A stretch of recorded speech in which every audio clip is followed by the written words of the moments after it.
Hey family, welcome back to my video. Today we will see, what if Harry Potter had the marriage contract with Daphane Greengrass? Before we start, I would like to extend my sincere thanks to the original author of this story for granting us permission to use it in our YouTube video. Your generosity is greatly appreciated. The author's creation and the original stories link in the descriptions. Please do check that first. Now enjoy the video. July 30th, 1997, Longbottom Manor. Harry, thanks for coming. Harry picked himself up from where he fell after exiting the flue and took Neville's hand. I hate flu travel. Happy birthday, Neville. Your message said that you needed to speak to me. What can I do for my best mate? I think it's more what we can do for each other, Harry. Neville led him to the sitting room. This was possibly the most formal room Harry had ever seen.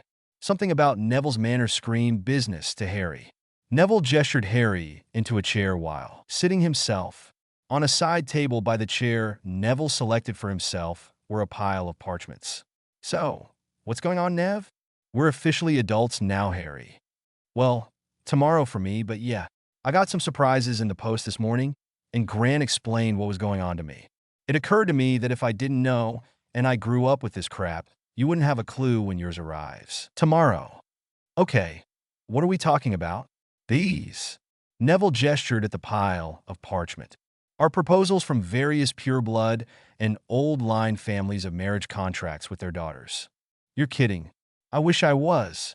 It's a pure-blood thing dating back to the 1200s. It's fallen to the wayside for most people, but you and I are heads of ancient and noble houses. For us, it still happens. You're kidding. You've got to be kidding.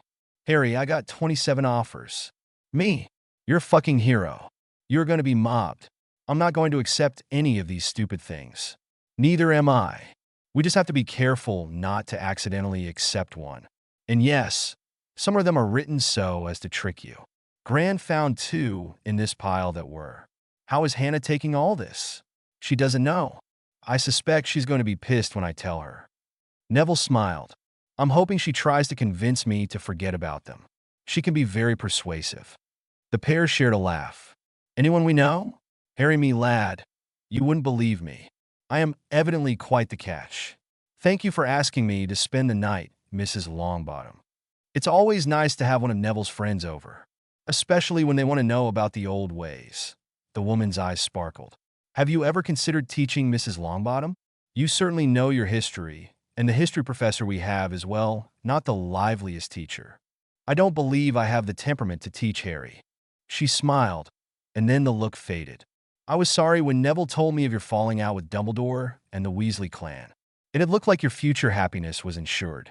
Why they would treat someone like that, I will never understand. Her expression brightened. Still, it will be interesting to see how many offers you get given your notoriety. I'm hoping for none. Harry, I got 27. Neville's eyes danced with laughter. I'll give odds that you bust 3 figures. Neville was wrong. The final count the following morning was 7,234 contracts offering marriage. After Neville's grandmother went over the pile, some concerned her. She said they didn't feel right. She called her brother for help. Algernon Croker had been an unspeakable for most of a century and had responded to a lot of calls for various mysterious objects. This was his first time inspecting marriage contracts. Of the more than 7,000, 9 had portkeys incorporated into them, and 7 had compulsion spells integrated into the parchment. Those were forwarded to the Department of Magical Law Enforcement, and 4 were jokes, all from the Weasley twins. Those were deactivated and given to Harry for the purposes of revenge. The remaining 7,214 were given to Harry with the instructions that to be on the safe side, he should touch nothing with his bare hands, to sign nothing without Augusta looking at it first, and to have a good time. Harry and Neville settled down to sort through the offers. The pair put on light cotton gloves, and between them, they quickly established 4 categories of letters. Interesting, no. Oh, hell no. My eyes. They burn. When Harry opened his 9th letter, he suddenly found the need for a 5th category. No, but that is an interesting photo of a surprisingly limber girl, and that photo might look nice in the dorm this year. And how does she get her legs behind her head like that anyway?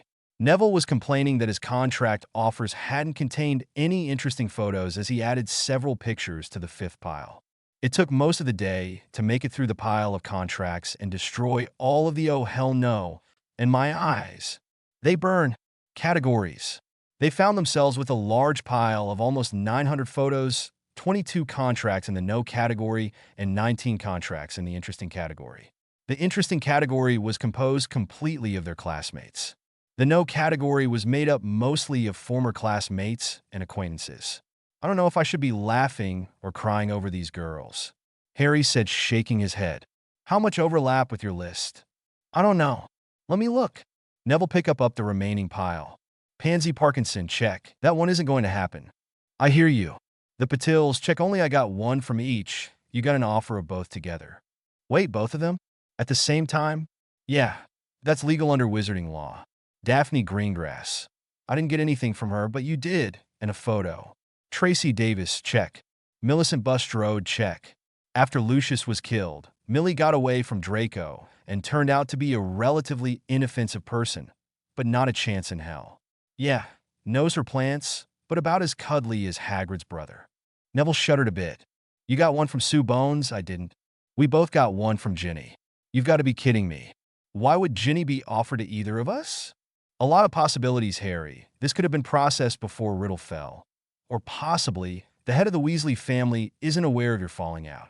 Arthur was right there. I know, Harry, but I believe the head of the Weasley family is Arthur's great-uncle Amos. He may be unaware of the problems, or just doesn't care and is making the offer without any expectation of your accepting. He shrugged. Amos Weasley is a contemporary of Dumbledore, who really knows how they think. Neville picked up the next contract. Lavender Brown. I didn't get one from her. Luna Lovegood. I got one from her, but her father demands a bride price of a breeding trio of Crumplehorn Snorkax, so I was out of luck. You didn't get the bride price demand. Somehow, I feel cheap. Wait, a breeding trio? How could that possibly work? No. Never mind, I don't want to know. Life with lovely Luna would never be boring. True enough. You pervert. Is it too late to put that one in the hell no category? Unfortunately, tradition requires that since you know them, you have to personally return rejected offers to the girls in question. Are you telling me that I have to go up to the girls whose families made these offers and personally reject them? Yep. So tradition requires I be an arrogant, abusive ass? Pretty much, yeah. Neville smiled. Just channel your inner Draco. The girls should understand. I mean, it's... Before Neville could explain what it was, the hearth flared green. Neville Longbottom? Came a woman's voice from the floor. Yes, he answered, crossing the room to the fireplace. Nev, this is Hannah. Could I come through? It's important. Sure, Hannah, come on over. He stepped closer to the fireplace as the flames flared again and Hannah Abbott came hurtling out, catching her. Neville, something horrible has happened. If I'd have known, I'd have stopped it, but my father sent Harry Potter a marriage contract. I need to talk to him. Please don't get angry. I didn't know anything about it. It was then she noticed Harry sitting at the table with an ornate piece of parchment in his hand. I didn't know your middle name was Clementine Hannah. Harry, she was more than a little flustered. What's your take on this prospect, Neville? Hannah is an excellent kisser and can be very affectionate, Neville said, knowing full well that he would be paying for that later. Harry nodded. That's important. Oh, Hannah? Could you turn around for me? Harry, I swear I didn't know anything about this. She saw the playful look on Harry's face, sighed, and slowly turned around. Well, Nev, any kids would be well fed. Keep me out of this, Harry. She's likely to kill me as it is. As Hannah finished her turn, Harry rose from the table and approached the girl. A most attractive offer, Ms. Abbott, but I must respectfully decline, as accepting would make Neville angry, and while Dark Lords and Death Eaters aren't all that bad, an angry Longbottom is scary. Don't you forget it, mate. August 23rd, 1997, Diagon Alley. Harry spent the weeks following his 17th birthday finding and politely declining the contracts from the no category. He finally found Angelina Johnson, Katie Bell, and Alicia Spinett, the last of the no category, together taking lunch at the newly reopened Florian Fortescue's ice cream parlor. Mr. Fortescue's nephew had taken over the business. Not one of them knew of the offer of the contracts, and were more than a little amused at the possibility. Angelina kissed him lightly on the lips and whispered that he wouldn't survive the ride, to which Harry had responded, that if he had to die, there couldn't be many better ways. They got him kissed again. He presented the laughing girls their respective contracts with as much dignity as he could manage, and paid for their lunches, and then he escorted them to Weasley Wizarding Wheezes where they all worked. Harry wanted to speak with the twins. Unfortunately, Fred met him at the door. That didn't bode well. "Harry, mate, want to take a walk to the bank with me? Ron or Ginny?" Harry sighed as he stepped back onto the street and began short walk to Gringotts. "Ginny's inside now. Ron should be here any time now. I'm sorry, partner, but this is our busiest time, and we really can't afford the screaming fit that would result if you went in. I understand. I don't want to start any trouble for you with your family. Harry, George and I know you aren't the bad guy in this, but they're family, you know. I understand, Fred, really I do."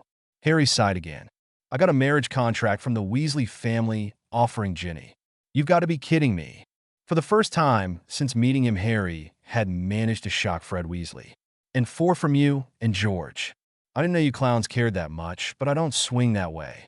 I prefer my dates to be concave, front and back." Fred Weasley's expression went from shocked to embarrassed. Harry knew the man well enough to know the embarrassment stemmed from being found out before the prank was triggered, not from any moral issue. "What are you going to do?" asked the slightly saner half of the twins. "I find I must decline your offer." From his robes, he produced a sheaf of parchments that he presented to the professional prankster. He had timed it just right, and Fred had taken the parchments in his hand just as he crossed Gringotts' outer wards. "Pratt, I mean, what are you going to do about Ginny? My intentions are honorable, oh scary older brother of the girl whose contract I hold. I will find a way to approach her when she is alone and decline the offer in accordance with tradition." "I didn't mean it like that, Harry. We know you wouldn't take advantage of her. Just don't hurt her, okay?" Harry shook his head sadly. "I don't think I could." August 31st, 1997, Ottery, St. Catchpole, the Borough. Hermione Granger lay staring at the ceiling of Ron Weasley's room. In the candlelight, the garish Chudley orange had mellowed into a deep umber. Her body was still covered with a film of sweat from their love-making. Ron's head was on her chest. She ran her fingers through his hair as he snored away. How had she gotten to this point? She didn't understand her attraction to Ron. If she liked something, he hated it. He ridiculed her interests and habits, and she detested his. They had literally nothing in common other than Harry. And something she still didn't know what had happened between Harry and the Weasleys, and they didn't even have that. Her body responded to Ron like it did to no other person she had ever met. He had to but touch her, and her nipple got hard and her juices flowed. For he wasn't Harry. Harry was alone. After all Harry had gone through to save them all, he was alone. Harry needed her, but she needed Ron, and how had she gotten here? September 1st, 1997, King's Cross Station, Platform 9. Harry had entered the train station spot on 10:15. One last trip to Hogwarts, and then he could get on with his life. It was as he approached the entrance to Platform 9 3/4, he noticed a group of 5 children with trunks standing near a larger group of adults who were looking a bit confused. Looking closer, several of the adults had pieces of parchment written on in green ink, and the children were all clutching what appeared to be tickets. Harry approached the group. "Good morning. Going to Hogwarts?" A look of relief washed across the faces of the children. A tall woman stepped forward from the adults. "Yes. How did you know?" "The parchment in your hands," the confused looking between platforms 9 and 10. "Kids with trunks. You all look the way I did when I came here for my ride first year." The adults relaxed at that. "You're, what did she call it? Muggle-born?" "No, my parents were both magical, but my mother was Muggle-born. After my parents died, I was sent to live with my Muggle relatives. I'm what is called Muggle-raised. My name is Harry Potter. Could I be of assistance?" September 1st, 1997, Hogwarts Express. Last compartment of the last car. When Harry and his new charges passed through the entrance to Platform 9 3/4, Harry was immediately greeted by the Creevy brothers.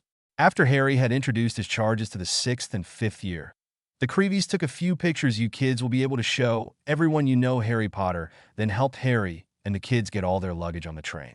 Once inside the compartment, with all their trunks stowed in the overheads, but not before their school robes were removed and carefully hung out of the way, Harry sat and gestured the 5 Muggle-born to do the same. "Why are you staying with us?" And not going off with your friends? Asked the girl with the red hair and a long ponytail asked. Well, Megan, it is Megan, right? Megan Puckle? The young girl blushed and nodded. I made some very good friends the very first time I rode this train. The pair of them became my best friends, but last year we had a bit of a falling out. My best male friend doesn't want to talk to me anymore, and my best female friend is dating him, so she can't spend much time with me without risking her relationship with him. Most of the rest of my close friends are in relationships and use the train ride to be with each other. Are you the Harry Potter? The one they wrote about in Dark Lords and Idiots. The biography of Harry James Potter? Asked Stephen Moore, a small boy with glasses, leaning toward the pudgy side. Well, I'm a Harry Potter. I'm not sure that I'm the definitive Harry Potter. That book was completely unauthorized, and what little I could stomach of it was utterly wrong. Rita Skeeter has a lot to answer for, and that book is only part of it. But to answer your question, yes, I'm the one who fought and defeated the Dark Lord Voldemort. Beyond that, I don't really want to talk about it. But if you're a hero, Tom Brisson began. I'm not a hero. Don't believe anyone who tells you I am. Harry interrupted the blonde boy. What I did was because Voldemort came after me, and he hurt my friends. I'm a survivor, not a hero. Could you tell us about the houses? Asked Sophie Marconi, trying to change the subject. Before Harry could answer, the train jolted as it started to move, and the door slid open. Good morning, Harry. Room for one more? Luna Lovegood was framed in the doorway. Of course, Luna. There's always room for you. He rose to put Luna's trunk into the overheads. Luna noticed the looks on the young first-year girls' faces when he lifted the trunk so effortlessly. She smiled. Harry added to his fan club every year without realizing he was doing it. Thank you, Harry. She rose on her tiptoes to kiss him on the cheek. How was your summer? Quiet and uneventful. In short, perfect. How was Sweden? Did the hunt go well? Oh, yes. 6 weeks communing with nature and Daddy. Glorious. We found tracks and spoor, but no actual snorkax. I'm sorry the hunt didn't pan out, Luna. Oh, don't be Harry. The joy is in the hunting, not in the finding. If Daddy and I ever actually found one, we would probably release it and obliviate each other so that we could begin the hunt again. Her eyes lost focus for a moment. In fact, the possibility that we have already done this several times exists. Harry shook his head and smiled. Pure Luna. The first highs were probably going to be traumatized. September 1st, 1997. Hogwarts School, or Witchcraft and Wizardry Great Hall. We don't need no education. We don't need no thought control. No dark sarcasm in the classroom. Teacher, leave those kids alone. Hey, teacher, leave those kids alone. All in all, it's just another brick in the wall. All in all, you're just another brick in the wall. We don't need no education. We don't need no thought control. No dark sarcasm in the classroom. Teachers, leave those kids alone. Hey, teacher, leave those kids alone. All in all, you're just another brick in the wall. All in all, you're just another brick in the wall. Well, that was different. Harry looked across the table to Hannah. I wonder who let the hat listen to Pink Floyd? Yes, Hannah said suspiciously, while leaning against Neville. I wonder who could have done that, Harry. She held the frown as long as she could before starting to laugh. McGonagall and Dumbledore were both staring open-mouthed at the Sorting Hat, while the various Muggle-born and Muggle-raised in the Great Hall explained to their classmates why they were laughing so hard. Then Minerva shook the shock off and started the sorting. The class was the largest since the First War, with 74 first ties to be sorted. Gryffindor got 19 new lions, including Harry's red-haired friend from the train, Megan Puckle. Harry made room for her next to him, and she sat relieved to at least know someone in her new house. During the meal, Harry surveyed the table for his other friends. Ron was down on the far end, next to the head girl, Hermione, who spotted him looking and smiled sadly. Dean and Seamus were deep into a conversation with Parvati and Lavender. Megan hit him with a non-stop series of questions that he did his level best to answer. Finally, the meal was done. The golden plates and cutlery vanished from the table. Dumbledore made his final comments. The Forbidden Forest remained forbidden. Filch's list of prohibited items had started a second volume, and the students were excused from the hall for their dormitories, the first ties being led off by the fifth-year prefects. Harry looked around the Great Hall. No Dark Lords, no plots, no reason for Dumbledore to return to his manipulative ways toward Harry. Those were all pluses. Noron. No Hermione. Those were minuses. Maybe this year was just going to even out. He could take a life that evened out. He looked at his watch. 8 p.m. Perfect. With any luck, Tonks was where he asked her to be. This should be good. September 1st, 1997, Diagon Alley. The Leaky Cauldron. Nifedora Tonks sat in the back of the pub, wearing the face and body of a male middle-aged wizard she had arrested a few months before. The note had asked her to keep an eye on the Weasley twins tonight, and to make sure she remembered everything for a pensive memory. Tonks wasn't sure what Harry was up to, but she'd do pretty much anything for that kid. His life had been hell. Like having a Dark Lord personally putting you up as number one on his to-kill list wasn't bad enough. He also had to deal with the crap that Dumbledore, the Weasleys, and sadly, even Remus had done to him in his life. That was what had moved her to end it with Remus. She loved the man deeply, and he was the best physical lover she had ever found. But she found that she no longer respected him after the truth about what he had done to Harry came out. As was their habit on a Monday night, the twins were taking their dinners in the Leaky Cauldron. Spot on 7:45, they sat down to the house special. They were far too predictable for her taste. If either of her trainers, Moody or Shacklebolt, had ever found her being predictable enough for someone to be able to know where she would eat or what she would have, they would have used the most painful hexes they knew on her. She sat and watched them while nursing her drink. The clock on the wall started to chime. On the 8th chime, Fred Weasley, being a metamorphagus, made her very aware of the physical difference in people. She really never understood why people couldn't tell so-called identical twins apart. It was so obvious. Suddenly stood up, the skin on his face contorting, his hair lengthening and losing its red color. His male features softened into what was possibly the more beautiful woman Tonks had ever seen. His hair was now long enough to reach down as her back and was a silverish blonde.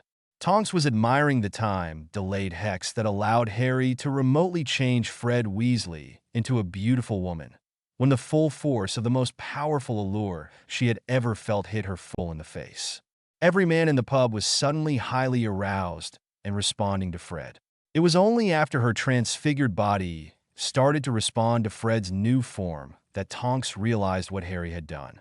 He hadn't changed Fred into a woman. Fred Weasley was now a Vila in full rut. Tonks smiled widely, while changing her body toward a neuter status. Whatever the twins had done, Harry had definitely won this round. It was then a mesmerized George reached out and drew his transfigured brother into a kiss. Harry was going to love this memory. Chapter 2. A/N. I don't own Harry Potter and wouldn't particularly care to. I would like a rental agreement with option to buy for Hermione Granger. A short-term contract with Nifedora Tonks wouldn't be turned down. A long-term agreement with Luna Lovegood would probably be a whole lot of fun. Anytime Padma Patil wants to open negotiations, call me and O for a weekend with Fleur. Oddly, Lavender and Padma's sister, despite being her twin, Parvati, do nothing for me. Harry Potter and the Marriage Contracts. Chapter 2. Exchanges. September 1st, 1997. Hogwarts School of Witchcraft and Wizardry Gryffindor 7th year boys' dorms. Following the feast, Harry was in his dorm unpacking and laying out his robes for the next day. Neville, Dean, and Seamus entered to begin their own unpacking. "Gentlemen, it's good to see you. We've got something to discuss." "Harry, mate," Dean said, "we know you and Ron are having problems, but we can't be getting in the middle of that." "This has nothing to do with Ron, Dean. I happen to have come into possession of some interesting artwork, and I thought I'd share the wealth." From his trunk, he withdrew the photos that had come with the marriage contracts. "I present some artwork. I call this set Surprisingly Limber Girls." He dropped the largest pack of photos. "This set I call Surprisingly Limber Girls and Their Very Affectionate Girlfriends." A second smaller package joined the first. "And this one is Surprisingly Limber Girls and Their Amazing Collection of Toys." A third package joined the others on the others. "Although everyone might enjoy the artwork this year." "Bloody hell, Harry," said Seamus. "Where did you get these things?" His eyes bugged out when he noted the face on one of the women in the photos. "That's Tamara Oakley. She works at Honeydukes in Diagon Alley and would never give me the time of day." "Where did you get theses?" "They came with marriage contracts." Dean opened and closed his mouth several times. "You unspeakably lucky bastard. You're sharing these with us?"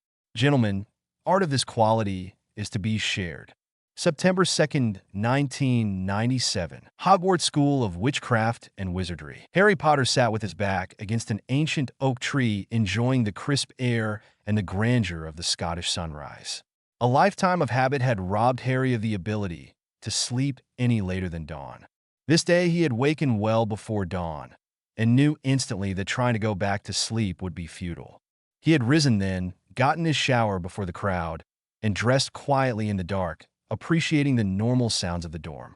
Neville would suddenly thrash about in his bed and then quiet down again for several minutes. Dean would mutter running commentaries of football games in his sleep, with occasional demands that the referee get his eyes checked and other less polite suggestions. Seamus hugged his pillow as if it were a woman.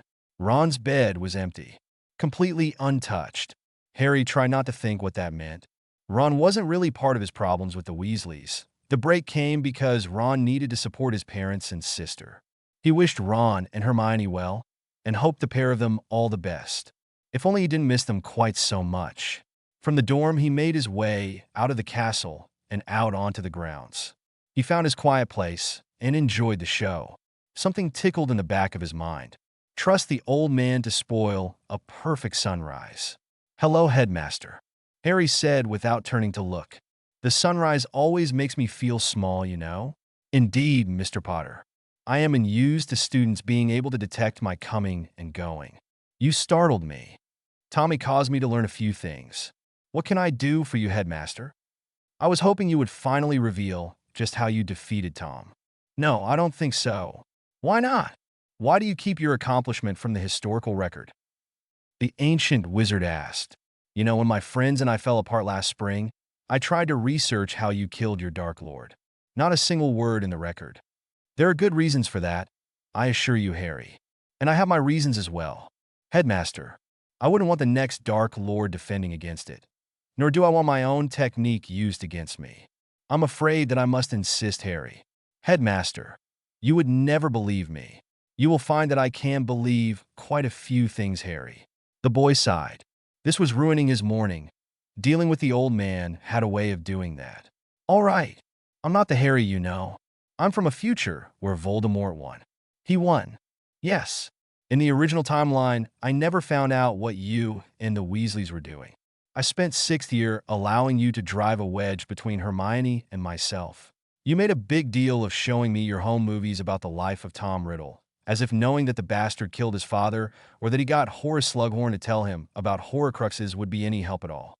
You took me on a Horcrux hunt to a cave by the sea, where we recovered a locket after having to deal with a poison potion and Inferni. While we were gone, Draco had let Death Eaters into the castle via a vanishing cabinet in the Room of Requirements. We returned to Hogsmeade to find a dark mark over the castle. We borrowed a pair of brooms and flew to the astronomy tower." Harry sighed sadly. "We heard fighting and someone running up to the tower. You had me put on my invisibility cloak and hide in a corner. When Draco Malfoy burst in, you petrified me. The poison potion from the cave had you almost too weak to stand, and Draco had been tasked with killing you. But he wasn't a killer yet. You had him just about talked into surrendering when 3 Death Eaters burst in. They were waiting for Draco to kill you, egging him on, when Snape appeared. And Severus dealt with the Death Eaters? No, he killed you. If the killing curse hadn't been enough to do the job, his spell blew you completely off the tower.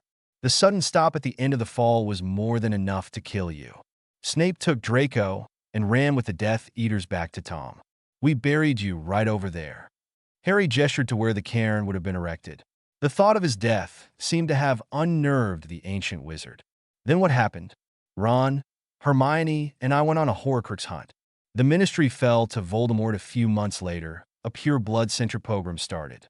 Half-bloods were restricted to serving pure bloods. Muggle-born were relocated to re-education camps, which is to say executed after prolonged torture. We lost Hermione in 2000 when a hunter-killer squad found our tent in the Forbidden Forest. Ron and I kept going. In 2007, we were captured as we destroyed the final Horcrux. We had to break into Gringotts to get that one, stealing a dragon to get away. The goblins were pissed. Ron was executed on the spot, but I was taken to be presented to Voldemort himself. Harry, I'm so... Old man, you wanted to know what happened. so shut up so I can tell it." Harry shook his head in frustration toward his headmaster. I was bound hand and foot and was being transported to Tom when an assault team hit the convoy. I was captured by the resistance. I don't know what surprised me more, the existence of a resistance, or who the leaders were. Who were they? Luna Lovegood and Daphne Greengrass. They had been keeping the ministry under Tom off balance for years.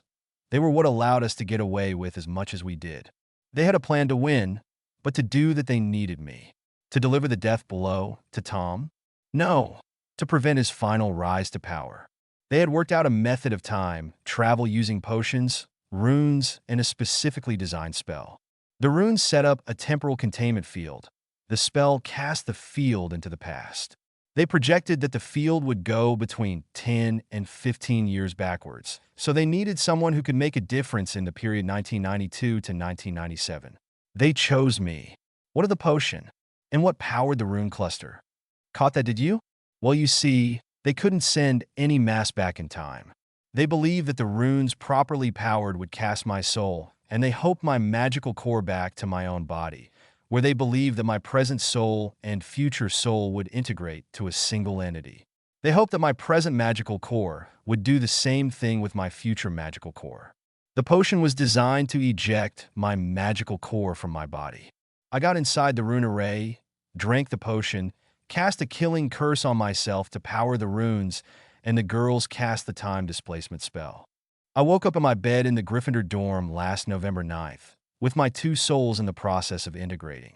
We had quite the conversation during that hour, and we agreed to do what needed to be done. I skipped breakfast and went to the room of requirements to experiment with my magic. I found that I knew and could perform all the magic I learned in the future, and that I was stupidly more powerful than I had been the first time. In December, I discovered your plot with the Weasleys, lost Ron and Hermione, found that I had other allies I had been unaware of, and started on my new path. My new allies and I gathered and destroyed the Horcruxes. Then last May, Tom made the mistake of letting me get close, and I ended it. There was silence between them for a few moments. Harry checked his watch. Almost time to go to breakfast and get his class schedule. That is an amazing tale, Harry. If anyone else had told it, I would have my doubts, but from you, I have to believe it. Harry nodded sadly. Thank you, Headmaster. You know, I'm thinking of financing a study to determine just what happens to wizards after they leave Hogwarts.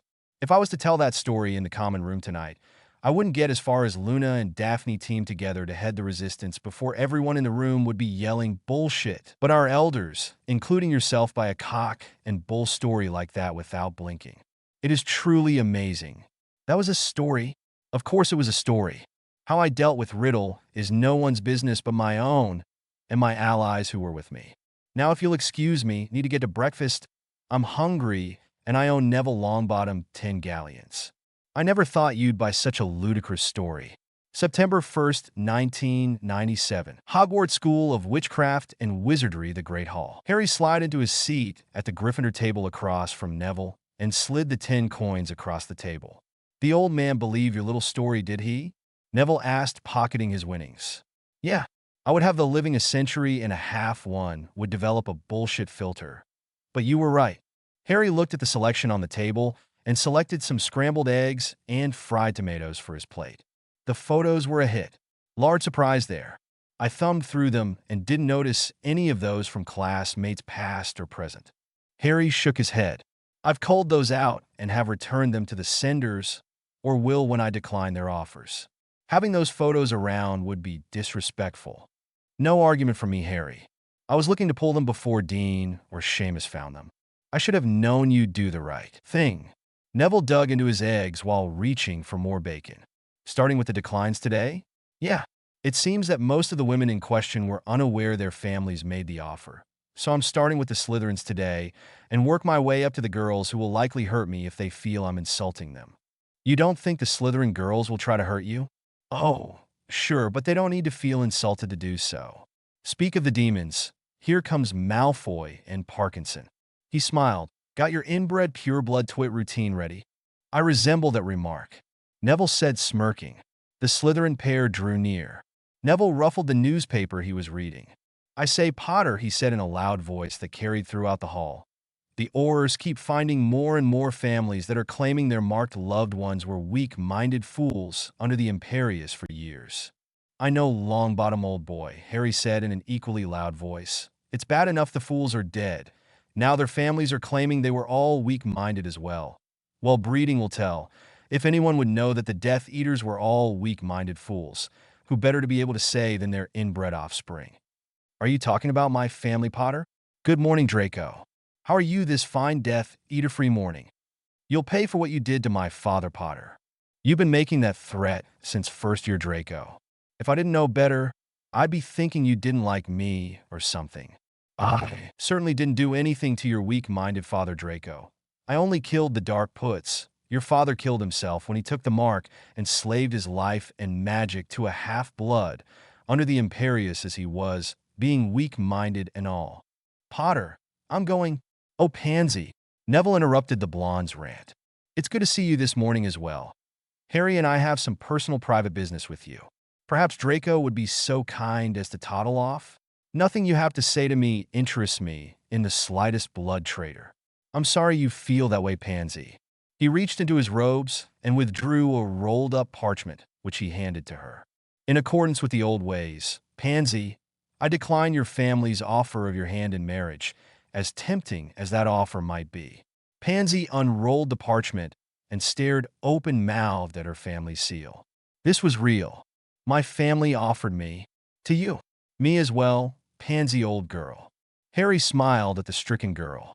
That personal note you attached bemoaning the extremely small size of Draco's willy while begging me to rescue you from a lifetime of sexual frustration was heart-rending. Really it was. I'm not sure what everyone in the common room was laughing about when I read it to them last night, but I find that I too must decline.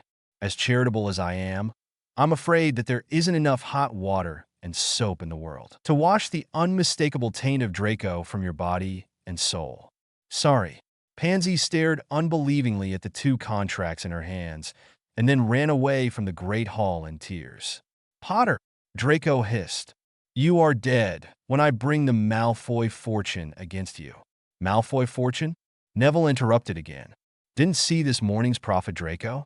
It seems that the goblin that the Death Eaters kidnapped and tortured to death, trying to find a back way into the goblin tunnels, was Grethek, the son of Ragnak, the head of the Goblin Nation. The Ministry managed to head off a goblin rebellion by signing off on the confiscation of the personal fortunes of every marked Death Eater. That leaves the Malfoy fortune at pretty much what you've got in your pockets right now. Draco paled, then left the Great Hall without another word to verify this information. That was wrong. We should be ashamed of ourselves, Neville. I know, but it was fun. Neville once again dug into his breakfast. You know the funniest thing about it? Ragnak didn't even like Grethek, though he was proud that his boy didn't break under torture. Ragnak was going to call it a wash because Grethek kept trying to raise a rebellion against Ragnak's rule, but then I suggested that he might as well make a galleon or 2 out of the deal. He cut me in for 2% for the suggestion. Neville fell off his seat laughing. I just didn't want the fortunes of the Death Eaters financing the next Dark Lord. He shrugged. Who knew that it would be both amusing and profitable? Neville was picking himself up, and more students filed into the Great Hall to break their fasts. Not long after the students were seated, the morning post arrived. Hedwig landed in front of Harry and extended her leg. Attached there was a small package and a sheet of parchment. Harry took the letter and the package and gave his best girl most of a rasher of bacon. Then a small barn owl landed in front of him and offered its leg with a single sheet of parchment attached. Taking the letter, Harry offered the owl some bacon. It took the offering, then winged off. Suspicious, he ran several detection charms on this newest letter. Nothing. Using his fork and knife, he opened the letter without allowing it to touch his flesh, as he suspected it was from the twins. The letterhead had the Weasley Wizarding Wheezes logo. Dear partner, it read, "We hate you. That Vila prank was cruel beyond all belief. You have to tell me how you did it, Fred. I'm still gargling to get the taste of Fred out of my mouth, George. We surrender. We should have known better than to challenge the son of a marauder. We only know it was you because we couldn't prove it was someone else. Love, Gred, and Forge." "What?" asked Neville. "I know that look, and normally it means trouble. I'll tell you later." Excuse me, Millicent? What do you want, Potter? Beyond some Slytherin to eventually call me Harry? Not much. I just have to tell you something. Millicent Bulstrode nodded. She then stood with a questioning look on her face. Miss Bulstrode, in accordance with the old ways, I must respectfully decline your family's offer of your hand in marriage. At this time, I am not looking to take a wife. At some point in the future that may change, and I will certainly keep you in mind. She blinked. Twice. Then she began to laugh. I can't believe that father would do that without asking me. You're all right, Potter. The majority of the bastards in this school would never have said a thing to me, just skulked off like cowards. Thank you, Potter. Harry. No problem. Millie. September 1st, 1997. Hogwarts School of Witchcraft and Wizardry Gryffindor Head's common room. For more than an hour, the only sound in the room was the scratch of Hermione's quill. Ron had finally had enough. He heaved himself from the sofa he had been laying on and came up behind Hermione at her study desk. He leaned over, nuzzling her neck, and cupped her melons. Ron, I gotta finish this. It's the first day of class, love. We've got rounds to make at 11 o'clock. That gives us 2 hours to relax. He nipped at her ear. Hermione found herself leaning back into him, the quill falling from her fingers as she reached up to pull his lips back to her neck. All thoughts of her studies left her when his right hand left her melons and moved down to probe her through her panties. They were 15 minutes late for their rounds. September 3rd, 1997. Hogwarts School of Witchcraft and Wizardry outside the Transfiguration classroom. It had taken Harry 2 days to track down his last 2 Slytherins. As usual, they were together. The pair were leaving Transfiguration and heading to the Great Hall for lunch. Harry fell in a step alongside Tracy Davis. Ladies, what do you want, Potter? The shortest of the pair, Tracy Davis asked. A chance to speak with each of you in private. The 2 girls exchanged a look and then pulled Harry into an empty classroom. This is new, Daphne Greengrass said. I've never been propositioned by a Gryffindor before. And you aren't now. I would prefer to do this in private. Anything you have to say to me, you can say in front of Daphne, Potter. All right, Miss Davis, in accordance with the old ways, I must respectfully decline your family's offer of your hand in marriage. At this time, I am not looking to take a wife. At some point in the future, that may change, and I will certainly keep you in mind. He handed the blonde the contract. My family offered me to you? Yes, they did.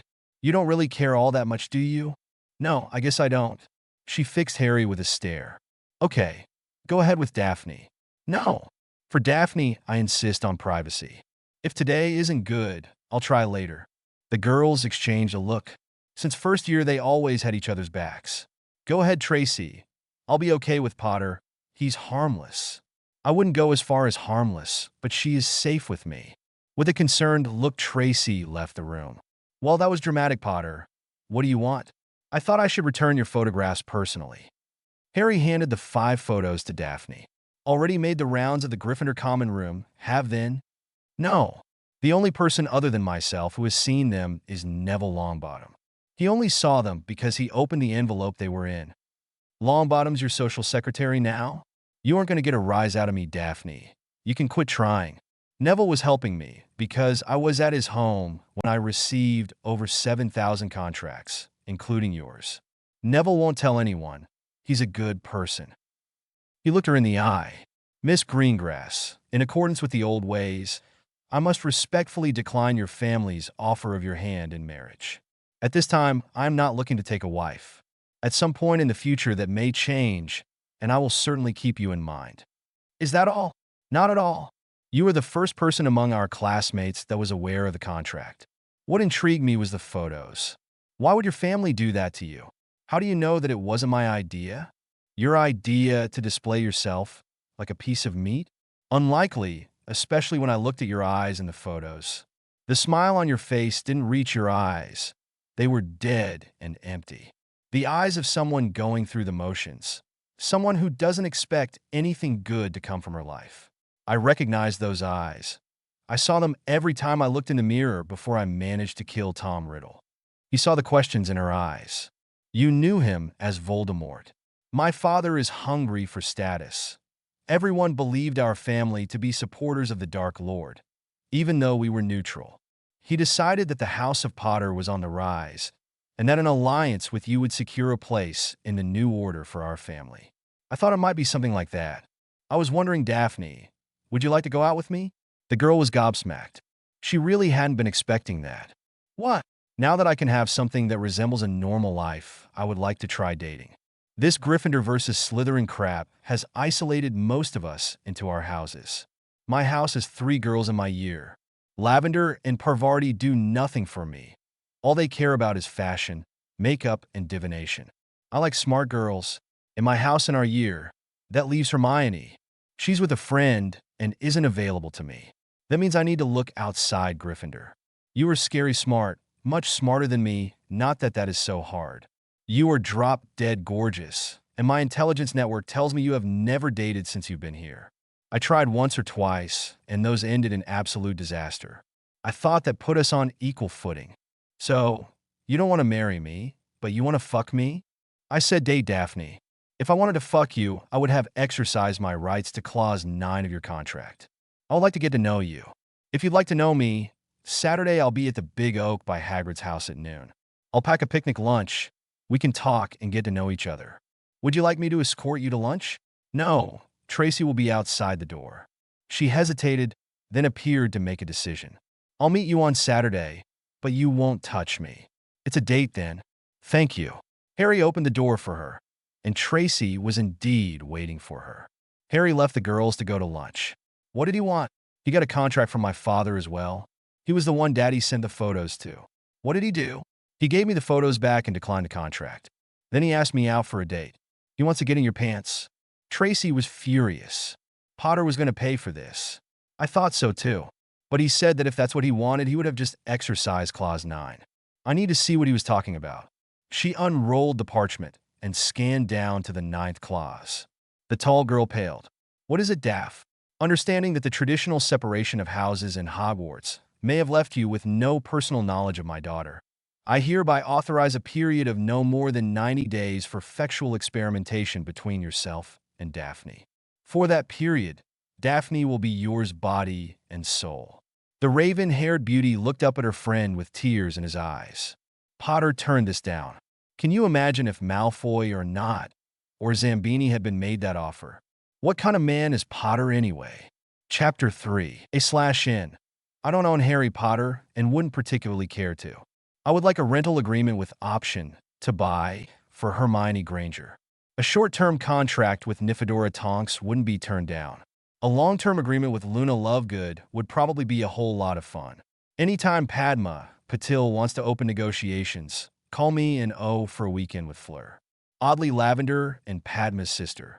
Despite being her twin, Parvati do nothing for me. Harry Potter and the marriage contracts. Chapter 3. Sharing experience September 5, 1997. Hogwarts School of Witchcraft and Wizardry, the school grounds. The waiting was the worst part. Harry found himself wondering if it was the same for all men, waiting to see if a woman was actually going to show up. He had arrived half an hour early for the picnic date, with a basket lovingly packed by the kitchen elves, who had fallen all over themselves to help him. The little beings were so deliriously happy to help. Harry found himself wondering why more picnics weren't happening each weekend. From somewhere, the elves had produced a bottle of wine. Harry tucked that down at the bottom of the basket and covered it with several bottles of butterbeer. He didn't want Daphne to get the wrong idea. Hello, Potter. Daphne's distinctive voice came from behind him. His early warning system had let him know she was there, but why not let her think she had succeeded in surprising him? Hello, Daphne. He looked up. She was clad in black denim jeans and a black jumper. Her clothing molded to her, leaving no doubt as to her femininity. He found that his mouth had gone very dry. I've never really done this before. Let me know if I start acting like an idiot, okay? She actually smiled. I think you can count on that, Potter. So, are you ready to start your master plan to charm me? The first step of my master plan is to get you to call me Harry. She considered that for a moment. Perhaps after you earn it, Potter. Where are we going? There's a secluded spot by the lake. I like to study there on nice days. Unless you know of a better spot? The large stone near the lake? I've seen you there on occasion. No, I don't know a better spot for a picnic. Lead on. Harry led the way to the large stone that had become his place since his falling out with the Weasleys the previous year that had cost him Ron and Hermione's company. So, are you catching abuse down in the dungeons for knowingly associating with a filthy Gryffindor? All of Slytherin knows that I am not to be trifled with, Potter. Since you so skillfully neutered Malfoy, no one challenges me in my house. Have you gotten abuse for associating with me? Nah, I'm fairly untouchable. That and they think I'd do to them what I did to Riddle. What do you mean, I neutered Malfoy? I didn't do anything to him. Daphne fixed him with a stare. Oh yes, Potter. Voldemort and his fools kill the son of the head of the Goblin Nation. You defeat Voldemort, and his marked minions die. The goblins make no mention of any retribution for the death of the goblin that has attempted to lead rebellions against Ragnak. You visit Gringotts the Friday before school starts, and the goblins confiscate the fortunes of all marked Death Eaters. You obviously had nothing to do with it. That's all I'm saying. Harry smiled. Your intelligence gathering is excellent. I didn't think anyone was paying attention to my coming and goings. They had reached Harry's spot. He spread a blanket, conjured on the spot, on the ground, placed the basket down, and offered Daphne his hand. You expect me to sit on the ground to eat? Traditionally, that's how a picnic works, Daphne. Oh. She seemed surprised. I've never actually been on a picnic before, she said in a small voice. I've read about them, though. They always sounded like fun. She smiled. Now that I think about it, the stories never mention chairs. Daphne took his hand and settled to sit upon the blanket. Harry folded himself to sit with his back against the stone, with the basket between them. I've never been on a picnic either. I wasn't allowed. Security? No, as ass of an uncle who hated magic, wizards, and me. Not necessarily in that order. Until I was 11 and Hagrid took me to Diagon Alley for the first time, other than primary school, and the occasional shopping trip when they wanted something carried, my entire universe was an eighth-acre lot in Little Whinging, Surrey. Harry reaching into the basket, he found a bottle of butterbeer and offered it to Daphne, which she accepted. He found another for himself. So, you got 7,000 marriage contracts. Yeah, I don't know if that says something about Wizarding Society or if it says something about me. It says you are the insanely rich head of two ancient and noble houses, Potter. It says that making an alliance with you would profit anyone who could manage it. It isn't really all that complicated. She sipped at her butterbeer. Why am I here? Harry studied her face. I don't understand. You got offers of 7,000 women, me included. From what I could find out, you've declined almost all of them, again myself included. Why am I here? What is the purpose of this date? Harry sighed. Daphne, I'm 17 years old. For my entire life, I've been controlled, manipulated, guided, and was expected by those who claim to love me to die gloriously in defense of a culture that has abused and hated me since I was 11. Well, I disappointed them by surviving, and I've been free of all that for not quite 4 months. In those 4 months, I've spent some money, I've traveled a bit, I bought a house and a company, and I've fired an employee. On my 17th birthday, I am offered 7,000 women, the vast majority of whom I've never met. Yes, I've declined most of them, all but 14 to be exact, and those 14 I will be approaching as soon as I can to personally decline them. Why did I ask you out after declining your hand in marriage? I am not ready to give up my newfound freedom. This doesn't mean I want to be alone. I would like someone to spend time with. But why me? Your photos. Like what you saw then? Her voice went ice cold. Of course I did. You are gorgeous. I wasn't commenting on your body, exquisite though it is. I told you before, it was your eyes. I knew those eyes. I've seen them in the mirror. I wanted to get to know the person behind them. That's why I asked you out. He shook his head in frustration. That came out wrong. It wasn't the photos of you. I got hundreds of photos of women in various states of undress. Hell, the dorm is wallpapered with the stupid things. Only you can answer the question as to why you are here. Harry wasn't surprised by the silence from the girl. He had definitely bollocksed this up. She would no doubt be storming back to the castle any second, spreading the word that Harry Potter was a complete and utter idiot. He waited a 10 count for her to bolt, and was surprised that she remained. If a copy of one of my photos is part of the wallpaper in your dorm, no one will ever find your body.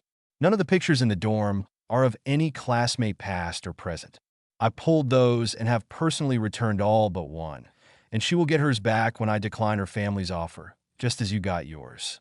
That seemed to satisfy her. She remained sitting on the blanket.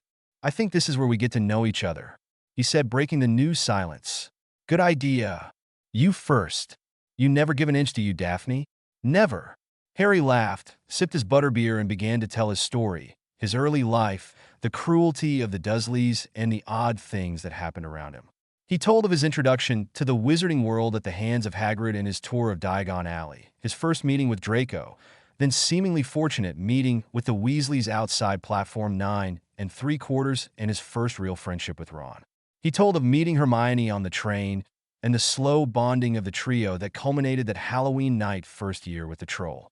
During his story, they both began to eat from the basket: cold chicken, sandwiches of several types, hot sausages, and potato crisps. Daphne gasped at his description of facing the troll and later of Voldemort-possessed Quirrell over the Philosopher's Stone. She had heard stories, but never truly believed them. Harry's tales of second year, facing the basilisk in the Chamber of Secrets, chilled her. He showed her the scars on his right forearm where the fong had pierced completely through. His tales of third year, with the Dementors, the Hippogriff, and the murderer's Sirius Black, culminating in Black being cleared, at least in Harry's eyes, and a rescue involving a time-turner. Fourth year had the Triwizard Tournament, which she remembered well. She was surprised that he still denied entering, claiming that a Death Eater masquerading as Moody had plotted the entire episode. Her eyes teared when he told of the death of Cedric Diggory, of his escape from the Dark Lord, and Harry's struggle to return Cedric's body to his parents. Fifth year brought Umbridge, and the fight in the Ministry, his friends falling to their injuries one by one, until only he and a badly injured Neville Longbottom remained standing. The destruction of the prophecy, the loss of his godfather, the shame he still felt over using an unforgivable against Bellatrix Lestrange, the awe he felt seeing Dumbledore dueling Voldemort, and the horror of being possessed by Voldemort and asking Dumbledore to kill him. Sixth year brought the discovery of the betrayal of Dumbledore and the Weasleys, the discovery that he had been carefully steered to this point, that they expected him to die and had taken steps to profit from his death. The loss of his friend Ron, who, though innocent of the deceit of his parents and sister, when forced to choose between Harry and his family, went with family. The loss of Hermione, who remained with the boy she had come to love. Harry's discovery of allies willing, even eager to stand with him against the darkness. Of the final battle, of pain, blood, loss, and surprisingly survival, even victory. Harry told her of his first summer of freedom, his discovery of his family properties, of his subtle, quiet revenge against the Dursleys, and his first tentative steps toward making a life of his choosing. Daphne pulled the bottle of wine from the basket and inspected the label. "A pedestrian vintage Potter. You've got the taste of a house elf," she said, decanting the bottle with a flick of her wand. She placed the open bottle under her nose and inhaled. "Not too horribly bad, I suppose." She put the bottle to her lips and took a long pull. "Not using a glass? We're on a picnic, Potter, which means we're roughing it." She then passed the bottle to Harry, who hesitantly took a sip himself. Daphne moved the basket from between them and moved next to Harry. "I'm cold, Potter. Put your arm around me, but don't get any ideas." Harry's first inclination was to cast a warming charm. Then came to the startled realization what Daphne could have done that easily, but chose not to. She was actually asking for him to put his arm around her, desperately trying to not get his hand tangled in her hair and to avoid touching anything he lay his arm upon her shoulders. Daphne moved closer, almost molding herself to him. Maybe she really was cold. Daphne retrieved the bottle and took another pull. Holding the trembling hand of the arm around her shoulders, Daphne began to tell her own story of growing up on the Greengrass estate, of being lonely, so very lonely. She told of learning to ride a horse, of upsetting the house elves by insisting on caring for her horse herself, being taught by tutors instead of going to school with other children. Both parents so very busy with important things, leaving Daphne with her studies, the house elves, and her horse. That pattern continued until her first trip to Diagon Alley, the first time she had seen more than a few people at a time. She told of her own trip to platform 9 3/4 and the terror she had felt as she suddenly found herself in public without her parents in a crowd of strangers. She told him of meeting Tracy Davis and recognizing another frightened soul among the boisterous children, of begging the hat to place her in a Slytherin after seeing her friend go there. Those first frightening nights in a strange dormitory, of joining Tracy in her bed to hold each other as each cried herself to sleep. Daphne explained how she had built her Ice Queen public persona bit by bit until she was so intimidating that few would approach her. Of avoiding the hands of older boys until she was avoiding her own classmates. She told of watching the maelstrom, what was Harry Potter from a distance, as he inexplicably escaped death every single year. Of the despair she felt as the Dark Lord built his power over the years. The terror that reasserted itself when those closest to the Chosen One had seemingly abandoned him. Harry choked when she used his nickname. And of the day last May when in the middle of a potions class Snape suddenly grasped his right forearm and began to scream, thrashing upon the floor until he died.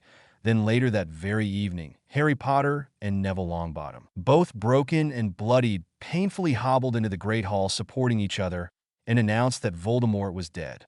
Then her anger and self-loathing while posing for the photographs that Harry had returned to her. When Daphne finished, the pair were quiet for a moment.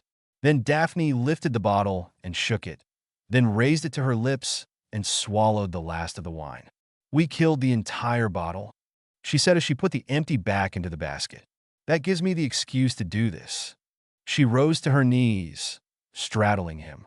She leaned over and sealed her mouth to his, her hands on the back of his head, pulling him into the kiss.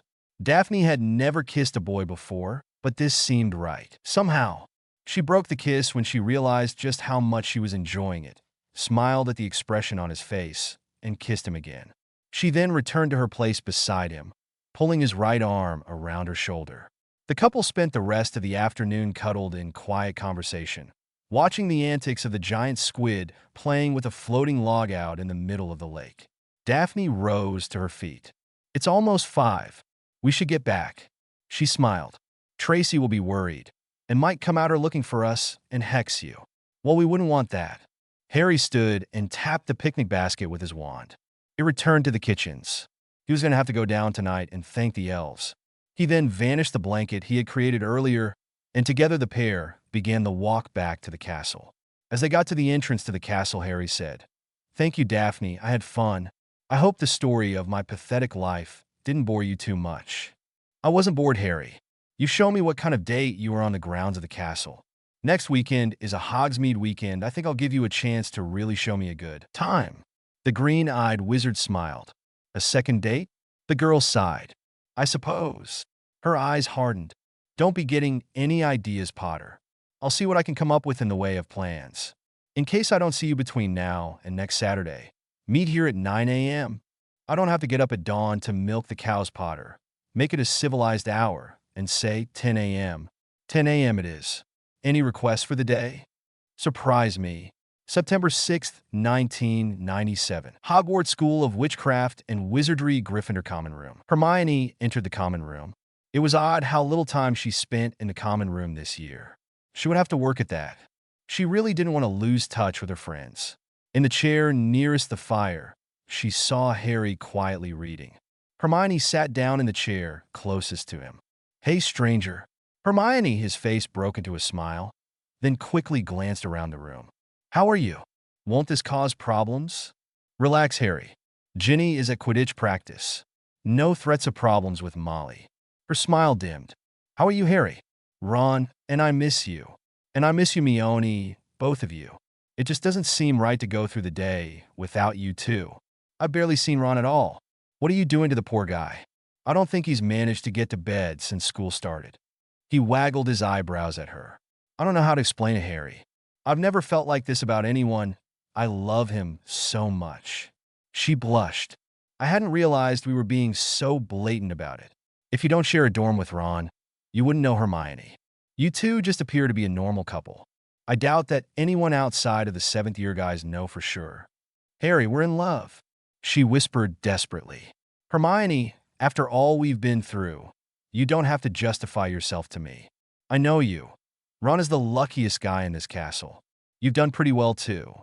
How about you, Harry? I've heard you went for a picnic with Daphne Greengrass. Yeah, we had fun. Ron is convinced she's going to kill you. Ron needs to relax. The war is over. I wish we had been there at the end. I don't, Hermione. Neville and I were luckier than we deserved. If anything had happened to either of you, that would have killed me. I was deliriously happy that you two were out of the fight. Seriously, Hermione, everything worked out for the best. Nev and I are closer than ever. I'm amazed he and I are closer than Ron and I ever were. The portrait swung open, and one of Gryffindor's new beaters entered, covered in mud. Hermione's eyes widened. Ginny will be up soon. We'll talk later, Harry.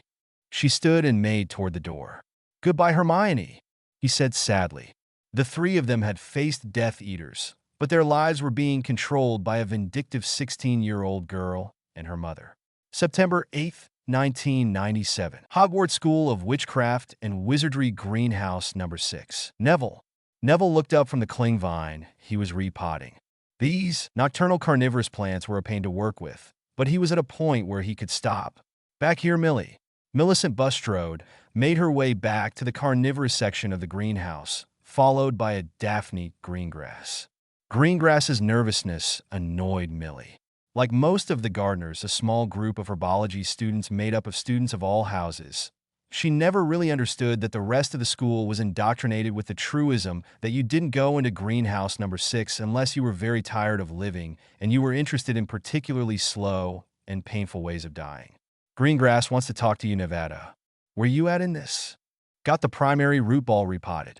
I've got the 9 secondary root balls all staked and marked. I was sure that's all we'd get to tonight. We'll get to the tertiary root balls tomorrow. Has anyone got a census on them yet? Sue said that she thought that there were 19, but she hadn't staked them yet. Sweet. Okay, I've got this. You go have your talk. Thanks, Millie. Neville inspected his clothing. He frowned. Daphne, if you want to talk to me, we probably ought to get out of the greenhouse. He edged around her, giving her as wide a berth as he could, then led them back to the exit. Outside, he stood beneath a large shower head and gestured with his wand. A torrent of a purplish liquid fell over Neville for more than a minute. He then stepped clear of the spray and waved his wand again, cleaning and drying himself. Sorry about that. Cling vines have some nasty toxins, and I was covered in its sap. If I'd touched you, you'd wake up in a few days in the hospital wing. How bad could it really be? You were covered with it. Neville smiled. We gardeners build up something of an immunity over the years. What can I do for you, Daphne? Is my picture wallpapering the 7th-year Gryffindor dorm? Neville shook his head. No. There is quite a collection of photos on the wall, most but not all coming from Harry's collection of marriage contracts. None of the photos Harry allowed the others to see were of anyone we were or have been in class with, though he did get a few of those. I believe he has returned those to the ladies in question. You got yours, didn't you? Do you know why he's asked me out? Dilemma. Do I do what I think is right for Harry, or do I keep his secrets?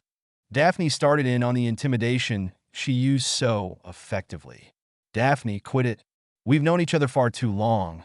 That isn't going to work on me. Daphne blushed. Neville was one of the few playmates she had as a child. Her maternal grandmother and the Lady Longbottom were friends from their days at Hogwarts. Neville, please. Daphne, Harry's a damaged guy. He was deeply in love with a girl who turned out to be the way you're supposed to be, but aren't. When the vindictive little bitch didn't get what she wanted, she went out of her way to take Harry's best friends away from him, running to her mother every time they even speak to him. Harry isn't looking for a lifetime commitment just yet. He wants to have some fun with someone who doesn't want anything from him. He doesn't want anything exclusive from you. I believe he's planning something very special for this weekend, and I'm not going to spoil it for you. Neville, Daphne, trust Harry. He isn't looking to use you. He isn't looking to get anything from you. He wants to have fun and enjoy life, and he wants to do that with you. September 11th, 1997. Hogwarts School of Witchcraft and Wizardry, the Great Hall. Daphne had just sat down for breakfast when a small brown owl lit in front of her and offered its leg. She untied the letter and thanked the bird as it flew off. Who might be writing her? Her mother's weekly letter always came on Wednesday. This was the first time in her memory that she had ever received any post on a Friday. Most odd. She opened the letter. Daphne, it read, your surprise is ready. Dress casually. See you at 10. What was he up to? September 12th, 1997. Hogwarts School of Witchcraft and Wizardry, the entrance hall. Just don't be stupid, Daphne. I can handle Harry Potter, Tracy. It's just a little fun. Ignore Malfoy. No one has ever come back from a date with Potter and claimed rape. That isn't something Malfoy can say. Voldemort thought the same thing, Daphne. Just be careful. Voldemort never tried to handle Potter. He tried to kill him, a very different thing. This is nothing serious, just a little fun. They arrived at the entrance hall exactly 9 minutes late in the theory that waiting on a woman is good for a man's soul. Together, Tracy and Daphne exited the castle. Harry was waiting. Good morning, ladies. Ready for an interesting day? I prefer my days to not be all that interesting, Potter. Tracy said, your level of interesting tends to end in the hospital wing. You wound me, Tracy. I haven't been under Madame Pomfrey's care for 4 months now. Granted, that is a new record, but still. Quit teasing him, Tracy. What do you have planned, Harry? You told me to surprise you. Do you want me to ruin the surprise? He offered Daphne his hand as she climbed up into the carriage for the trip to Hogsmeade. He did the same for Tracy and then climbed in himself. Will you be joining us today, Tracy? There will be plenty of room. Tracy glanced to her friend. Her answer was in Daphne's eyes. No, thank you, Potter. I just need a few quills, and then I'll be back at the castle. If you're sure. Is there anything special you'd like to do, Daphne? After 3 years, I doubt that there's all that much new to do in Hogsmeade, Potter. I don't know how you think you're going to. Surprise me. Ladies, please. It's Harry, just Harry. You asked to be surprised, so surprised you will be. The thestral-drawn carriage pulled into Hogsmeade. Harry hopped down and assisted the girls out of the carriage. You're sure you don't want to come with us today, Tracy? No, thank you, Potter. Daphne? The tall, raven-haired woman went to the shorter blonde. Be careful, Daph. He's up to something, she said in lower tones. I know, he thinks he's going to sweep me off my feet. I won't be swept, Tracy. Daphne returned to Harry's side, and together they watched Tracy make her way into the crowd of students in the town. Harry turned to face her and startled her by putting his hands on her hips and pulling her close to him. Their faces were inches apart when he spoke. Do you trust me, Daphne? Her Slytherin instincts made her want to laugh in his face, but when she opened her mouth to respond, she was surprised by the words that came out. Yes, the green of his eyes burned into the violet of hers. Hold your breath. Tracy looked back to her friend in time to see them disappear in a shimmer of color. Where had that arrogant Gryffindor taken her friend? A/N2. Many thanks to Tarka's 1956, Ralph.sch, WT4 Dave, Ridgelkint, and Meteoric Shipyard for their input that improved the first date scene immeasurably. Thanks, guys. A/N3. To answer some of the many questions about this FIC. When I outlined the story, I had no intention of ever telling how Harry won, nor what went wrong between Harry and Dumbledore Weasley's Remus. The readers have spoken, so I will have to figure out where I can put the explanations into the story. What is wrong with Hermione? Nothing. She is young, healthy, and horny. She has an itch, and Ron scratches so very well. No potions, no compulsions, no blackmail. She loves the big lug. Who would have guessed that Ron was good at something other than chess? Ron is not the bad guy in this story. In the aftermath of the falling out, he had to decide between Harry and family. Family won. Harry supports him in that. Hermione had to choose between being with the man she loves and being with Harry. Ron won, and Harry supports her in that. He doesn't like it. He isn't hostile toward Harry. The separation is enforced by Ginny running to Mummy every time she sees them together. The same with Hermione. The story told to Dumbles, Harry from the future, was not real. Just my little dig at the gullibility of wizards in canon, and some fan FIC cliches. 1 or 2 people considered the prank on the twins to be cruel. Of course it was, that's what made it funny. Fred was of sound mind despite his change, and is fully capable of apparition to escape with only the taste of his brother in his mouth. If on the other hand he hesitated, well, that's what essence of Murtlap if for. Chapter 4, A/N. I don't own Harry Potter and wouldn't particularly care to. I would like a rental agreement with option to buy for Hermione Granger. A short-term contract with Nymphadora Tonks wouldn't be turned down. A long-term agreement with Luna Lovegood would probably be a whole lot of fun. Anytime Padma Patil wants to open negotiations, Call me an O for a weekend with Fleur. Oddly, Lavender and Padma's sister. Despite being her twin, Parvati do nothing for me.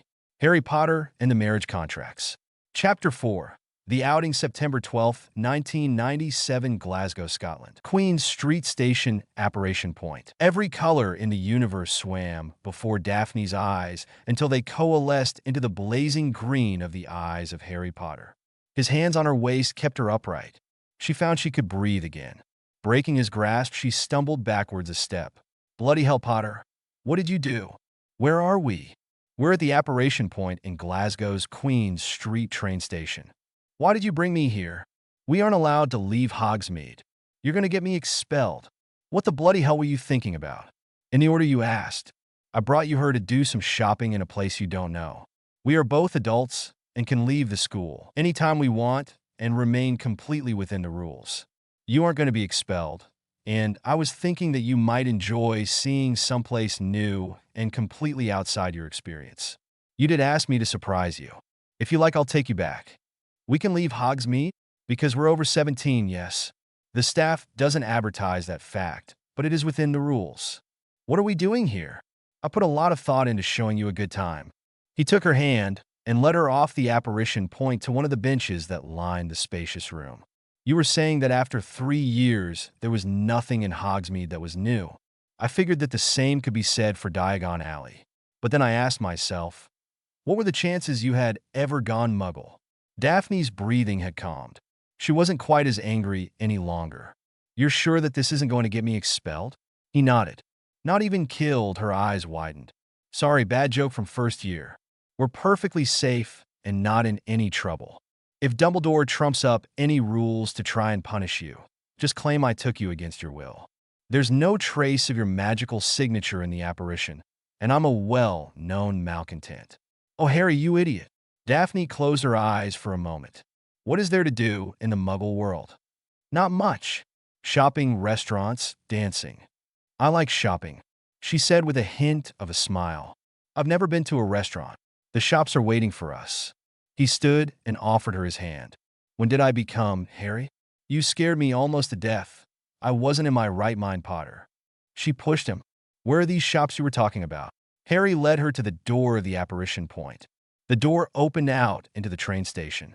After the door closed, Daphne looked back to see what appeared to be a maintenance closet. She had never seen so many people, all bustling back and forth, not an obvious wizard or witch in sight.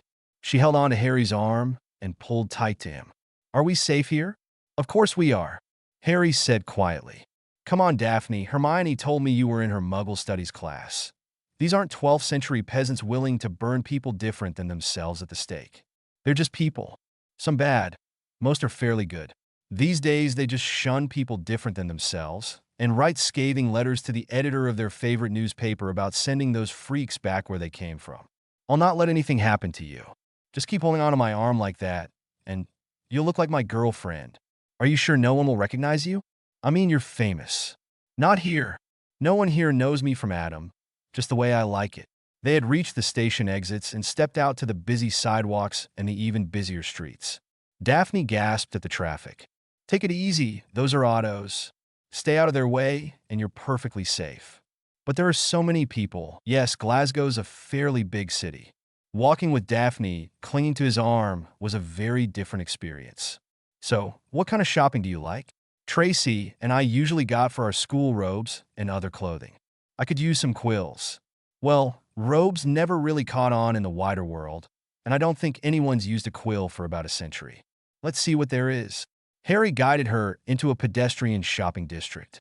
I spent a few weeks in Glasgow this summer. I got to know parts of town fairly well. Harry was jerked to a stop when Daphne suddenly halted in her tracks, staring at a display window. What is this? It's just a shoe shop. You mean this entire shop is for shoes? I think they sell other leather goods like purses and handbags, but yes, it's a shoe shop. There are probably half a dozen on this street alone. Harry was confused. Why the interest in a shoe shop? We need to go in there. Her eyes wide. We need to go in there right now. All right. Harry smiled. A shoe shop? Why did she need to go in a shoe shop? Oh well, how long could it take? 2 hours and 40 minutes later, Daphne nudged Harry awake. I don't have any muggle money. Oh, no problem, I've got it. He dug into his pocket. I'll pay you back, she said, leading him to the register where 9 shoe boxes and a happy sales clerk waited. Harry's eyes widened, and the clerk's smile got wider. She must be on commission, Harry thought, as he opened his wallet. The pattern repeated itself in clothing shop a few meters down the road. As soon as Daphne had the sales clerks occupied, he quietly shrunk the large shopping bags to a much more manageable size and secured them in a jacket pocket. It turned out that shopping for clothing was far more interesting than shoe shopping. With each outfit change, Daphne would emerge from the fitting rooms for his evaluation. Usually his evaluation involved attempting to refrain from drooling on his shoes, which pleased Daphne to no end. Still, by the time she had decided on the 4 new outfits, it seemed that one didn't buy a single item. Everything to be worn with it had to go together. Harry's stomach was growling. Paying the bill, he turned to the happily excited young witch. Feel like getting some lunch? Oh, yes. She leaned into him as they exited the shop. I don't know about muggle food. Is it safe? There are more than 6 billion muggles, Daphne. Their food is safe. Have you ever had pizza? Pizza? I don't know what that is. Seated in the chain restaurant, Harry placed an order for a sausage pizza with extra cheese, figuring that would be the least exotic combination available from Daphne's point of view. While he was doing this, she was going over the receipts for her purchases. How much is this in real money? I can't figure it out. Figure 75 pounds to the galleon. That's not exact, but it's close enough. Are you serious? All this is so cheap. How is that possible? Something about mass production and competition. The Muggles are in a global market. I don't know exactly how it works, but it has produced fortunes and markets of plenty for those with money. In the wizarding world, everything is made to order. In the Muggle world, almost nothing is. Daphne nodded. The clerk asked me for my shoe size. I had no idea what she meant. She had this metal rule thing that she used to find my size. 7.5, by the way. Under the table, he shrunk the clothing she had purchased, and that joined the shoes in his jacket's inside pocket. Oh, while you were shoe shopping, I ducked over to the stationery store next door. I got you this. He handed over a small box. Daphne opened the box. It contained a short stick and 3 metal shapes. They appeared to be made of gold. She looked up questioningly. You said you needed quills. That is what the Muggles call a calligraphy pen. Those nibs should outlast a few hundred quills. Daphne was amazed at the gift. Examining the pen, she found herself wondering why the magical world didn't use such devices, eliminating the maintenance and constant replacement of quills. Thank you, Harry. She leaned over and kissed him. Harry started to say something when the pizza arrived. He thanked the server and put a slice on each of their plates. Okay, first of all, pizza is hot. If you're not careful, you will burn the roof of your mouth. I know I do just about every time I have some. Some people like to add cheese to their pizza. He indicated the shaker of ground cheese. And some people like to add peppers to it. She showed her the shaker of a red flaky mixture. You can cut it with your knife and fork like a civilized human being, but pizza was meant to be eaten with your hands. He picked up his slice and took a bite. Daphne replicated his actions, and her eyes went wide at the flavors. This is good, she exclaimed. Why don't we get this at school? I think Dumbledore's head would explode if someone introduced a new concept to the school. Harry laughed, not without a little bitterness. There are other flavors? Sort of. There are several different ingredients that can be put on a pizza in different combinations. Some, in my opinion, are awful, but most are great. Daphne had already moved on to a second slice. So, I'm Harry again? She looked deeply into his eyes. I think so. I'm having fun. More than I thought I would. Good. Something seemed to occur to him. Today is all about introducing you to new things, right? So it seems... Does the wizarding world have works of fiction? Probably a dumb question, but I've never run into any. Yes, novels and plays like that. Have you ever heard of a Muggle invention called a motion picture? Harry led Daphne to some very comfortable seats in the most luxurious theater she had ever seen.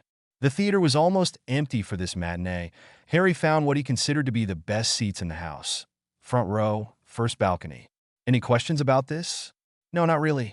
This is like a play, but done with images, like a wizard's photograph. Only it has sound. She wasn't going to tell Harry that she was prepared to be underwhelmed. He had shown her so many new and interesting things today, but there was no way that this Muggle motion picture could possibly impress her, even if the theater did. The theater darkened, and the huge white screen in front of her flickered with light. Orchestral music of such clarity, it startled her suddenly boomed out into the theater. She craned her neck attempting to spot the musicians, and was surprised to find the orchestra pit empty. Suddenly the words "a long time ago in a galaxy far, far away" appeared on the screen, followed by the word Star Wars in a stylized font over a field of what appeared to be stars, but not stars familiar to her from astronomy class. Scrolling from the bottom of the screen towards a vanishing point at the horizontal center were the words Episode 4, A New Hope, followed by more words. She leaned over to Harry, taking his hand into hers. Episode 4? I'll explain later. For now, just watch. This is so good. That was amazing. Daphne was practically jumping up and down. I thought you'd like it. Harry looked at his watch. 5:05. We've got a decision to make. What do you mean, Harry? If we want to get back to the castle before they lock the gates, we need to leave within the next half hour. Then what is the decision? I'm not ready for this date to end. I would like to take you to dinner, then dancing. We could spend the night at my home, then tomorrow one last surprise. But it's your decision. We'll do whatever you want to do.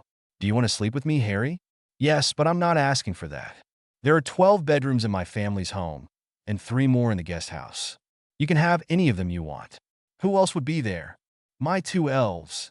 You have elves? I wouldn't have thought that. What with Granger and her silly spew. Dobby and Winky are free elves. I pay them, but that's neither here nor there. I'm having a good time with you, Daphne. You have no idea how hard that is. Either the girl thinks of me as the boy who lived, or is a muggle I can't be myself around.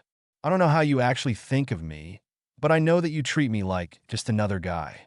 You're fooling yourself. If you were just another guy, I never would have had anything to do with you.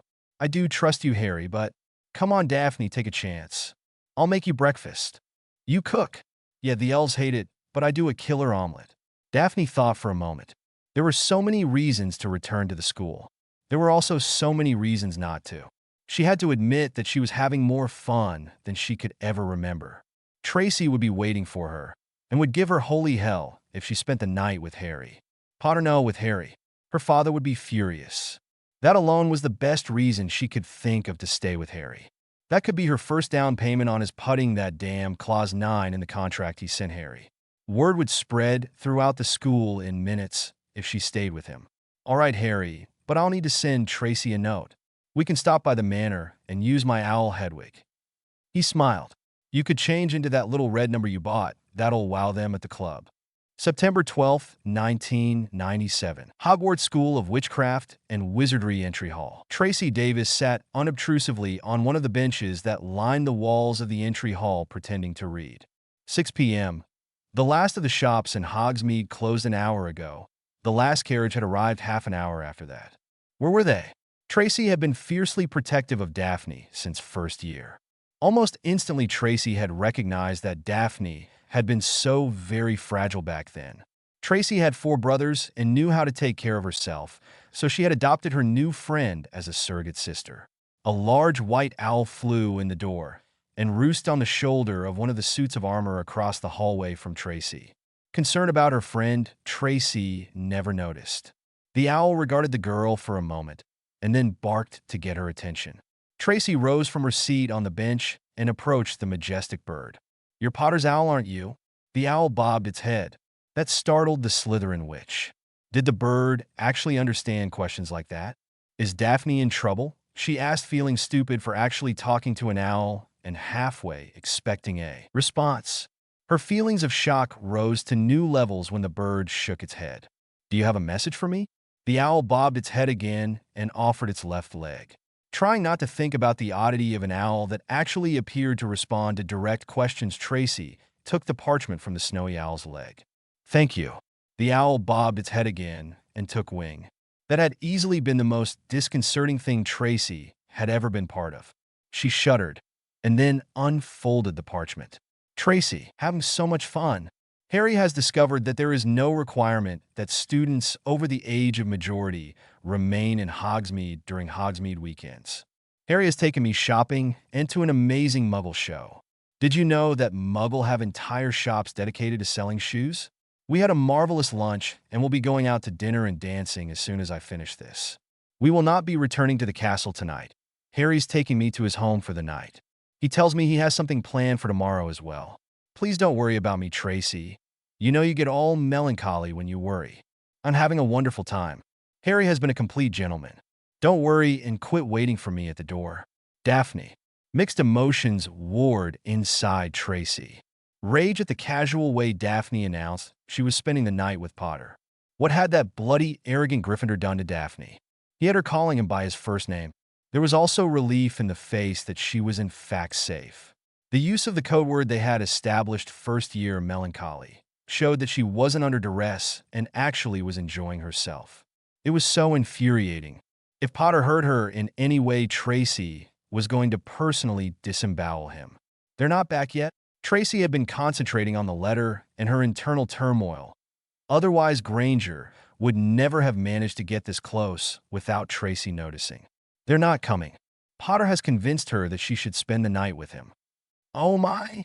A part of Tracy was pleased that she had managed to shock the head girl. It can't be that. Harry hardly knows her. Oh yes. He's taken her shopping, taken her to a show, taking her to some special dinner, then drinking and dancing at a club before taking her to his home for the night. Obviously, he's thinking she's his long-lost sister. I think I know Harry Potter better than you do. The brunette huffed. You knew the Harry Potter who was terrified he was going to die. You don't know the Harry Potter who survived and won. You have been too busy fucking Weasley to pay him any attention at all. You don't know what you're talking about. I know Harry better than anyone. Sure you do, Granger. Sure you do. September 12th, 1997. Hogwarts School of Witchcraft and Wizardry Gryffindor Heads, Suite Common Room. You wanted to see me, Hermione? Yes. Thank you for coming, Neville. Neville Longbottom was more than a little surprised to find Tracy Davis waiting with Hermione. This had to be about Harry. Why else would these particular two witches want to talk to him? We're concerned about Harry and Daphne Greengrass. They haven't come back from a date, and since you know them both, we were hoping that you might be able to shed some light on where they might be. You're both kidding, right? What possible business is it of either of you, what they might be doing? Look, Longbottom. No, you look, Davis, Neville interrupted, sitting down. Both Harry and Daphne are adults. Both are completely within their rights to spend the weekend away from this school. They have broken no rules. They have no requirements to report in to either of you. Hermione, you've said maybe a dozen words to Harry since the term began. You have no claim on him or his time. Davis, you have to realize that Daphne isn't the frightened 11-year-old who needed you for everything anymore. She's grown up and is capable of making her own choices and, if need be, mistakes. Her going out with Harry isn't a mistake. It's good for both of them. Longbottom, Tracy's stony facade broke. Neville, I know she trusts you, but she's my friend too. That means I get to worry about her. Hermione found herself stung by the truths Neville had just told her about herself. Can you at least tell us where they are? Neville checked his watch. It's 8:30. If everything is going to plan, they should be in a club that Harry and I own in London. No, I won't tell you what the name of the club is. They deserve a chance to have fun. Harry plans call for them to stay at the club as long as Daphne wants, then go to his home for the night. He has another outing planned for tomorrow afternoon if Daphne would like, then to return to the castle for dinner. So, he's planning on getting her into bed, is he? Grow up, Tracy. Harry planned out a date to broaden Daphne's horizons beyond school, Diagon Alley, Hogsmeade, and you. He isn't executing a master plan to get her into bed. If that's what he wanted, he could have had it. And you know that. Will they sleep together? I don't know. I hope they do. They are both good people who haven't had all that much good happen to them in their lives. They are both my friends. If they want you two to know what happened on their date, they will tell you. Neville stood up. If you will excuse me, I'm late for a stroll around the castle with my fiancée. The two women stared silently as Neville left the room. What happened to that shy little fat boy at the sorting? Tracy asked rhetorically. I guess he grew up. I'm starting to wonder if I did. Hermione was more than a little angry at herself. First you point out that I'd all but abandoned Harry. Now Neville has told me the same thing. The brunette sighed. I have to make the evening report to Professor McGonagall. Would you like to come along? Tracy thought for a moment, and then shrugged. Why not? September 12th, 1997, London, England. The Toad and the Stag. Stepping out of the alleyway, they had apparat de Harry and Daphne made their way to the line, waiting to get in the club. Maybe we should try another club, Harry. It doesn't look like that queue has moved in a while. Don't worry, Daphne. Getting in here won't be a problem. He led her to the head of the queue, where a large, muscular man was standing guarding a velvet rope. Evening, Geoffrey. The man's glower brightened into a smile. Evening, Mr. Potter. Coming in tonight? Yes, please. The rope was removed, and the pair passed through to the entry. Why'd you let that kid in? Daphne heard from the queue. He bloody well owns the place, mate. Geoffrey responded as the door closed behind them. Mr. Potter, good to see you, the well-dressed hostess said when she caught sight of Harry. Will Mr. Longbottom be joining you tonight? Neville's busy, Candace, but I'll let him know you asked after him. How's the crowd tonight? Loud, having a good time, and spending money. Excellent. Got a table for two? Of course, Mr. Potter. Your table is always available. This way, please. So, you own this club? Daphne asked when they were seated and waiting for their drinks. Neville Longbottom and I bought it last May. A partnership to celebrate surviving Voldemort. It was already a popular club, but it was showing its age. We closed for a month, practically rebuilt the physical plant, updated everything to the current state of the art, hired good people to run it, contracted the financials to Greengrass and come by when we're in town. He looked around. We intended it to be a local club, but it's become something of a tourist trap. Daphne looked around. A huge bar covered one entire wall. There was a small gift shop that sold shirts and other items with the club's logo on it. The dance floor was huge and crowded and lit from below. The sound system pounded out what she had learned was called a techno dance beat. The music was so unlike anything she had ever heard before, but she couldn't deny it made her want to dance. And the people, there were just so many people. Their drinks arrived, a coffee for him, a white wine for her. I'm operating, he explained. This music is just so different, she said over the pounding beat. Yeah, the Muggle-born and raised all say the same things about wizarding music. I figure a tune is a tune, as long as it's got a beat, you can dance to it. Do you want to dance? Oh, yes. Together, they went to the dance floor. I don't know these dances, she said in his ear. Look at everyone else. There are no special steps. Just move to the music, have fun, and try not to make me look too clumsy. Harry responded. It was as Harry said, just do what the others are doing and fit in. Dancing with Harry was energetic, sweaty fun. Occasionally, the music slowed, and the couples clung to one another. These slow dances she especially liked, molding herself to him, enjoying the scent of him. During one of these dances, she kissed him, and he returned the kiss. They quit moving during the kiss, and were startled to find that the music had stopped and the dance floor cleared without their noticing it. They were pulled out of their trances by the whoops from their audience, and they retreated back to their table. Merlin, it's after 1. Daphne exclaimed, looking at her watch. Is it? I'd best get us home. This place closes at 2 a.m. Best to avoid the rush. Harry led Daphne into the back of the club, into the office area.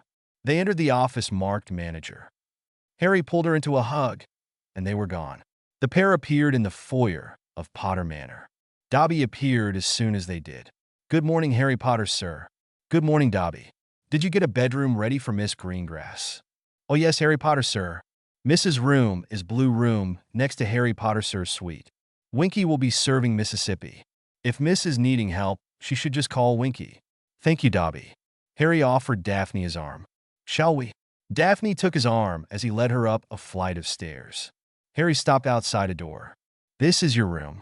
If you need anything, just call Winky. If you need me, I'll be in the next room down the hall. Do you want to come in? Oh, Merlin, yes. But not this time, Daphne. If we did, it would only confirm everything Tracy thinks about me.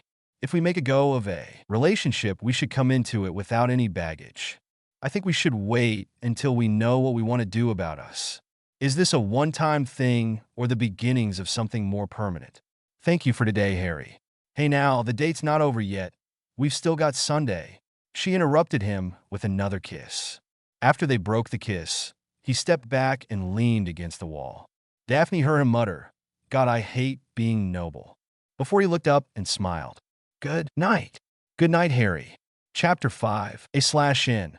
I don't own Harry Potter and wouldn't particularly care to. I would like a rental agreement with option to buy for Hermione Granger. A short-term contract with Nymphadora Tonks wouldn't be turned down. A long-term agreement with Luna Lovegood would probably be a whole lot of fun. Anytime Padma Patil wants to open negotiations, call me and for a weekend with Fleur. Oddly, Lavender and Padma's sister. Despite being her twin, Parvati do nothing for me. Harry Potter and the Marriage Contracts. Chapter 5. The rumor circulates September 13th, 1997. Potter Manor. Daphne woke slowly. This wasn't her room, nor was it the dorm. Where was she? The bed was large and luxurious. The room tastefully decorated. Over the fireplace was a family crest. It took a few seconds for her to recognize it. Potter. The previous day and night flooded back. There had been the shock and surprise of the unannounced apparition, the anger that Potter had risked her expulsion for his surprise.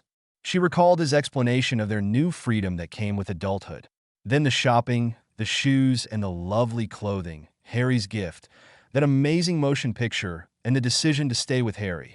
By then he had become Harry. The dinner, followed by a night of dancing to the oddly hypnotic music of melting in Harry's arms.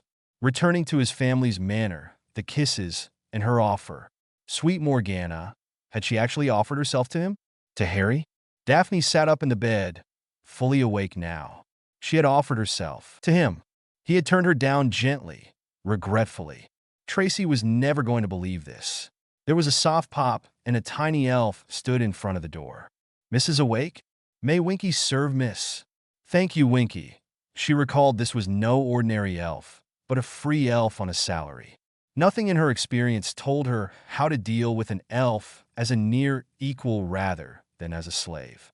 Still, it never hurt to be polite, a practice Daphne's mother insisted on with the Greengrass elves, though Daphne hadn't always been the kindest of children. Could you show me where the bath is? Winky, draw bath for miss, the elf said insistently, popping away, returning in less than a minute.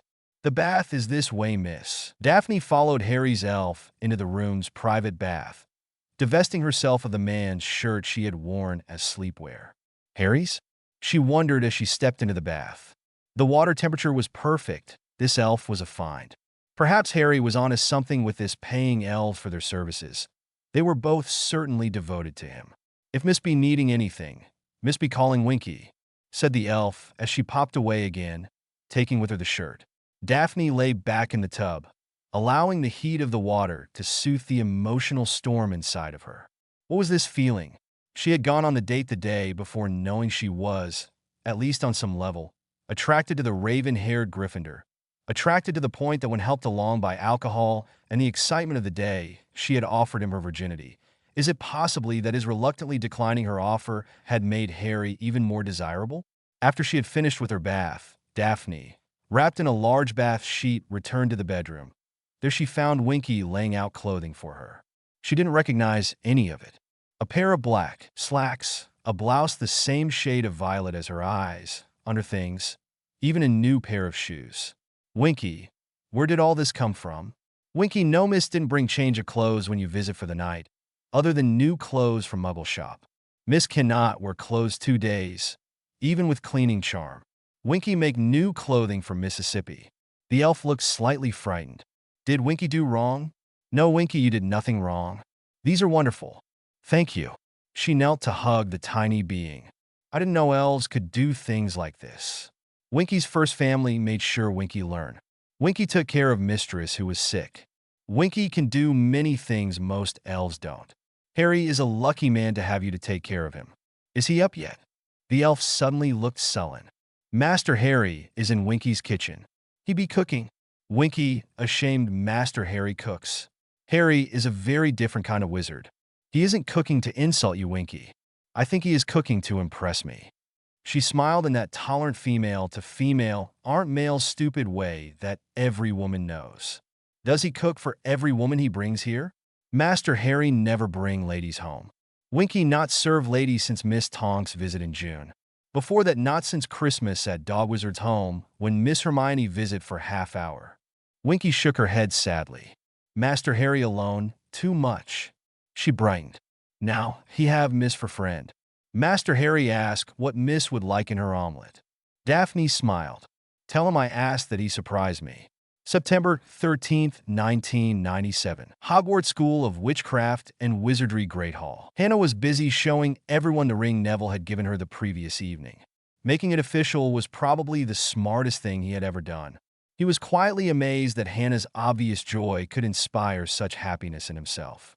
His Gran had been telling him to take this step for more than a month. Gran was smart. Neville resolved to listen to her more. He and Hannah had been having a quiet evening in the room of requirement when Neville gathered his courage and suddenly dropped to one knee and offered her his great-grandmother's ring in his life. Hannah had blinked twice at the ring. Great-grandmother Longbottom had been a woman who had gotten what she wanted out of life. And for her engagement ring, she had wanted a 4-carat diamond surrounding by sapphires set into platinum. Then Hannah had practically raped him right there on the floor. Neville smiled at the memory. It had taken almost 20 minutes to repair his clothing this morning. Just right now, it was good to be Neville Longbottom. Good morning, Mr. Longbottom. And just like that, it suddenly wasn't all that good to be Neville Longbottom any longer.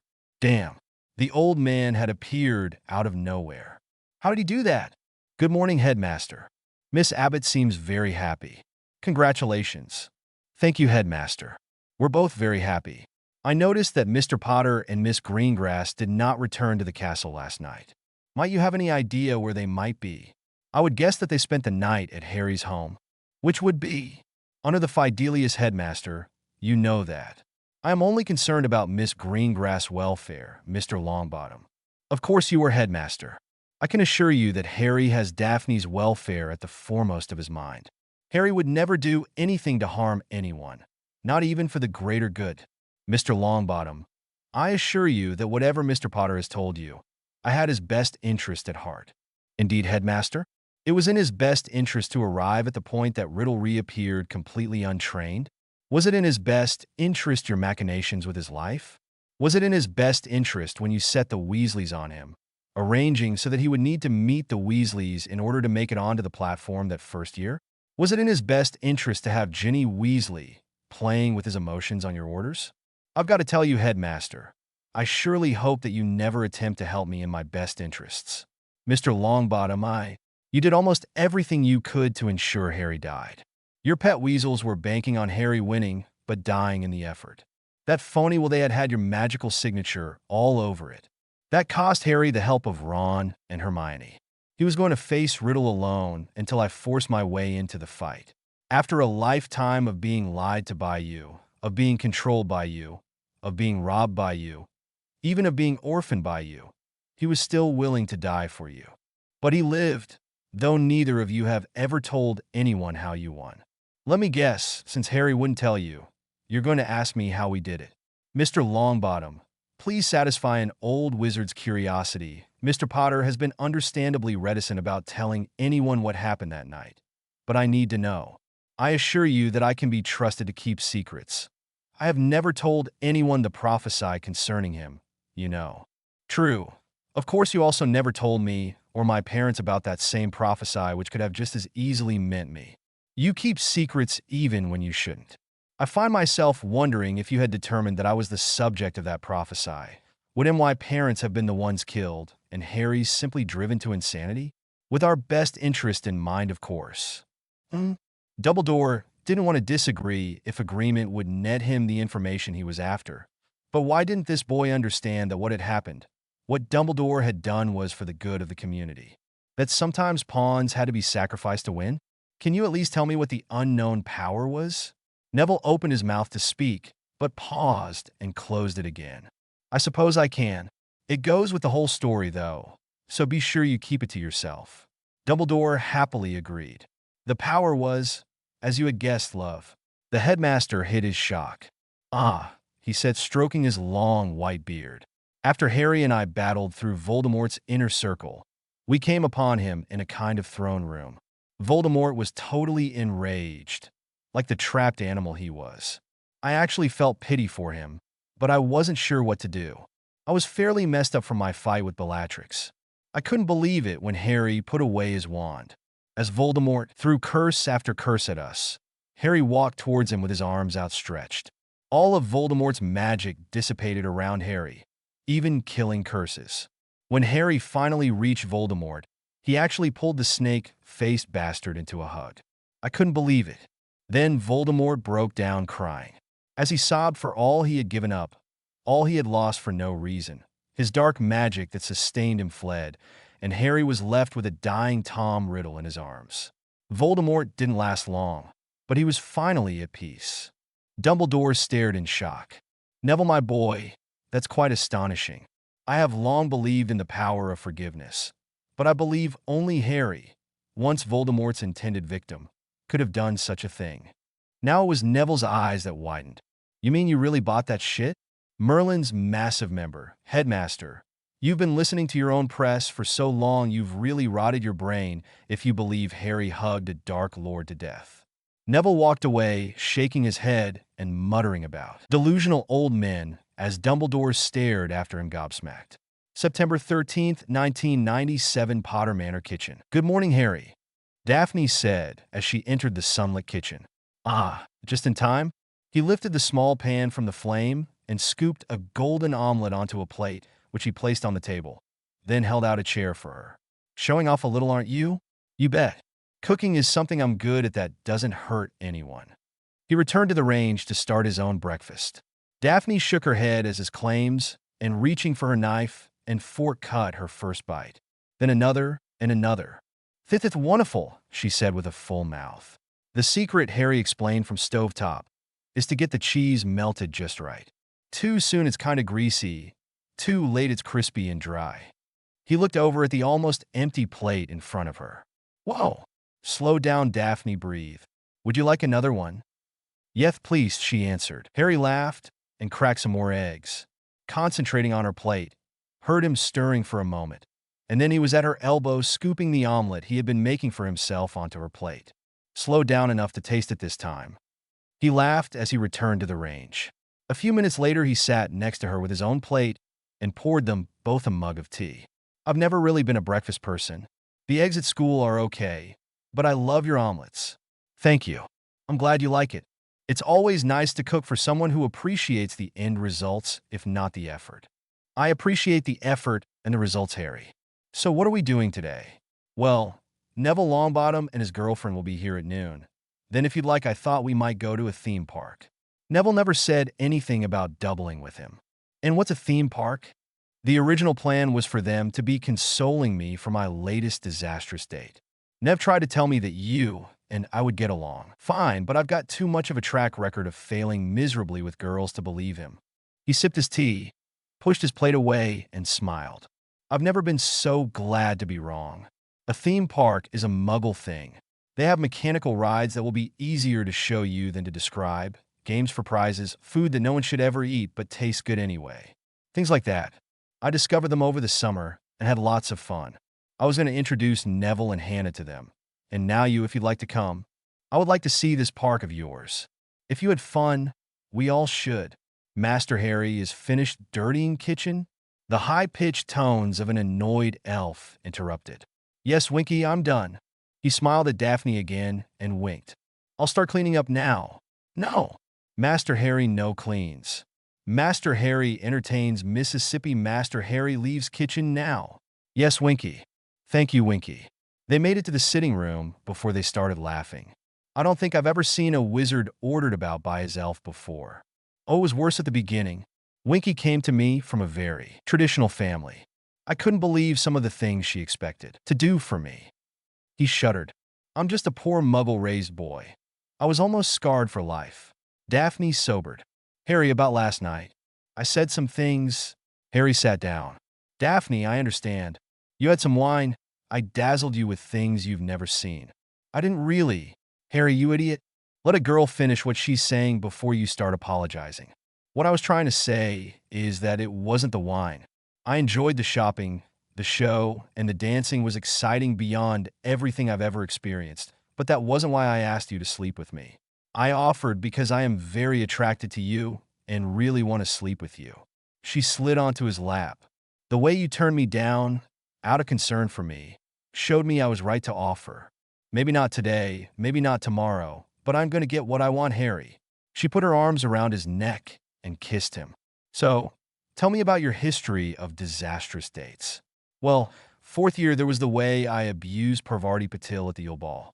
I spent my time staring at Hermione and lusting after Cho Chang and ignored Parvati almost completely. I'm surprised she's speaking to me even now. Fifth year, I actually dated Cho, who was mourning Cedric Diggory, and I think using me as a connection to him. That was an utter disaster. If there's a dating guidebook, that date is probably in the appendix under what not to do when dating.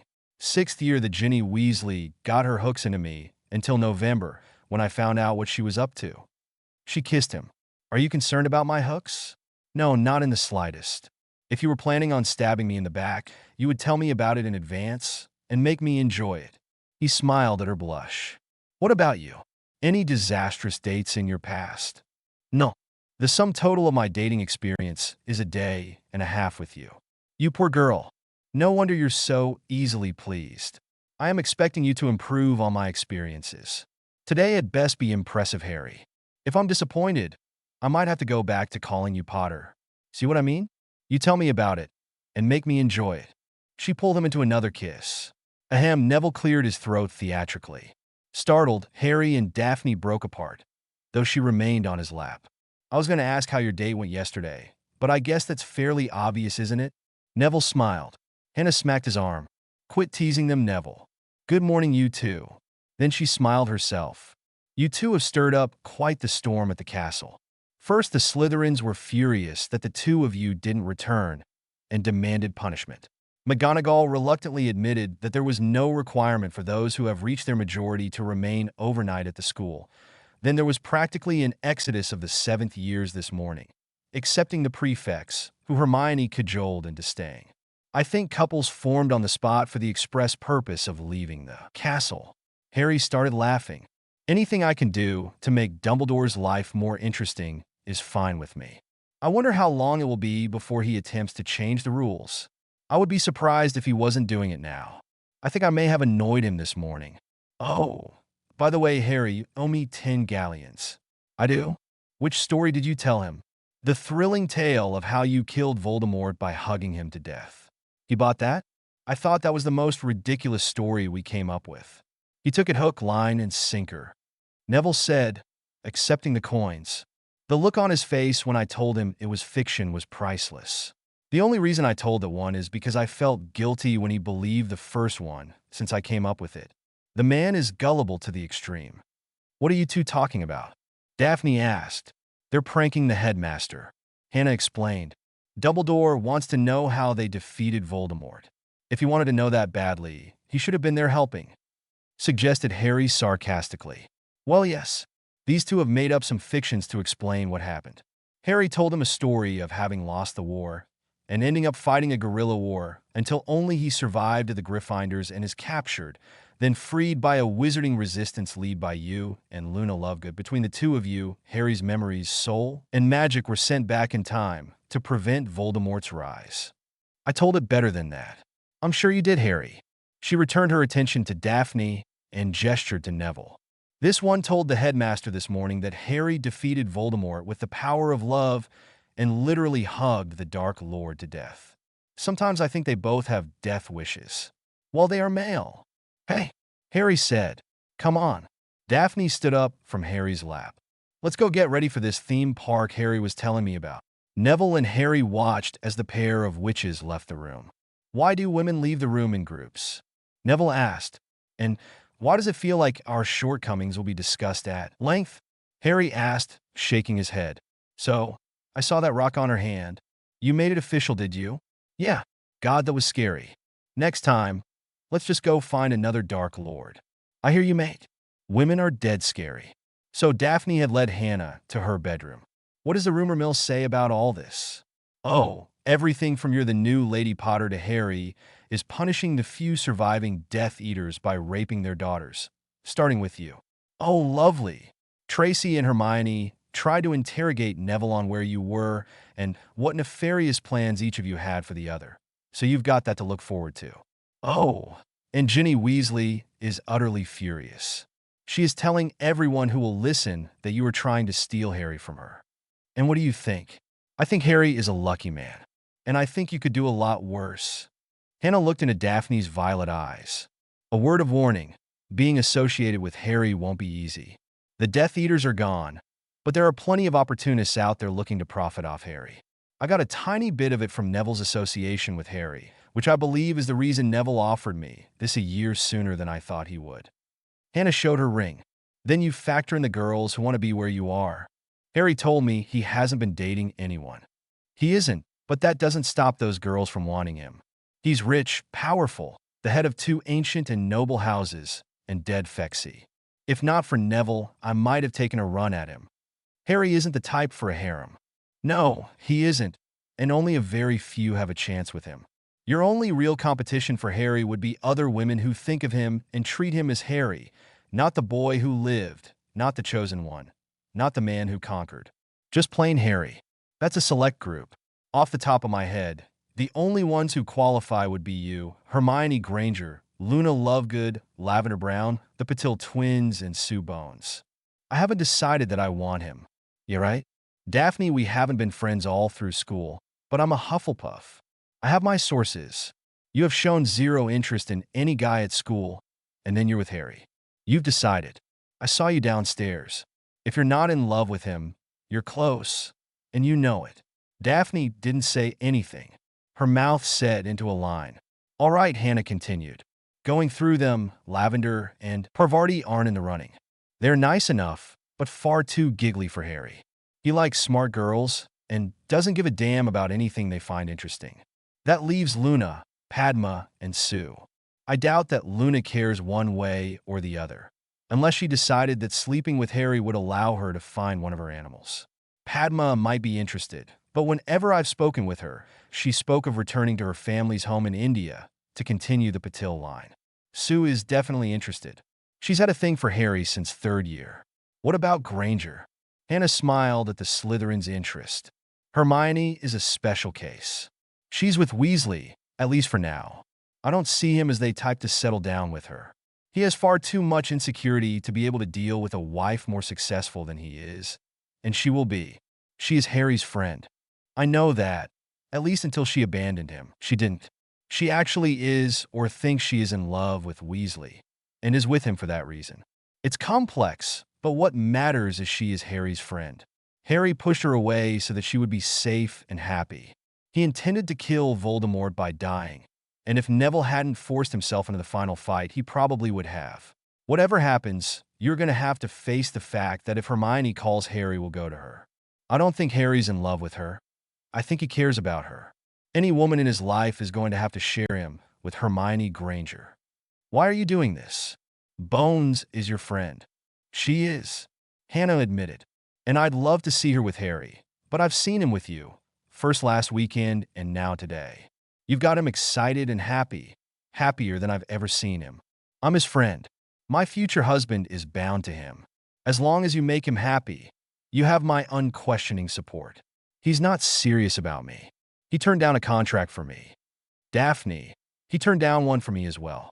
Harry would never accept any contract. He's just not wired that way. Thank you. I was wondering, is it supposed to happen this fast? I have no idea. I fell for Neville about a week after he asked me out.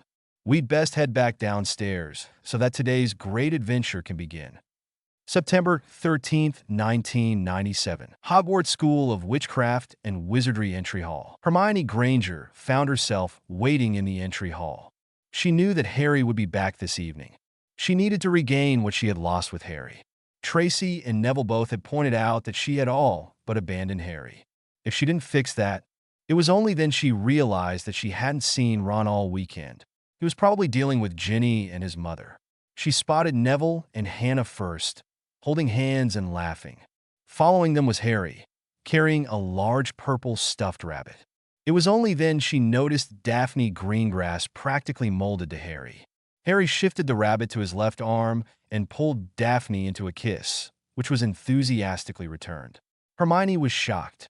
She had never imagined Harry actually kissing anyone other than Ginny, But that was obviously not going to be happening anymore. The couple began walking again and strolled past Hermione without either of them ever noticing she was there. It took her a few seconds to gather her courage and follow them. On the stairs, she found a confrontation forming. Daphne Ophelia Greengrass. What the hell do you mean spending the night with this thing? Hello, Tracy. When you made my mother? Using my middle name and everything. Daphne, I warned you about him. I warned you what he was going to try. Yes, you did, and you were wrong. Harry didn't try anything. I did. She turned to Harry and initiated a deep kiss. Harry, you did very well. Today, I'll keep using your first name. Tracy, and I need to talk a bit. See you after dinner? Oh yes, certainly. Of course. Daphne took her large purple rabbit from his grasp. Hermione watched as Harry watched his weekend date descend into the dungeons with her very upset best friend. Her oldest friend had a goofy grin on his face. After Daphne was no longer in sight, he turned and started up the stairs toward the Gryffindor Tower. Hermione couldn't believe her eyes. Was Harry skipping? /N2. A special thanks to Rigel Can for the latest story told to Dumbles. Omake, Omake, Omake, Omake, Omake. The very first Omake to any of my fics by David Brown. Sunday evening, in the Great Hall, Daphne Greengrass held court, atop the Slytherin table, her skirt pulled up to expose her brand new shoes. And look at these shoes. They cost me less than a galleon. And they're positively the best shoes I have ever worn. And you can buy them anywhere in the Muggle world. Ladies, to hell with the pure-blood agenda. Anyone who can make shoes like these, even Muggles, have got to be loved and treasured by us all. And further, Daphne was interrupted. Luna Lovegood asked from the Ravenclaw table. But what about the Shoe Event Horizon? Shoe Event Horizon? Shoe Event Horizon. Everyone knows that when a society makes too many shoes and has too many shoe stores, the entire world will collapse under the weight of its footwear. Luna. Yes, Hermione? Hermione Granger walked over to the alley between the Slytherin and Ravenclaw tables. Don't you remember when I told you about Muggle fiction? There's no Shoe Event Horizon. Douglas Adams made it up. Tears came to Luna's eyes. Does that mean Arthur Dent isn't real? Does that mean there are no ravenous bug-bladder beasts of Trawl? Should I stop carrying a towel?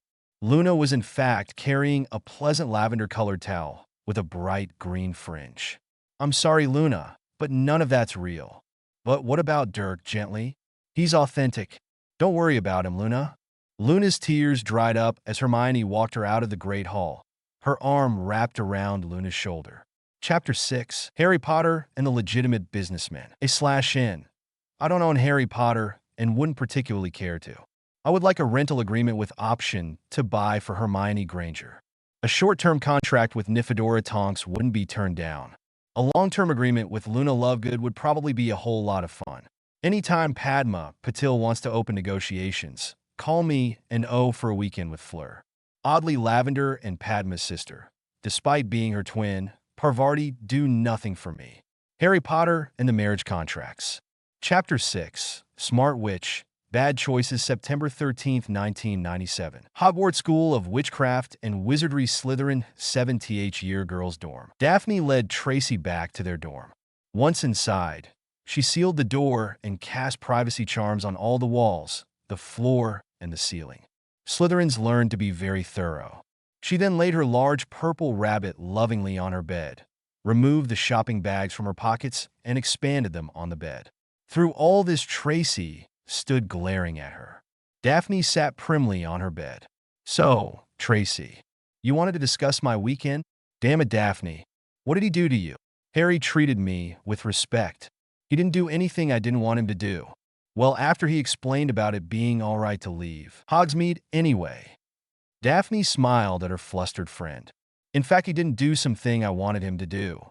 Daphne, everyone knows that you spent last night with him. There are even idiots saying you married him. Anyone who thinks that is wrong, Tracy. We had fun. For the first time in my life, I got away from what I knew. I didn't play it safe. Harry took me shopping. He took me out to eat at some surprisingly amazing Muggle restaurants. And we saw a Muggle show that was so amazing I can't really describe it. We went drinking and dancing. Daphne reached out to take her friend's hand and maintained her eye contact. Tracy, you already knew I found Harry attractive, and yes, he dazzled me with his unannounced whirlwind tour of the Muggle world. I was the one who decided to stay with him last night. I was the one who drank the wine he was buying me. I had 4 glasses of wine, Tracy. We routinely have more than that when we go out together. Have you ever seen me drunk? No, but Harry took me to his family's home. He walked me upstairs to the bedroom his elves had prepared for me. I kissed him, and I invited him to stay with me. Daphne, I'm sure that's what he wanted you to think, but so you think I'm some empty-headed moron like Parkinson who can be fooled into a man's bed? Daphne, that's not what I said. But we talked about staying on your guard with him. Tracy, he turned me down. What? Daphne reached over and gathered her rabbit in her arms. He turned me down? He thought we were going too fast. He was worried about you and what you would think because he knows that you and I are friends. He cared about what I thought. September 13th, 1997. Hogwarts School of Witchcraft and Wizardry Great Hall. Nice of you to return to us, Mr. Potter. Harry looked up from his dinner. Good evening, Professor McGonagall. He smiled at his head of house. Should I assume that the headmaster would like to speak with me? That would be a safe assumption, Mr. Potter. I will be there as well. Now. Or can I finish my meal? As soon as you are done, Mr. Potter. Yes, ma'am. Harry watched as the Scots which left the Gryffindor table. Harry's in trouble, Neville said in a sing-song voice, a huge grin on his face. And it's such a surprise, too. Harry laughed, returning to his meal. I'm a bad boy. One of the worst. Hannah agreed. Why didn't you invite Daphne to eat with you? Couple of reasons. I'm guessing that Tracy needs to hate me for a while, and that wouldn't be conducive to a pleasant meal, and Daphne sitting here would cause certain GRYFFS to stroke right out. And I expected Dumble's summons. Go easy on the old man, Harry. Neville's grin hadn't faded at all. He's had a rough day. Some students actually learned something today. Enter. Harry pushed the door open and stepped into the headmaster's office. Good evening, headmaster. Good evening again, Professor McGonagall. You asked that I stop by. I would like to know what you think you were doing, Mr. Potter. Harry found himself wondering if Dumbles knew that his eyes lost their twinkle when he was angry. You'll have to be more specific, headmaster. What did I think I was doing when I was doing what? You know full well what the headmaster is referring to, Mr. Potter. McGonagall was livid. Harry wondered why. What were you thinking when you spent the night with Miss Greengrass? I'm afraid I'm not clear on just how what Miss Greengrass and I did this weekend is any of your business, Professor, or yours, headmaster. As headmaster, I am tasked with the safety of all of the students at Hogwarts, Mr. Potter. Really? Where was this responsibility when you allowed a possessed professor to let a troll into the castle? Where was this responsibility when you brought a magical object that attracted a dark lord into the castle?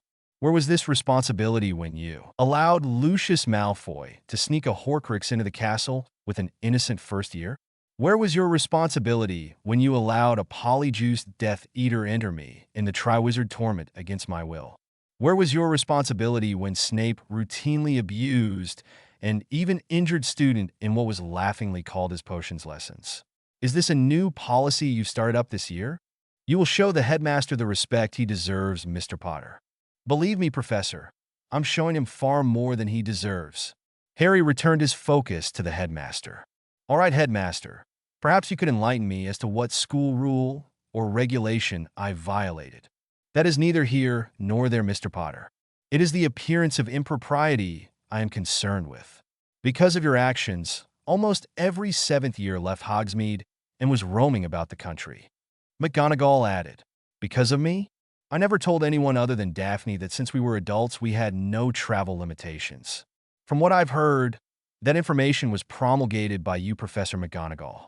I'm not the one who made the age of majority 17. Nor am I the one who decided that one had to be 11 to start at Hogwarts, ensuring that each and every 7th year will always be legally an adult. All I did was discover the realities of the actual rules as opposed to those the students are allowed to believe and exercise my rights as an adult. Miss Greengrass did the same thing. As far as your hypothetical appearance of impropriety, Daphne and I are free adults with no obligations to anyone as far as impropriety goes. The school does have a morals clause, Mr. Potter. Dumbledore spat. Really? How interesting. Indeed. Perhaps a check on the status of Miss Greengrass's virginity is in order. McGonagall looked at the headmaster like he had lost his mind. Harry's voice went very cold. If you insult my friend like that, headmaster, then we will duel. Surely your success against Tom Riddle hasn't made you believe you would have a chance against me? It doesn't matter, headmaster. Even if you beat me, you lose. Every newspaper in magical Britain will have the story, because I will make sure they do. If you win, the board will sack you before I hit the ground. If I win, you will never regain your moral superiority. Harry smiled, but it didn't reach his eyes. We both know your moral superiority is a lie. We both know what you are. Have you ever shared your machinations with Professor McGonagall? I'm sure she would be so very proud of you. After the door closed behind Harry Potter, Minerva McGonagall turned on her oldest friend and mentor. What the devil are you playing at Albus? Threatening to verify Miss Greengrass's virginity? Have you lost your mind? Sometimes I think I might have. What is the problem, Minerva? I would be surprised if more than a dozen of the young women in 6th and 7th years pass such verifications with their virginities intact. Do you even read the reports I submit to you detailing those found out of bounds, be it in a broom cupboard, an unused classroom, or the astronomy tower? It wasn't much different in my day. Hell, Albus, I wouldn't have passed such a test after my 5th year. An empty threat, Dumbledore waved off her concerns. We need to reassert control on this situation. September 13th, 1997. Hogwarts School of Witchcraft and Wizardry Entry Hall. Greengrass. Daphne turned to C, who had called her name. What do you want, Weasley? What the hell kind of game do you think you're playing with Harry? What business is it of yours, Weasley? Tracy asked. Didn't he kick you out of his life for being a slut? Or was it thief? I lost track there. Daphne added. Let me be clear, Greengrass. So clear even a Slytherin can understand. You will never get your hands on the Potter fortune. That is mine. Harry will come crawling back to me. Get in my way, and I'll destroy you. You insignificant little. All right, let's break this up. Hermione Granger stepped between the Slytherins and the irate Gryffindor. I think the last thing anyone wants is a fight in the halls. Piss off, Granger. This slut is coming between me and Harry. November 24th, 1996. Hogwarts School of Witchcraft and Wizardry. 4th floor broom cupboard. This was the part of being a prefect Hermione hated the most. Raiding the couple's hideaways always made her feel a bit hypocritical. When she and Ron weren't on duty, they had their own rendezvous places. Though they never used broom cupboards, that was just tacky. If the boy couldn't be bothered to come up with a better, more comfortable place, then why would any girl bother with him? As per established procedure, Ron knocked on the door to the cupboard and then did a 10 count before opening it for inspection.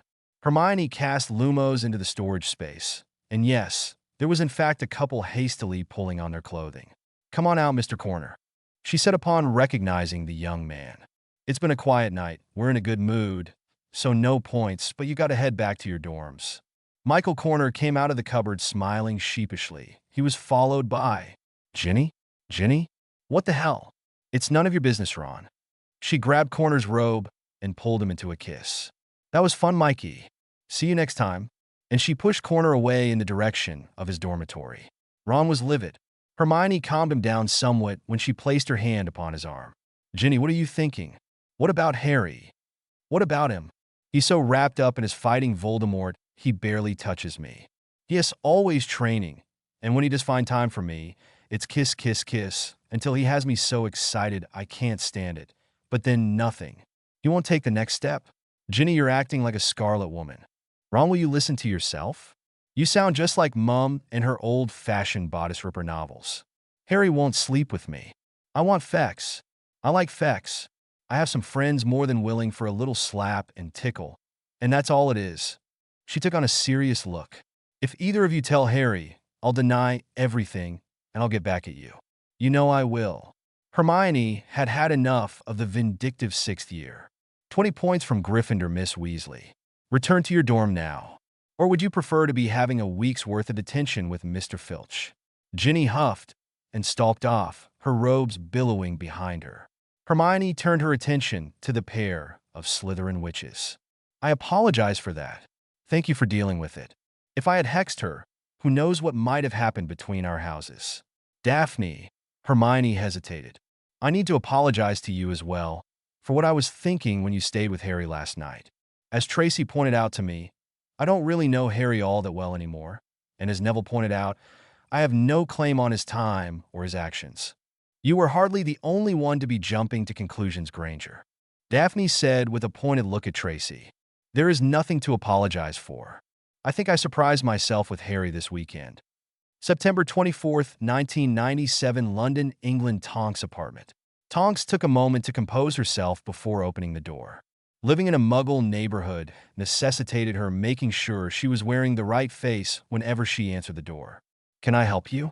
Harry. Evening, Tonks. Have you got a few minutes? Of course, Harry. Come on in. She showed her favorite head of family to her sitting room. Now, why would the man who conquered come calling on little old me? She chuckled at his wincing at his newest nickname. Girl problems? Am I that transparent?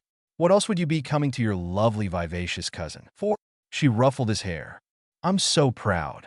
Skipping out of school and everything. No, that's no big deal. We can leave the school anytime we're not in class as long as we're at least 17. What? Is this a new rule? No, as far as I can tell, it's always been that way. The staff just didn't tell anyone. I spent every bloody weekend at that damn school 7th year, and I didn't have to. Yeah, pretty much. Bloody hell. All right, what's your problem? How do you make a psycho bitch go away? Tonks paused for a 3 count.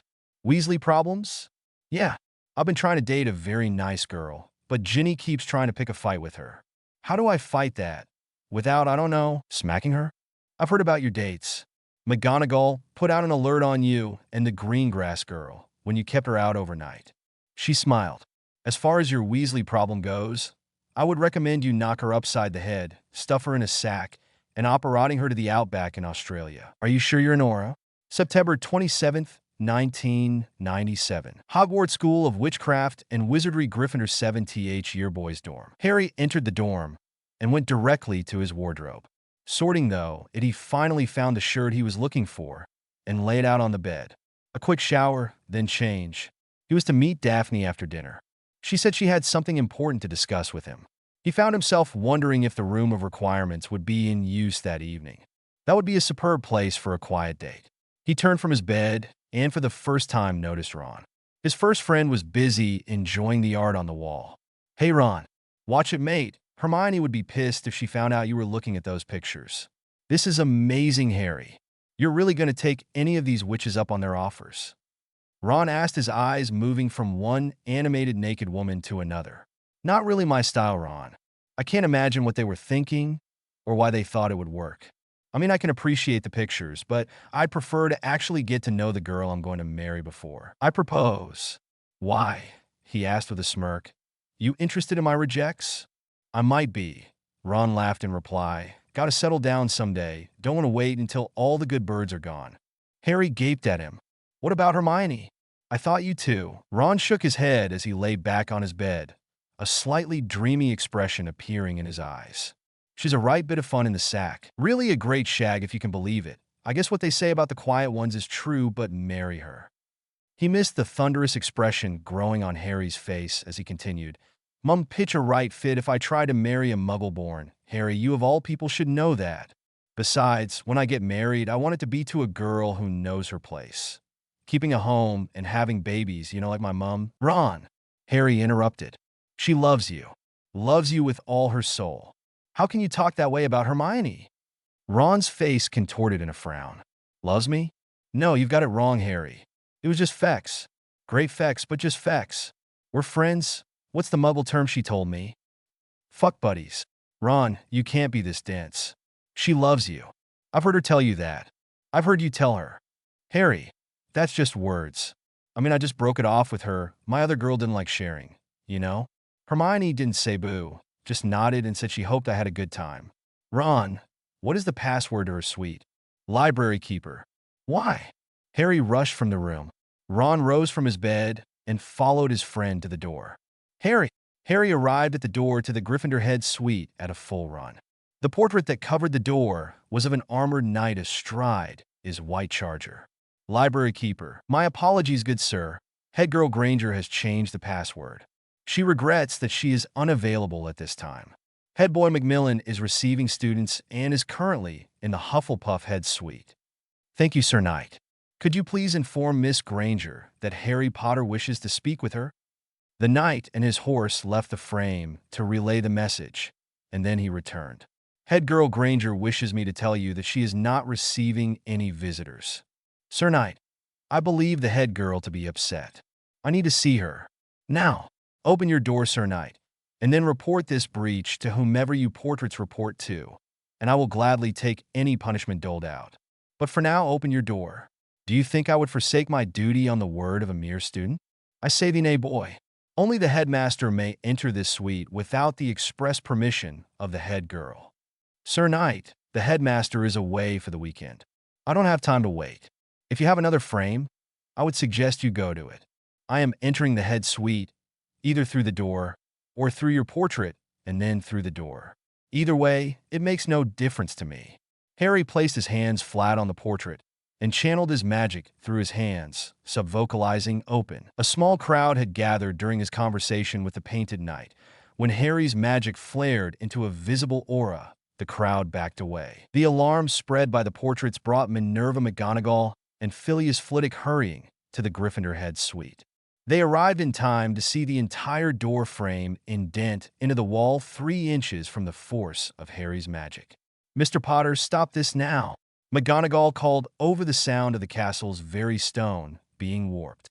Not letting up on the pressure to open the door, Harry replied. Can you open this door? No. Only the headmaster can. Then stay out of my way. You can punish me later. Harry redoubled his efforts on forcing his magic into the stone to cause the door to open. His aura flared brighter, and he fell to the portrait. From the professor's perspective, he vanished. When the glare from Harry's aura faded, the castle walls around the portrait repaired itself. Harry found himself laying on the floor of the darkened common room of the Gryffindor head suite. How the hell had he done that? The door never opened. He had passed through the stone. How was that possible? Shaking his head to clear it, he stood and looked around. The common room was a disaster area. Sweet Merlin, she had shredded her books. Damn you, Ron. Harry waved his wand, murmuring reparo at various items around the world, hoping that Hermione's precious books could be recovered this way. He made his way to the first bedroom. The chamber was empty, the bed unmade. This must be the head boy's room. Moving on to the other bedroom, he found Hermione on her bed, sobbing. Hermione? Just get the fuck out, Harry. I told that stupid painting no visitors. I'm not going anywhere, Hermione. She sat up suddenly furious. Oh, is it your turn with the fuck doll? Do I get to worship your mighty penis now?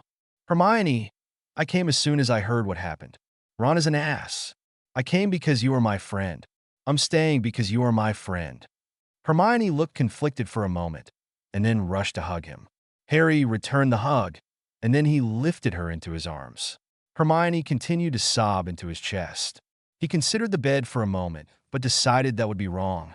He carried her out to the common room and settled onto the sofa with Hermione on his lap, rocking her gently. After a few moments, her tears subsided. Harry kissed her on the forehead.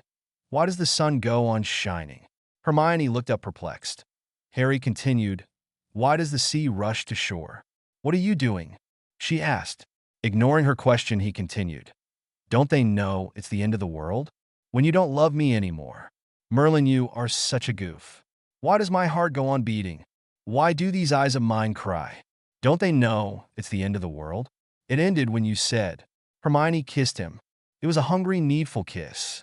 Her hands reaching for his face and pulling him into the kiss. Love me, Harry. Let me love you. I can't, Hermione. I'm with someone now. But even if I wasn't, I could not with you. Am I that repulsive? Hermione? Guno. You're my friend, my Hermione. I've never thought of you like that. You're my sister. He blushed. I'd do anything, go anywhere for you, but I can't do that. I love you, but not like that. God, I'm pathetic. Oh, don't be silly. There would be a line around the castle if you were taking applications. I don't need any more brothers. Hod. You know what I mean. Take some time, he'll get over the ass and date better.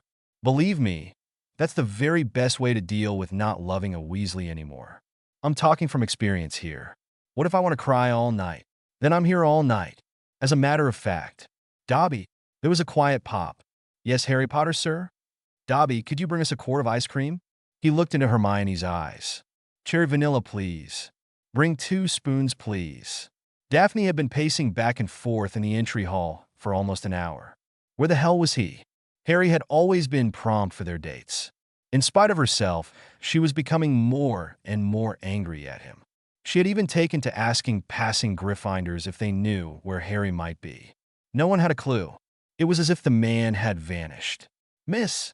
Daphne turned to see the male Potter elf. Dobby? Yes, Dobby. Harry Potter, sir. Asked Dobby to bring Miss this note. Thank you, Dobby. The elf bowed and vanished with a pop. Daphne opened her note. Daphne, I'm so sorry. I'm going to have to miss our date tonight. I cannot apologize enough, and I promise to explain everything tomorrow if you still want to see me. I hope you can forgive me. Harry, A/N. Many thanks to FenrisWolf001 for his help in the Ron scene. A/N2. End of the World lyrics by Daltrey Calhoun. Chapter 7. A/N. I don't own Harry Potter and wouldn't particularly care to. I would like a rental agreement with option to buy for Hermione Granger. A short-term contract with Nymphadora Tonks wouldn't be turned down. A long-term agreement with Luna Lovegood would probably be a whole lot of fun. Anytime Padma Patil wants to open negotiations, call me and for a weekend with Fleur. Oddly, Lavender and Padma's sister, despite being her twin, Parvati, do nothing for me. Harry Potter and the Marriage Contracts. Chapter 7. Never Forget. September 28th, 1997. Hogwarts School of Witchcraft and Wizardry Room of Requirements. Daphne stood outside the door of the secret room that absolutely everyone knew about, wondering if she should enter. Why had she opened herself up to this? Why did it hurt so much? Hannah Abbott had approached Daphne this morning at breakfast. I take it you heard about last night? Yes. He stood me up for her. You warned me that if she called, he would go to her. I just didn't really believe it. Since she and Weasley are split, I guess that Harry will go to her now? No, you don't understand, Daphne. Hermione isn't a lover for Harry. She's his Tracy. Is Tracy? I don't understand. You know Harry's history. Like you, he's an only child. Like you, he has no idea what it's like to have a sibling. Despite that, like you, he has found someone to be that sibling. Hermione is Harry's Tracy. Tracy is your Hermione. Have you ever wanted to have sex with Tracy? No. And that is Harry's reaction to the idea of sleeping with Hermione. Hannah took a piece of bacon off the platter to her left. Harry's terrified he's buggered up the best relationship he's ever had. Has he? I don't know. The Slytherin appeared to almost be in tears. I don't know if I can share. I was really amazed by how much his not showing up hurt me. If the situation was reversed and Tracy needed you, would you go to her? Of course I would, but... Daphne shook her head. Can this even be real? It's all happening so fast. Hannah shrugged. As far as I'm concerned, some things are just meant to be, Daphne. The way I see it, you've got a choice. You can walk away now and always wonder what might have happened, or you can give him a chance to make it up to you. Don't expect him to apologize, though, not for going to Hermione when she needed him. And what happens if I walk away? I go get Sue Bones and tell her that Harry needs some sympathy. The first hints of a smile showed on Hannah's face. Daphne returned the grin. You had to make it a competition, didn't you? Where's he hiding? The Room of Requirements. Take it easy on him, Daphne. If you want it over, then it's over. But if you want to give him a chance... Daphne reached for the brass handle on the door to the Room of Requirements. Before she could touch it, someone called her name. Daphne. She turned to find Hermione Granger approaching. Have you spoken with Harry yet? No. I was just going to. The bushy-haired Gryffindor looked around, and then she waved her wand in patterns that Daphne recognized as privacy charms. Non-verbal privacy charms. Daphne was impressed in spite of herself. I'm sorry Harry stood you up because of me.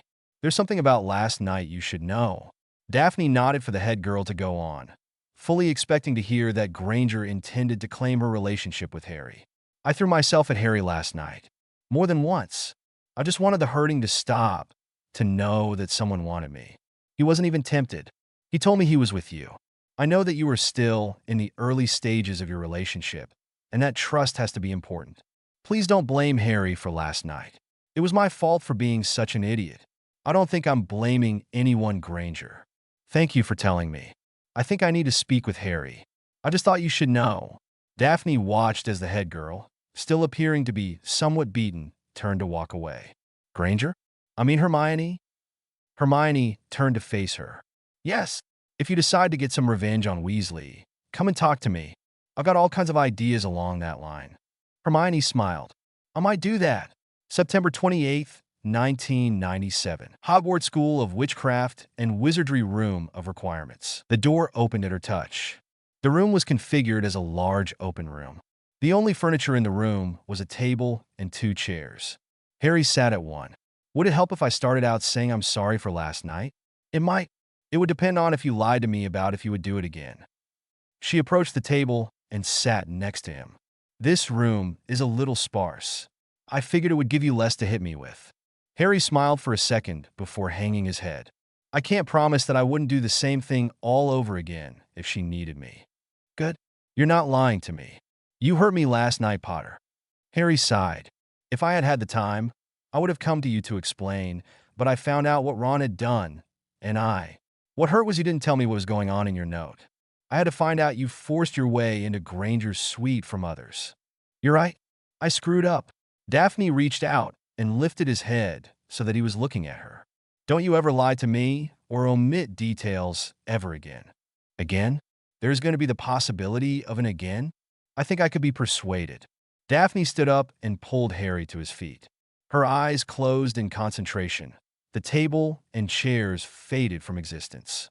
In place of the plain, empty room was a duplicate of the Slytherin common room. The only difference Harry could see comparing it to his memories from second year was that the furniture had been replaced by a large chaise lounge. "You have some very good friends, Harry Potter. Hannah found me and pleaded your case, explaining to me that Granger is to you what Tracy is to me. Granger found me before I could find you, and made sure I knew that she came on to you and you told her that you were with me. Lock the door." Harry drew his wand from his pocket and cast 4 different locking charms on the door.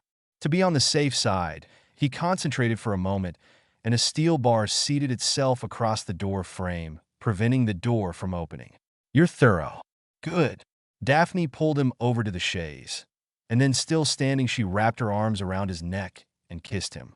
"We've been going out for 3 weeks now. For the last 2 weeks, the only person I've spent more time with is Tracy. We've had our first fight. I think it's time for us to make up." "Thank you. I haven't completely forgiven you yet, Potter. Perhaps after you earn it." She pulled him down onto the chaise. Their petting had been going on for more than a quarter of an hour. Daphne sat up and pulled the jumper she wore over her head, revealing a white t-shirt. She lay next to him again and began to play with the buttons of his shirt. "You've got hands, Harry. It's all right to use them. Touch me." "I'm Harry again?" he asked as his right hand traced down her spine through the T. Daphne shuddered at his touch. "I think I've forgiven you, Harry," she said, her eyes heavily lidded. "You've earned it. Now get back to work." Harry didn't need to be told twice. Over the next half hour, they shed their clothing. With unspoken agreement, the both removed their underwear. She was fascinated with his erection, he with her wetness. "What do you want me to do?" Harry asked. Daphne took hold of his erection. "I want to be very clear here, Harry. As long as you are with me, this," she gave his penis a squeeze, "is mine. If you as much as show it to another woman before I am finished with you, I will remove it. And no bragging to your friends either." She leaned into him and kissed him tenderly. "Love me, Harry. Love me." Like most first times, it was awkward, embarrassing, and for Daphne, painful.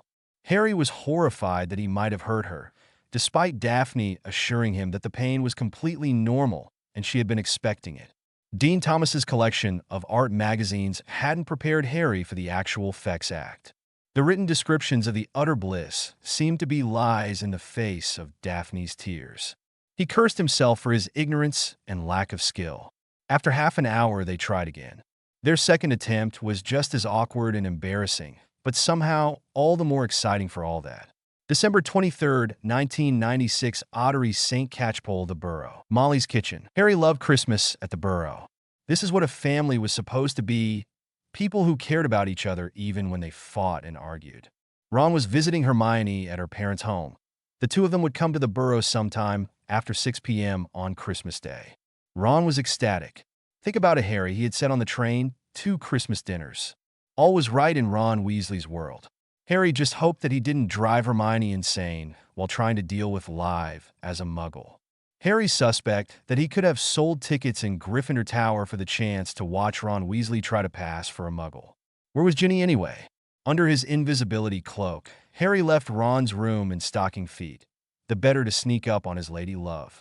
A good scare was usually good for a quick snod. She wasn't in her room, probably downstairs. He quietly descended the stairs. There she was sitting with her mum talking over a cup of tea. He sat on the step and sighed. He loved seeing her like this. Oh, there was no way in hell that Jin would ever be a stay-at-home mother like Molly, but still just the sight of the two of them together made him smile. Ginny, you gotta calm down. Minerva has caught you 4 times with different boys. That just goes to show that she's not as informed as she thinks. She missed 5 others, Mom. Look, with everything I'm doing for you, you can cut me some slack. That pathetic half-blood upstairs must be a eunuch. I haven't managed to get a bit of action out of him. Ginny, you gotta stop speaking like that. If you're not careful, you'll make a mistake in front of him. I don't care where you get your fun, but you could try and use Harry for that, you know. Hardly. Mummy's a virgin, and I think he plans to be one on his wedding night. Besides, he's a half-blood. Can you imagine? No, not really. Well, we won't have to worry about that. Albus is predicting that Voldemort will make his move this summer, and our little hero will march off to his doom. And then we get everything we've got coming to us. You just make sure you don't let the hero find out about your hobby. Your job is to keep him distracted until it's time for him to do his duty. Harry sat on the stairs, unable to breathe. He couldn't believe his ears. Was this a dream? Was Voldemort manipulating his mind again? He drove the handle of his wand into his thigh. The pain made no difference in what he was seeing and hearing. Ginny and Molly were still there laughing at him and celebrating his upcoming death. He had to get out of there.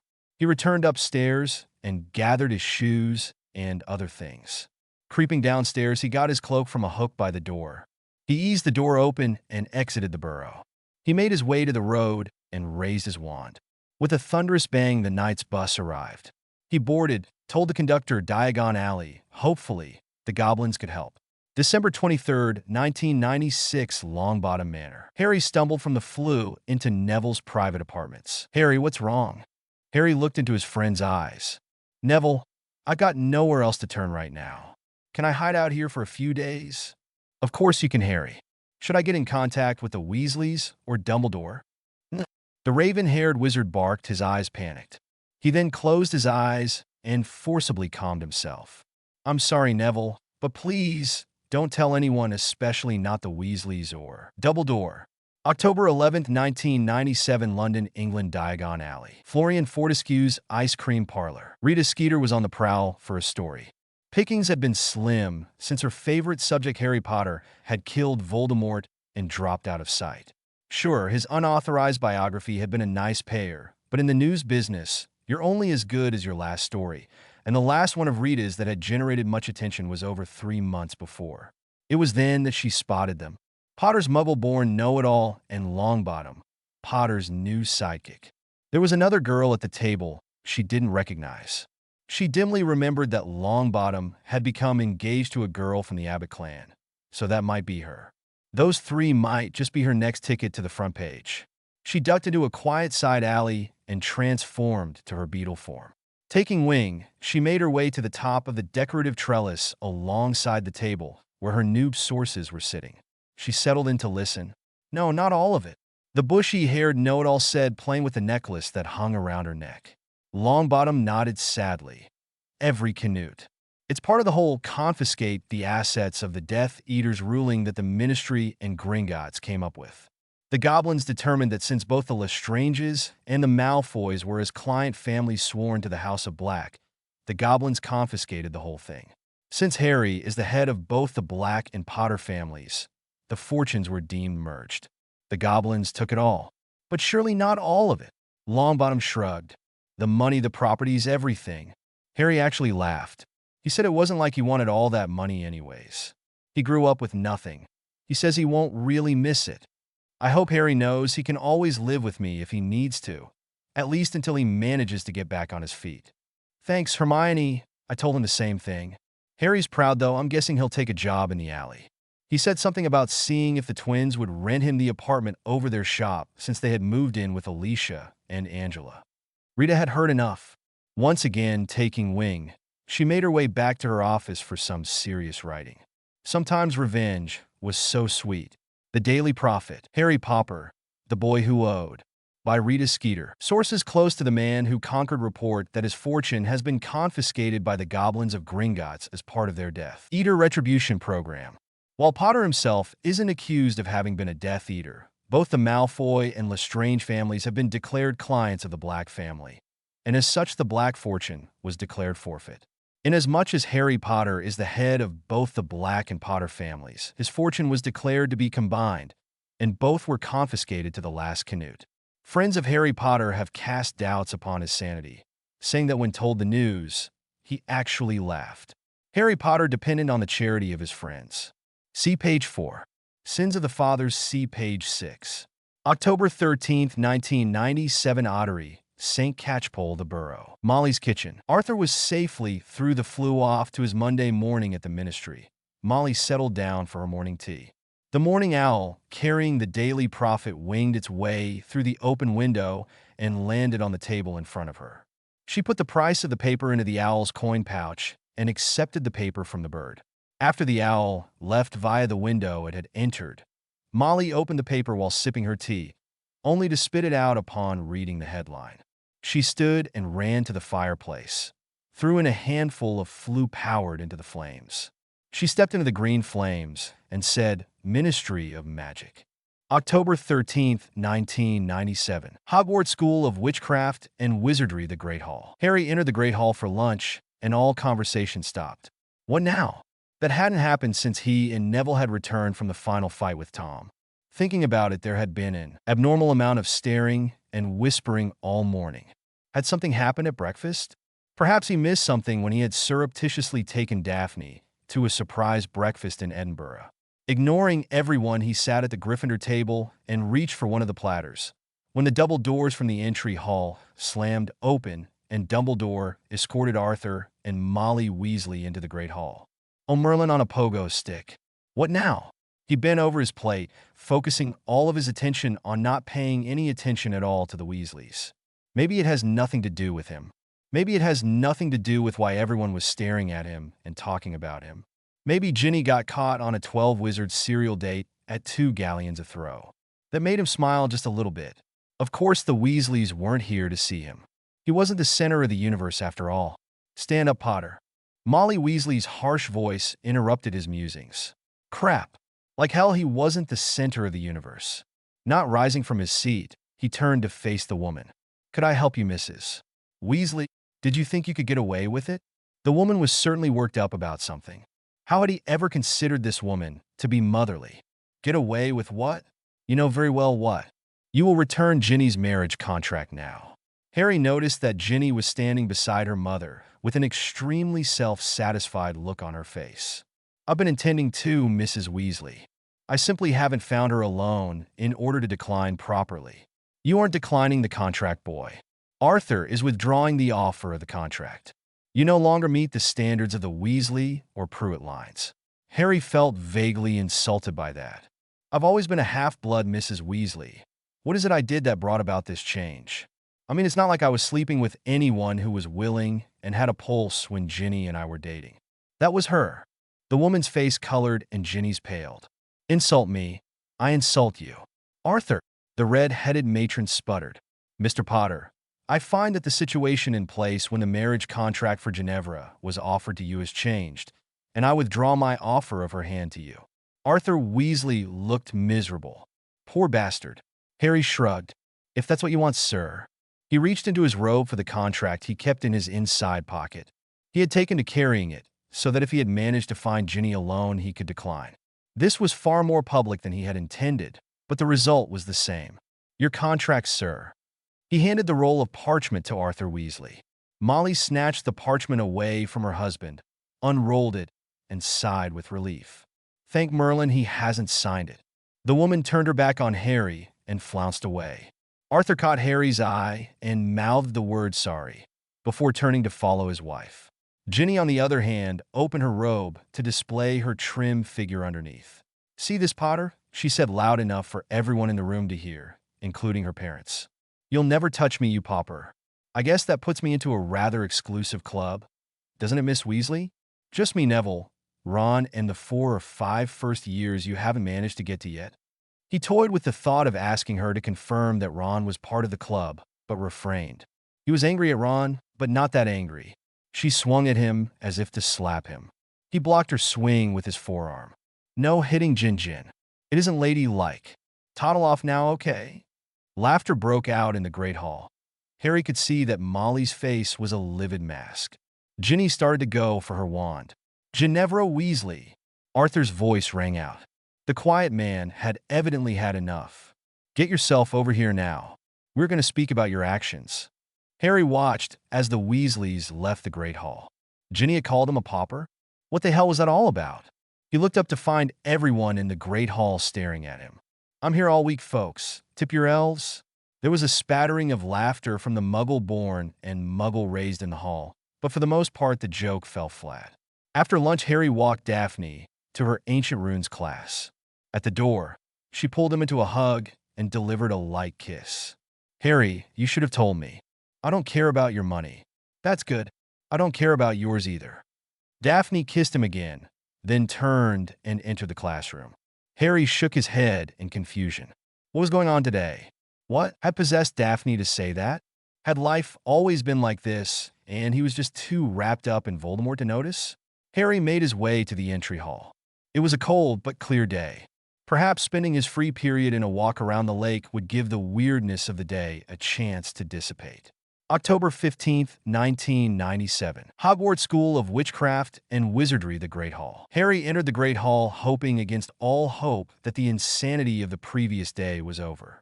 The staring and the whispered had continued into the evening. Daphne had a detention, something about a confrontation with Ginny Weasley.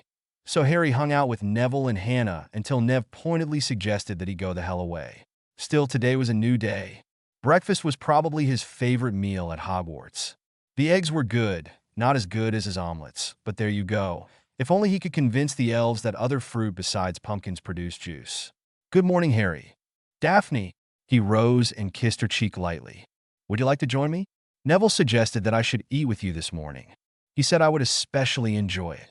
Neville and Hannah slid onto the bench on the opposite side of the table. "Good morning, you two." Harry regarded Neville with a suspicious eye. "And what have you got cooked up, Nev?" "Who, me?" Neville said innocently. "I never caused trouble. I'm the comedy relief." "You're right." Ron Weasley's voice came from behind Harry. "I thought this was supposed to be a Gryffindor table." "Piss off, Ron." Harry and Neville chorused. The pair then blinked and laughed at their synchronicity. Ginny was evidently with Ron. "Let's sit at the other end, Ron. Something smells down here." "A shower would probably help you with that, Jin. "Shut it, Popper," the redhead hissed as she stalked off. "That's the second time she's called me Popper. Is that a new insult or something?" Neville was about to explain when the Morning Owl post started streaming in through the open windows. Hermione slid into the seat next to Neville. "Did I miss anything?" "No," Hannah said. "The show should be starting just about now." "What show?" Harry asked. "What are you three up to?" None of them answered. Harry noticed that their attention was focused at the far end of the table where a post owl had landed in front of Ginny. "Why do any of you care that Ginny got her teen witch weekly?" Neville gave him a mysterious grin. Wait for it. Around the Great Hall were a series of exclamations of surprise, none louder than the one from Ginny Weasley, who tore her eyes from her magazine to shoot Harry a look of pure loathing. "What the hell did you three do?" Harry asked Neville and his celebrating sidekicks.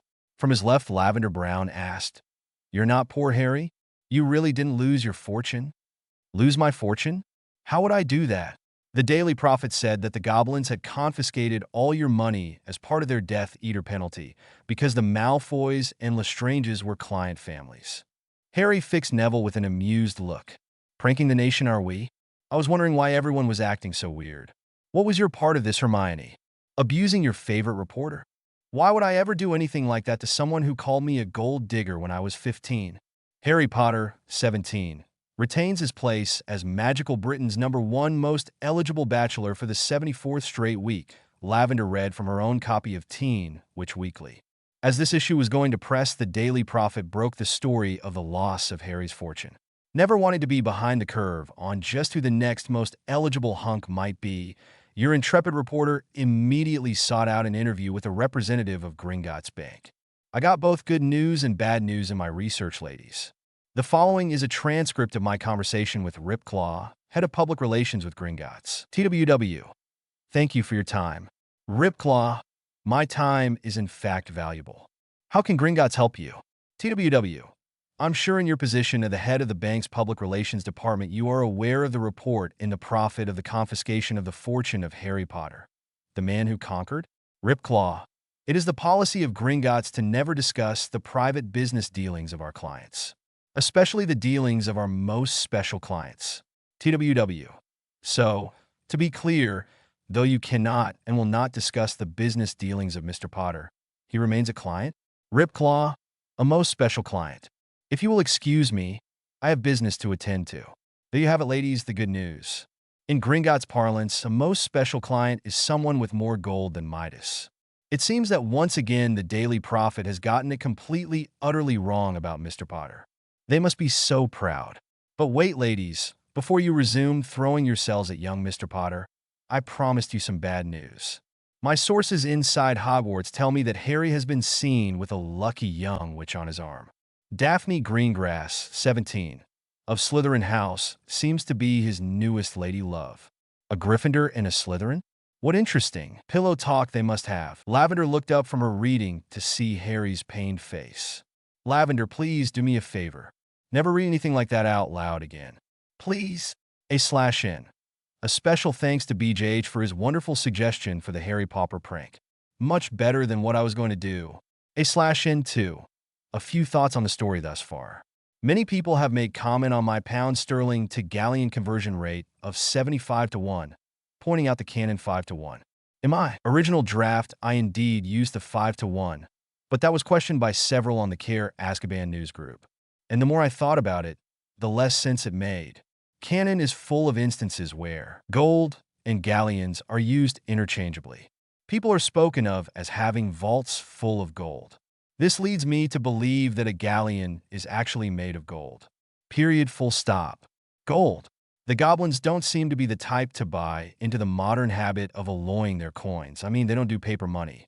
To a goblin, gold means gold. Granted, pure gold is far too soft to be readily usable as coinage for any extended period of time, but magic is an excellent way of explaining that away.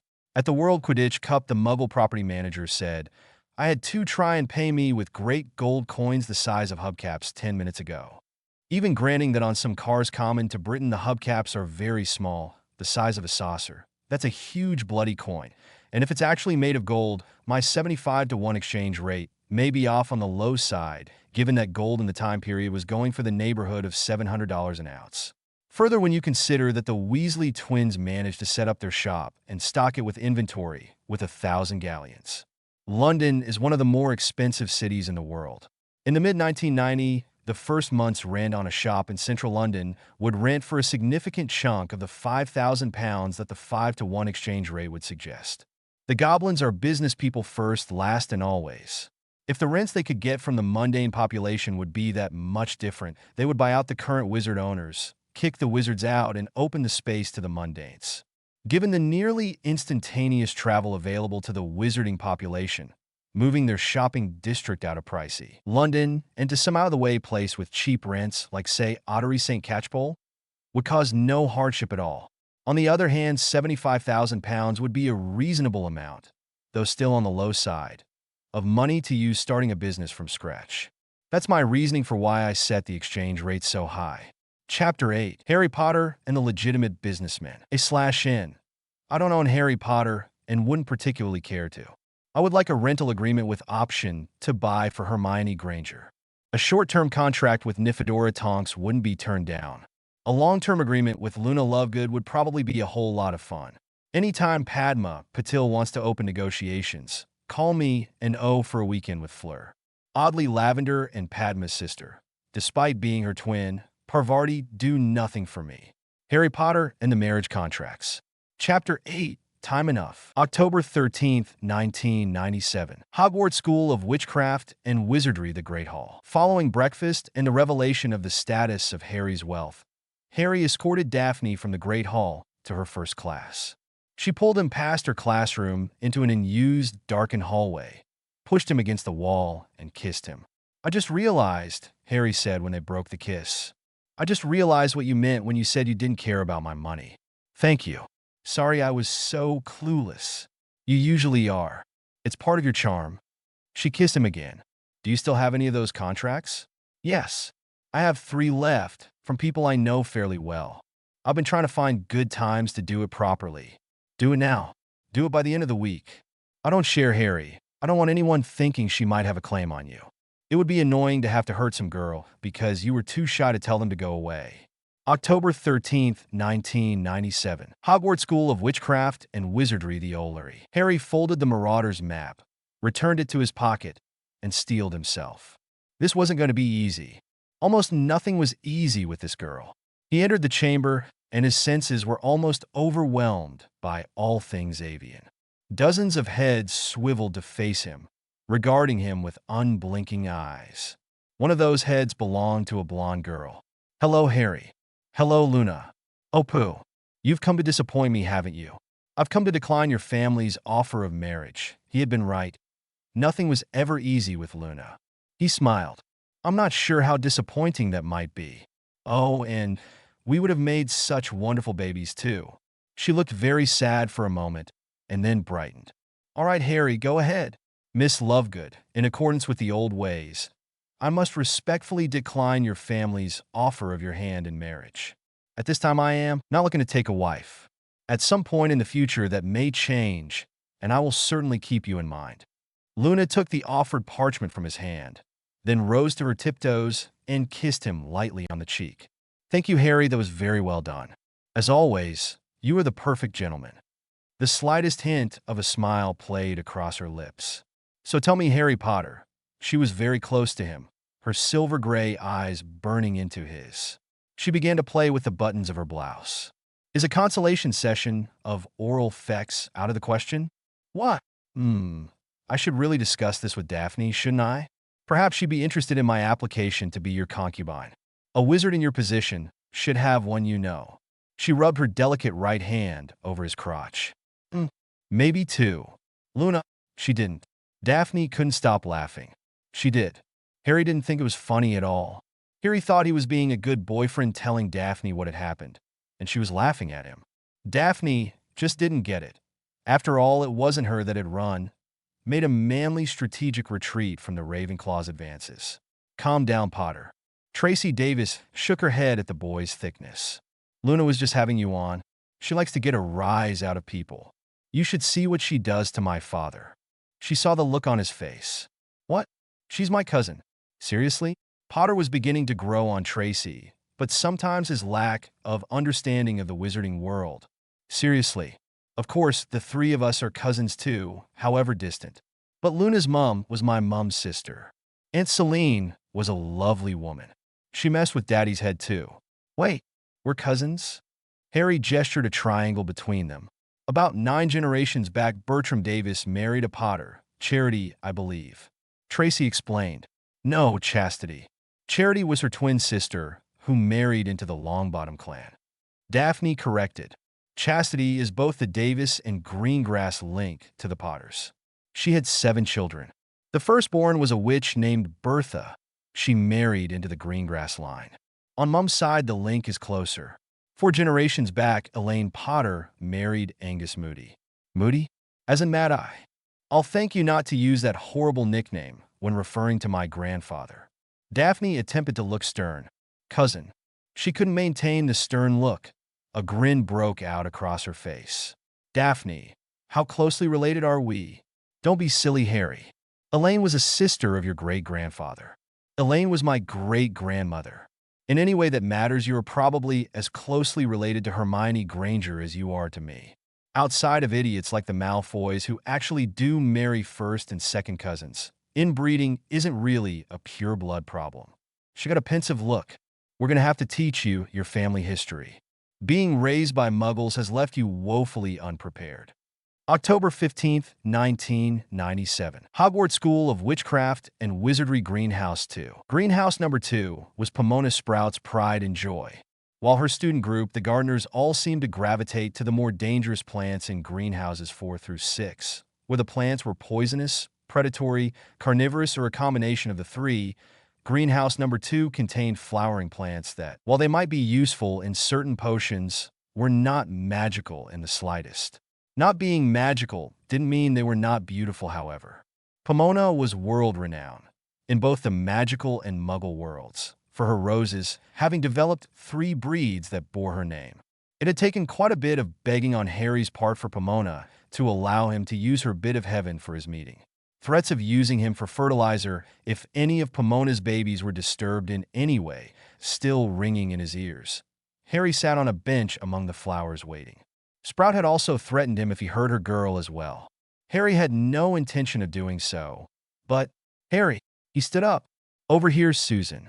The red-headed Hufflepuff strode over, marveling at the flowers all around her. Harry gestured to the bench in front of him. As she lowered herself to the seat, he did as well. I've been waiting for this since you started dating Daphne. Greengrass, she said sadly, and then smiled. At least it's a beautiful place for bad news. Harry extended the envelope in his hand. I thought I ought to return these. Susan blushed prettily. I took those for you, Harry. You should keep them. Thank you, Susan. You are beautiful in them, but in all honesty, I can't keep them and date Daphne. It would be disrespectful to her and unfair to you. Hannah said you would say that. The Hufflepuff said, pocketing the envelope containing the photos. Hannah's smart. I try to listen to her and Neville about the important things. No one has seen those pictures. No one knows you sent me any. I promise I won't make a Weasley-style scene. She dimpled. Unless you'd like one? Good Lord, no. That was more attention than I ever wanted. Harry stood in front of the girl and bowed deeply. Miss Bones, in accordance with the old ways, I must respectfully decline your family's offer of your hand in marriage. At this time, I'm not looking to take a wife. At some point in the future, that may change, and I will certainly keep you in mind. He handed the girl the rolled parchment. She cocked her head at him. Are you sure that's a proper contract refusal? It's the one Neville and his grand taught me. If anyone knows the traditions of the wizarding world, it's Augusta Longbottom. As I recall, a proper, respectful contract refusal involves a kiss. Indeed. Someone else suggested something else, somewhat more intimate. I think I like your suggestion better.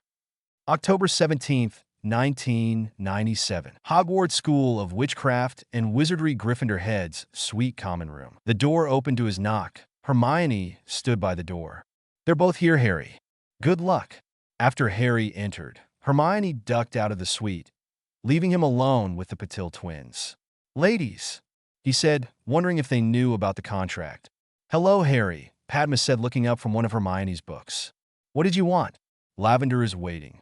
Well, first of all, it occurred to me that I never apologize for the Yule Ball. Merlin, Harry, Pavarti said with a dismissive wave of her hand.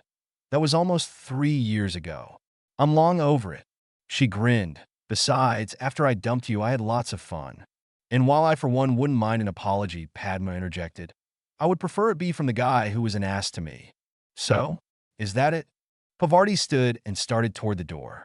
No, please sit. Pavarti looked at him oddly, then settled back into her seat. Harry faced Parvati. Miss Patil. Then he turned his attention to Padma. Miss Patil, in accordance with the old ways, I must respectfully decline your family's offer of your hands in marriage. At this time, I am not looking to take wives. At some point in the future, that may change, and I will certainly keep you both in mind. Very funny, Harry.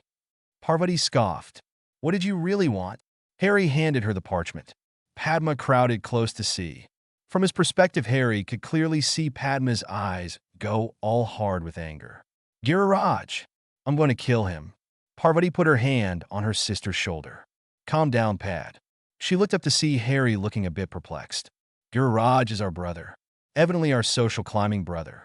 When father died, Giriraj assumed daddy's place as head of the family and apparently thought it might be a good idea to sell us to you for. She looked back to the contract. 500 galleons. This was the first time Harry had ever seen Padma angry. He wants to sell us for 500 galleons. Well, yeah, each. Now Pavarti was getting angry. Doesn't he know what you're worth? 500 galleons. He's dead. Would this be a good time to point out that this wasn't my idea, and that the thought of the two of you together scares me to death because I doubt I could make one woman happy? Padma blinked for a few seconds as she deciphered his rapid-fire response, and then smiled slightly. Relax, Harry. We're not mad at you. Padma assured him. We've got to right, Mother. Parvati said. Thank you, Harry. Let's go, Pad. October 18th, 1997. Hogwarts School of Witchcraft and Wizardry, the school grounds. Harry's spot. It was an abnormally warm day for mid-October. It hadn't rained for more than a week, and the temperature was a relatively balmy 18 degrees Celsius. Harry took the chance and had scheduled a final picnic. So far, so good. Daphne dug into the basket and found one of the bottles of wine. She looked at the label and made a derisive sound. This is the exact same vintage Harry. Neville, look at this. He fed me this swill the first time we went out. Neville took the bottle from Daphne. Good Lord, Harry. I thought you liked us. What? It's in a bottle with a cork and everything. I am marrying a wine snob, Hannah said, shaking her head. And you're dating one, Harry. Harry shrugged, took the bottle from Neville, and removed the cork with a wave of his wand. I've been told I have the taste of a house elf. More for us, I guess. He took a pull on the bottle and passed it to Hannah, who took a drink herself. Wait a minute. Neville laughed.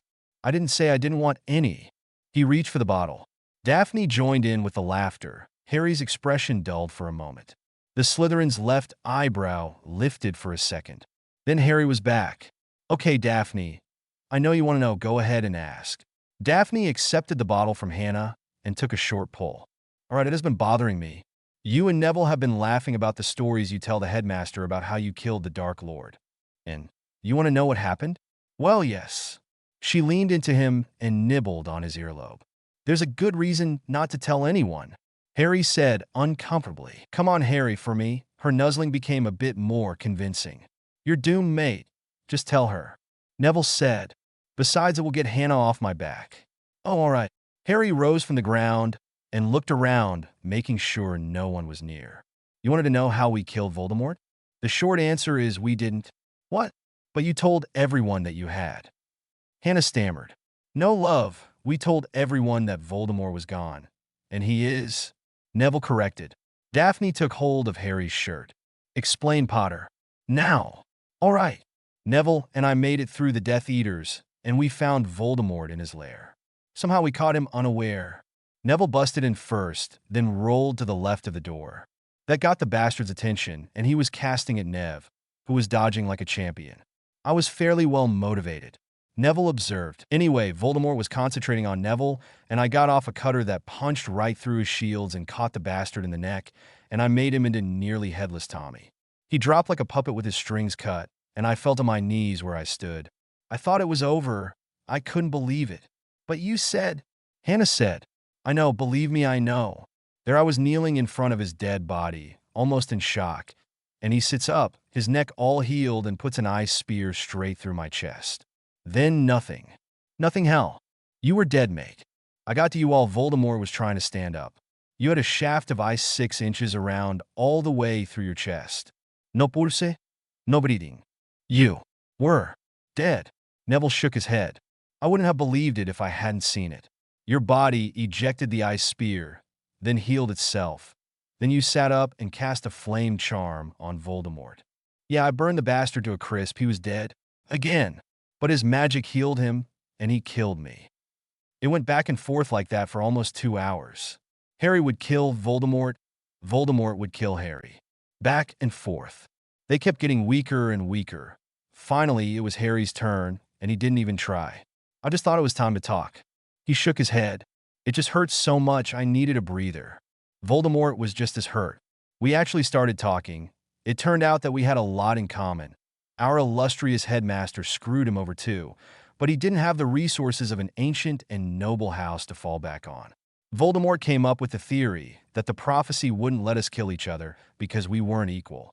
And the only way either of us could figure to tell when we were equal would be when one of us managed to kill the other. Voldemort was telling us that he was just sick of the whole thing. He was only still trying to take over Wizarding Britain due to inertia. All he really wanted was immortality and comfort for eternity. Neville grinned. I pointed out that as long as he and Harry weren't equal, they were both immortal for all intents and purposes.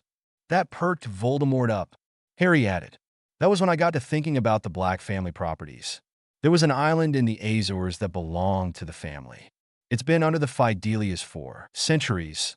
There is a mansion and a staff of 20 elves that maintain the island. I offered Voldemort the island and 10 million galleons to go away and leave everyone alone." He ripped the money out of Harry's hands so fast, I thought Harry was going to have friction burns. Neville said, laying back and putting his head in Hannah's lap, where she began playing with his hair. "But the Ministry found Voldemort's body." Hannah said, "A conjured homunculus. Tommy Riddle is sitting on a beach in the Azores spending 10 million galleons." Neville explained, "It was a win-win situation as far as I could see." Harry said, "He's gone, and I'm alive. Beyond that, who cares?" "Yes, but then that last condition he added and was a bit sick, but it's worth doing to keep Tommy happy and out of everybody's hair." Harry added, "Oh, what condition was that?" Daphne asked. "I don't know if you should tell them, Harry. It's a bit disturbing."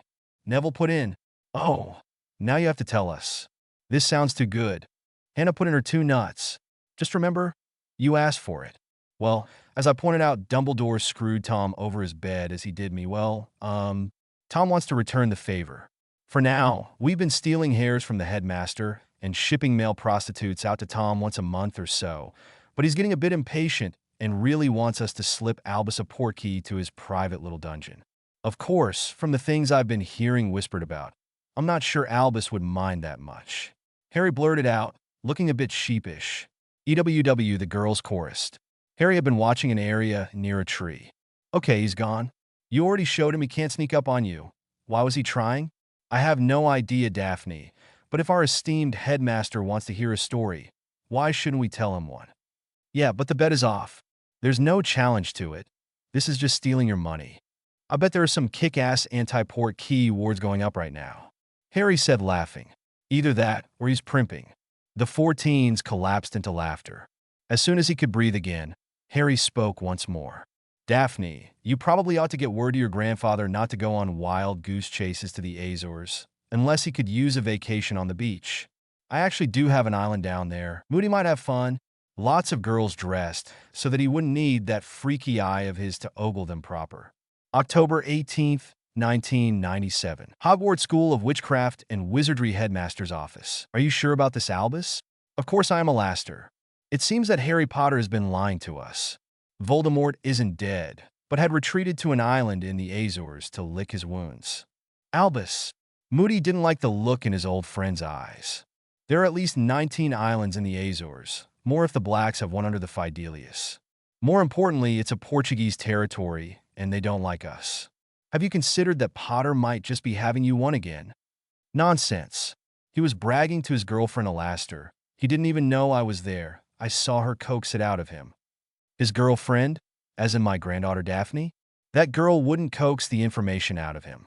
She might beat it out of him, but—" "Alastair, just go, will you? Find Voldemort, so that he can be stopped before he does any more damage to the world." October 18th, 1997. Hogwarts School of Witchcraft and Wizardry Quidditch Pitch. "Potter." Harry looked down and saw the mangled old oar. He called to his fellows in the pickup game that he was playing in, then made for the ground. He lit next to Moody. "Yes, sir?" "Walk with me, Potter." Moody set out at a pace that Harry had to work at to keep up. For a man with a wooden leg, he could really move when he wanted to. As soon as they were well away from the others watching the game, over the pitch, Moody spoke again. "I've got 2 topics I want to talk to you about, Potter. Lie to be about either of them, and I will hurt you.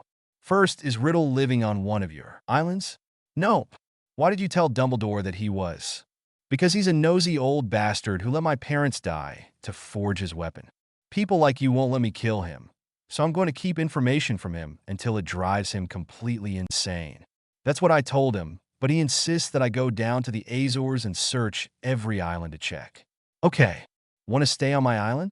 It would make for a nice vacation.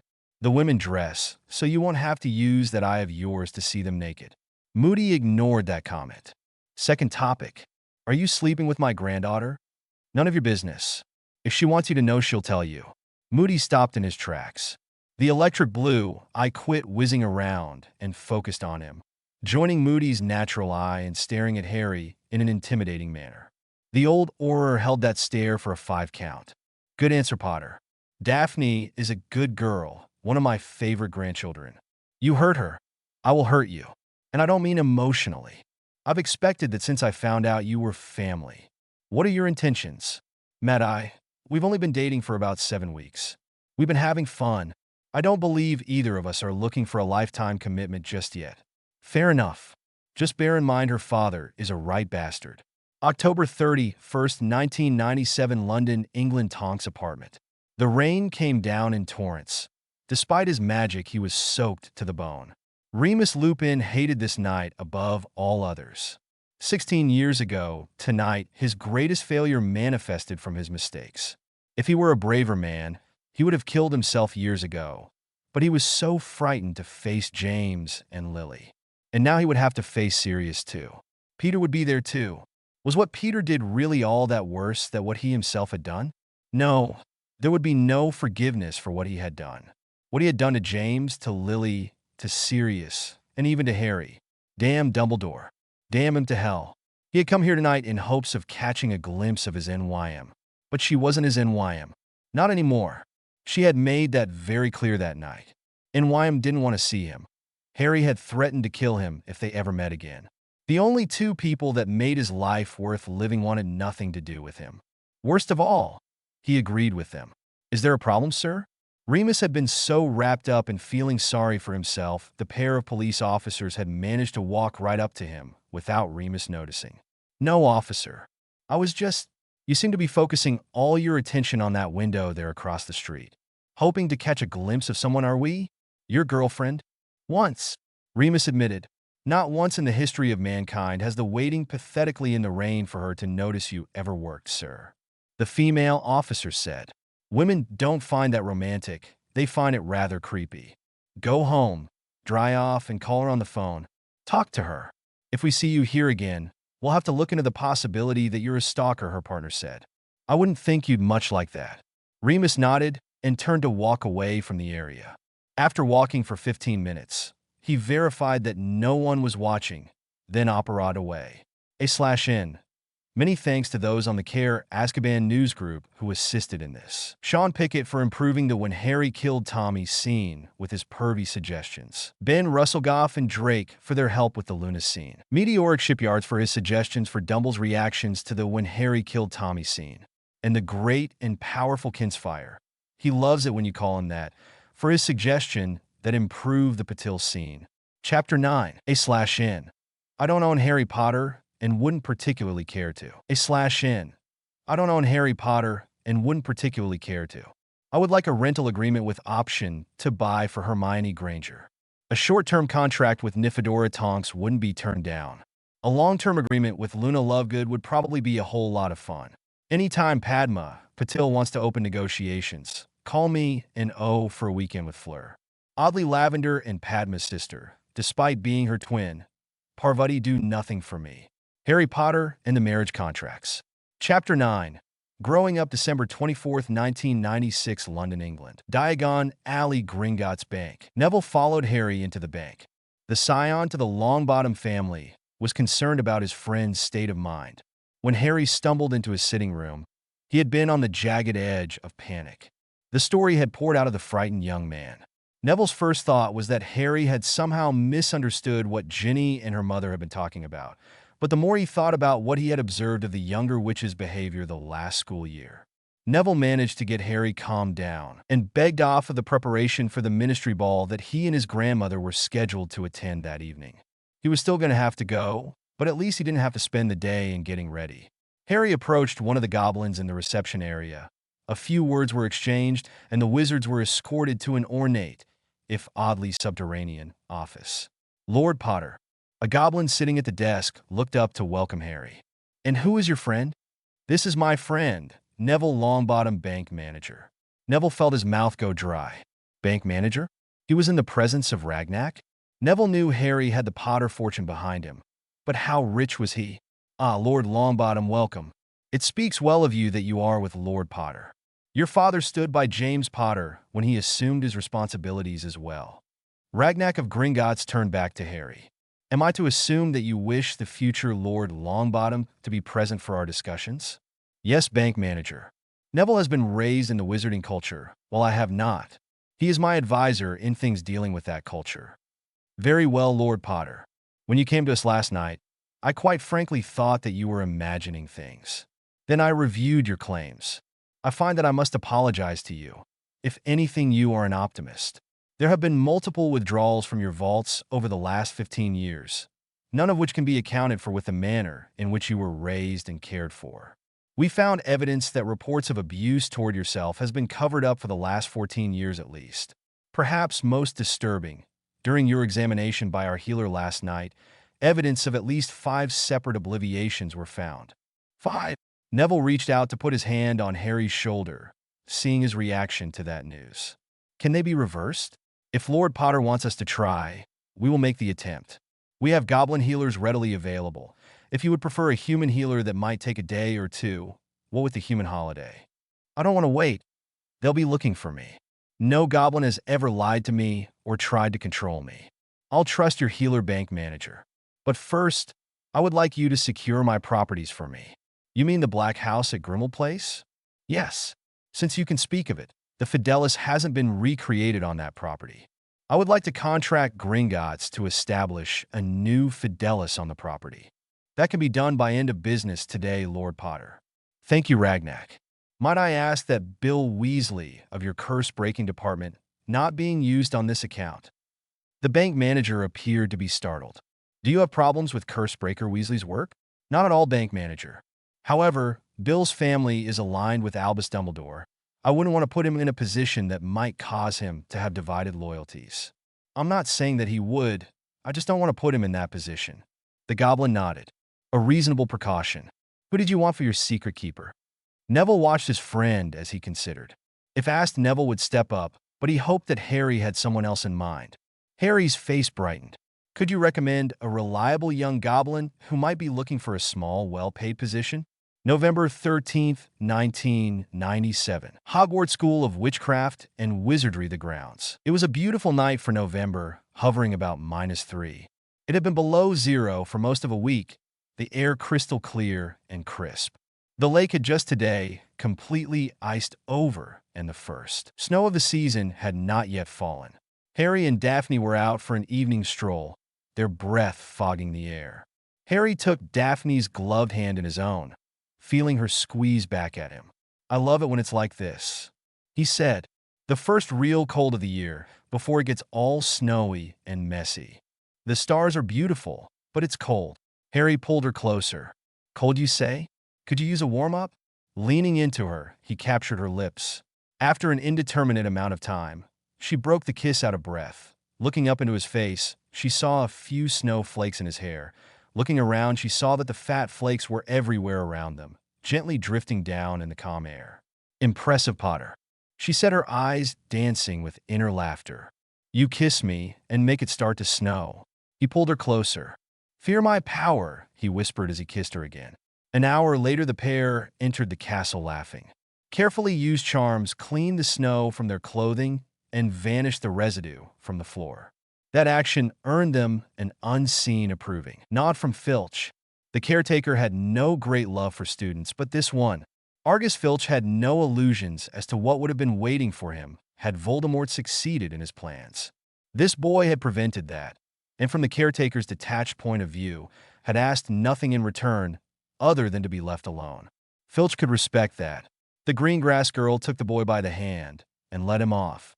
The caretaker nodded to himself, then made his way to the school exit. He and Hagrid had their normal Thursday night out at the Three Broomsticks. Daphne led Harry through the dungeons to the entrance to the Slytherin dormitories. Would you like to come in? Very much. The only question is, will I be all that welcome? Harry ran his hand through the unruly thatch he called hair. It's no secret that I'm not the favorite person of a portion of your house. If I say you're welcome, you're welcome. Daphne leaned into a familiar stretch of bare, damp stone wall and whispered a password. The stone door concealed in the wall slid open. Daphne stepped through the doorway, pulling Harry behind her. The Slytherin common room was just as he remembered it from second year. A long, low underground room with rough stone walls with round, greenish lamps were hanging by chains from the ceiling. A fire was crackling under an elaborately carved mantelpiece ahead of them, and several Slytherins were silhouetted around it in high-backed chairs. "What the hell are you thinking bringing him here, Greengrass?" Pansy Parkinson shrieked from one of the high-backed chairs. "Who are you to tell me who I can take anywhere, Parkinson?" She turned to Harry. "I'll be right back," and she headed down the stairs to her dorm. Harry watched her walk away, enjoying the way her hips moved. As soon as she was out of sight, he turned to find an even dozen wands pointed at him. He raised both his hands level with his head, waggling his fingers. "Y come in peace," he intoned with a crooked smile. "Oh, quit being idiots." Draco Malfoy slurred from a darkened corner of the room. Fucking Potter and fucking Neville Longbottom fought their way through more than 20 Death Eaters and still managed to kill the Dark Lord. What chance do you morons stand? The wands slowly lowered, though the death glares remained. "Thank you, Draco." "Fuck you, Potter." The blonde took another pull on the bottle. "You've ruined my life. I just didn't want you inflating your reputation by killing any more of what passed for my friends." Harry removed his cloak and scarf, quietly shrinking them wandlessly before putting them in an inside pocket of his robes. "Your life is what you make it, Draco. If you allow what I had to do to survive ruin your life, then that's your problem, not mine. I'm not going to apologize for living. I never set out to hurt you. In fact, other than the times you were being an ass to me and my friends, you weren't really ever an issue." "Take a seat, Harry," Millicent Bulstrode said from one of the nearer chairs. "Thank you, Millie." Harry sat on one of the empty sofas. "Nice. Your furniture is a lot nicer than what we've got in Gryffindor Tower. How did you win?" Harry looked to the girl who he vaguely recognized as a fifth year. "What do you mean? You're a half-blood. How did you defeat the greatest pure-blood wizard ever?" the girl asked.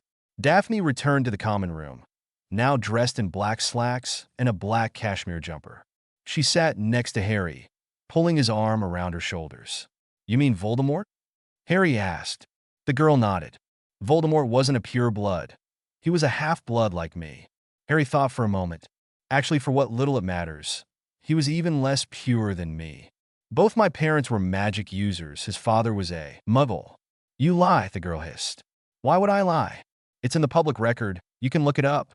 Tom Marvolo Riddle, born to Merope Gaunt following a love potion-induced love affair with a muggle named Tom Riddle. Named for his father and maternal grandfather, Riddle was sorted in a Slytherin house and was head boy for the 44 to 45 school year. He's in the school records. If you keep a record of the house rolls like we do in Gryffindor, you should be able to look him up. Harry thought for a second, and then drew his wand, doing the air-writing anagram trick with Tom Marvolo Riddle transforming to "I am Lord Voldemort." Even his name is a double joke. He anagrammed his given name to come up with Lord Flight from Death. Riddle used the blood purists to his own ends. I mean, think about it. When he died, those who wore his mark died as well. Why? Because he slaved the Death Eater's magic and life to his own. Beyond that, he branded them like farm animals. Would someone who truly believed in the superiority of the purebloods do either of those things? The fifth year evidently had enough to think about and returned to her studies with a look of confusion on her face. Tracy had come to join Harry and Daphne on the sofa. Blaise Zabini sat on the arm of Millie's chair, and a quiet conversation started between the five began, ranging from the current class load, everyone's preparation for the NEWT exams, and the chances of Slytherin and Gryffindor houses in the Quidditch Cup. In a lull in the conversation, Harry pointed to a portrait next to the exit to the dungeons. "Is that portrait new? I don't remember it from the last time I was here." A sudden silence filled the common room. Evidently, pretty much everyone had been listening. "And precisely when were you ever in the Slytherin common room before Potter?" Ted not asked from across the room. Harry could feel every eye in the room on him. That had been a mistake. Second year, during the Christmas holidays. The looks he continued to get, including from Daphne, told him that they weren't satisfied with that answer. "It was during that whole people saying I was the heir of Slytherin thing. We thought that Malfoy was doing it all to make me look bad. Calling you the heir of Slytherin is not how I would make you look bad, Potter. One doesn't make someone look bad by complimenting them, the blonde said from his darkened corner. Look, we were all younger and fairly stupid back then. Being called the heir of Slytherin might not be an insult inside Slytherin House. But to the other houses, it was tantamount to my being labeled the next Dark Lord. Malfoy considered that and nodded. You still haven't explained when you were in our common room. Yeah, well, Hermione brewed some polyjuice potion in second year. She brewed a potion that takes more than a month as a second year. Tracy interrupted. Yeah, Morgana. She is infuriating. It's bad enough she's at the top of every class. Then she has to do things like that to prove how much better she is. She didn't do it to show anyone up Tracy. She did it to help me. If it was up to her, no one would ever know about it. Harry saw every eye still on him and sighed. He wasn't going to get out of telling this story. Anyway, the polyjuice was ready, Ron, and I got hairs from Crabbe and Goyle. Who did Granger get hair from? Asked Millicent Bulstrode. Don't deny it. She wouldn't have let you two idiots out of her sight. From you, Millie. Anyway, we took the potion and made our way into the dungeons. You may have looked like Slytherins, but you still didn't know the password. How did you get in? Ted Nana asked. Draco found us, and we followed him in. Wait, I remember that. I thought Goyle and Crabbe were being particularly stupid that day, but Bulstrode wasn't with them. The blonde said. Hermione had a bad reaction to the polyjuice. Harry was not going to tell the Slytherins that Hermione Granger had used cat hair in her polyjuice. She would kill him as soon as word reached her. She spent a few days in the hospital wing following that. Anyhow, we found out that Draco had no clue as to who the heir of Slytherin was, so we got out. The polyjuice was wearing off anyway. There was a few seconds of silence throughout the common room, and then laughter began. Not bad, Potter, Draco Malfoy said. That was devious and sneaky. I didn't think you had it in you. Harry smiled as well. The first olive branch, perhaps? I've often thought that the Gryffindors and Slytherins have a lot more in common that either of us would like to admit. There's no reason to be insulting Potter. Draco sniffed. November 15th, 1997. The village of Hogsmeade, the Three Broomsticks. Almost 2 months. Hermione Granger sat nursing her butterbeer, ignoring the students all around her. It had been almost 2 months since her breakup with Ron. This was her first foray outside the castle since then. She wouldn't allow Ronald Bloody Weasley to make her into a hermit. She just hadn't expected it to be so hard being without Ron. After 6 years of always having Ron and Harry around, Hermione found herself experiencing an old emotion. Loneliness. She had known that in spades during primary school, never really fitting in, and then she thought that the experience would repeat itself here at Hogwarts. Until Halloween night first year, when Harry and Ron came to her rescue. She had stupidly allowed the Weasleys keep her from Harry after Christmas last year.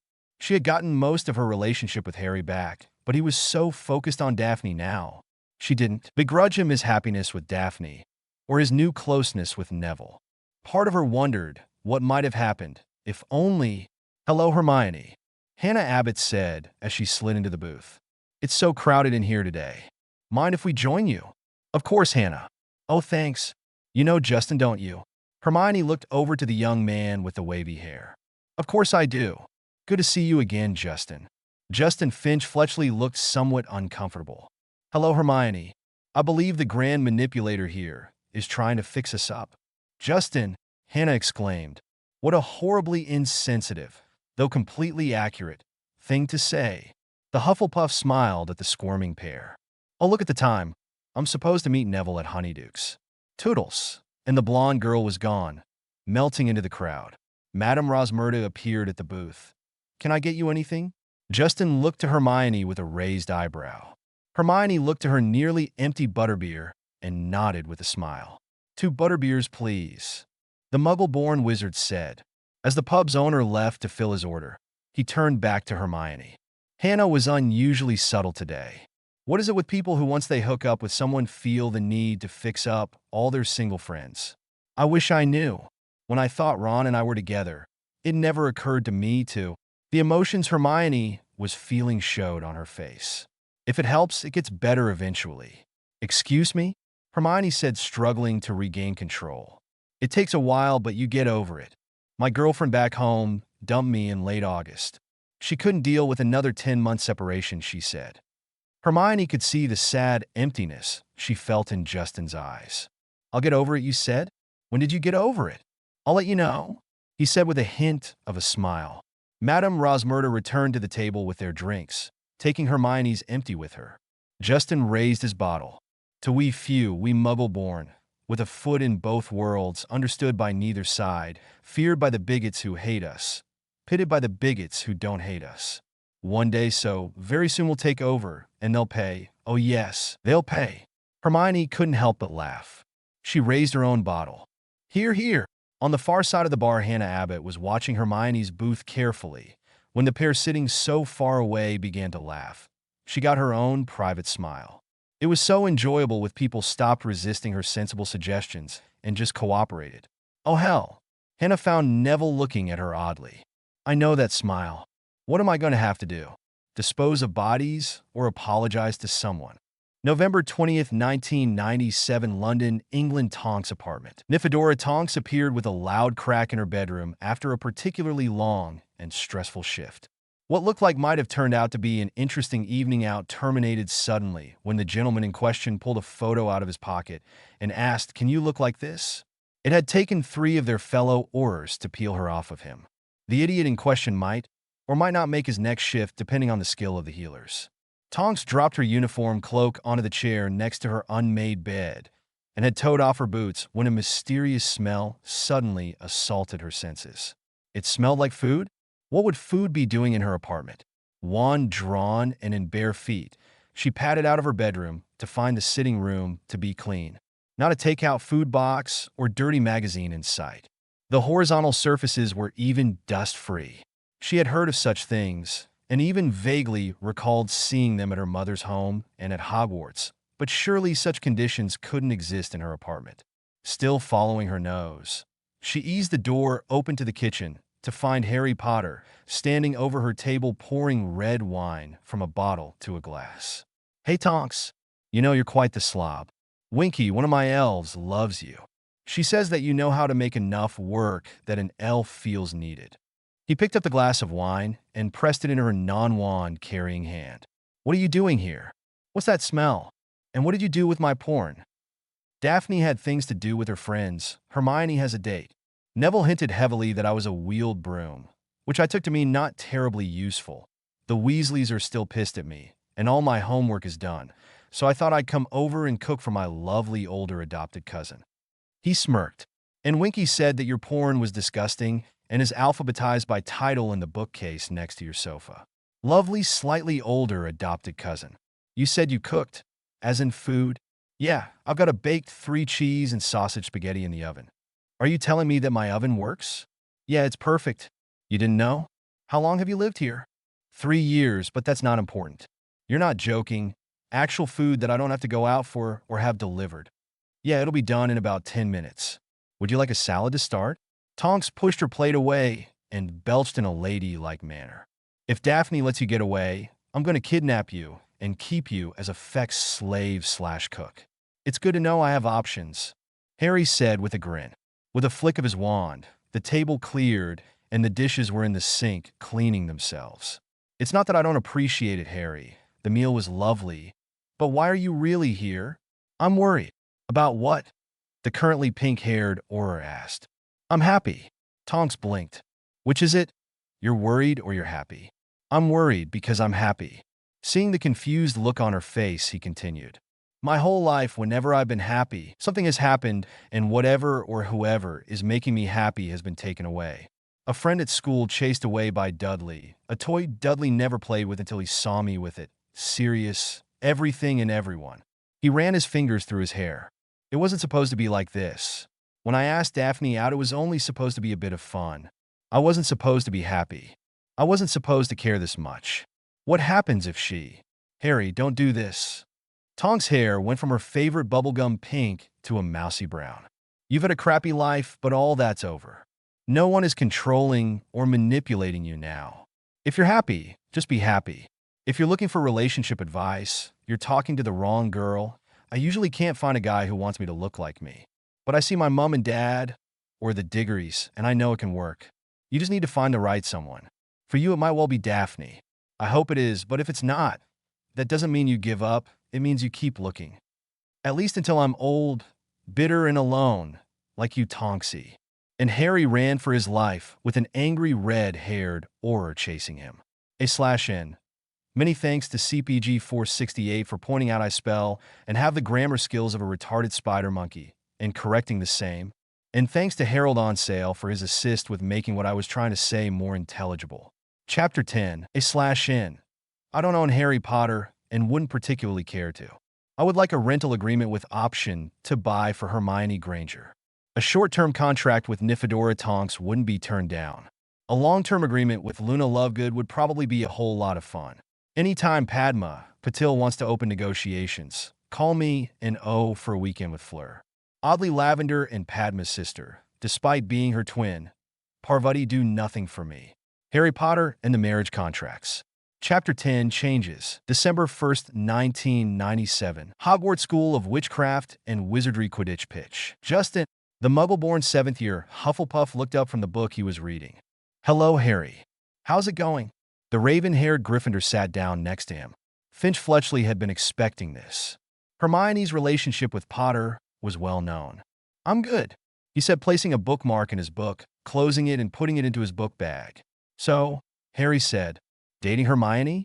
"Yes. You know I am."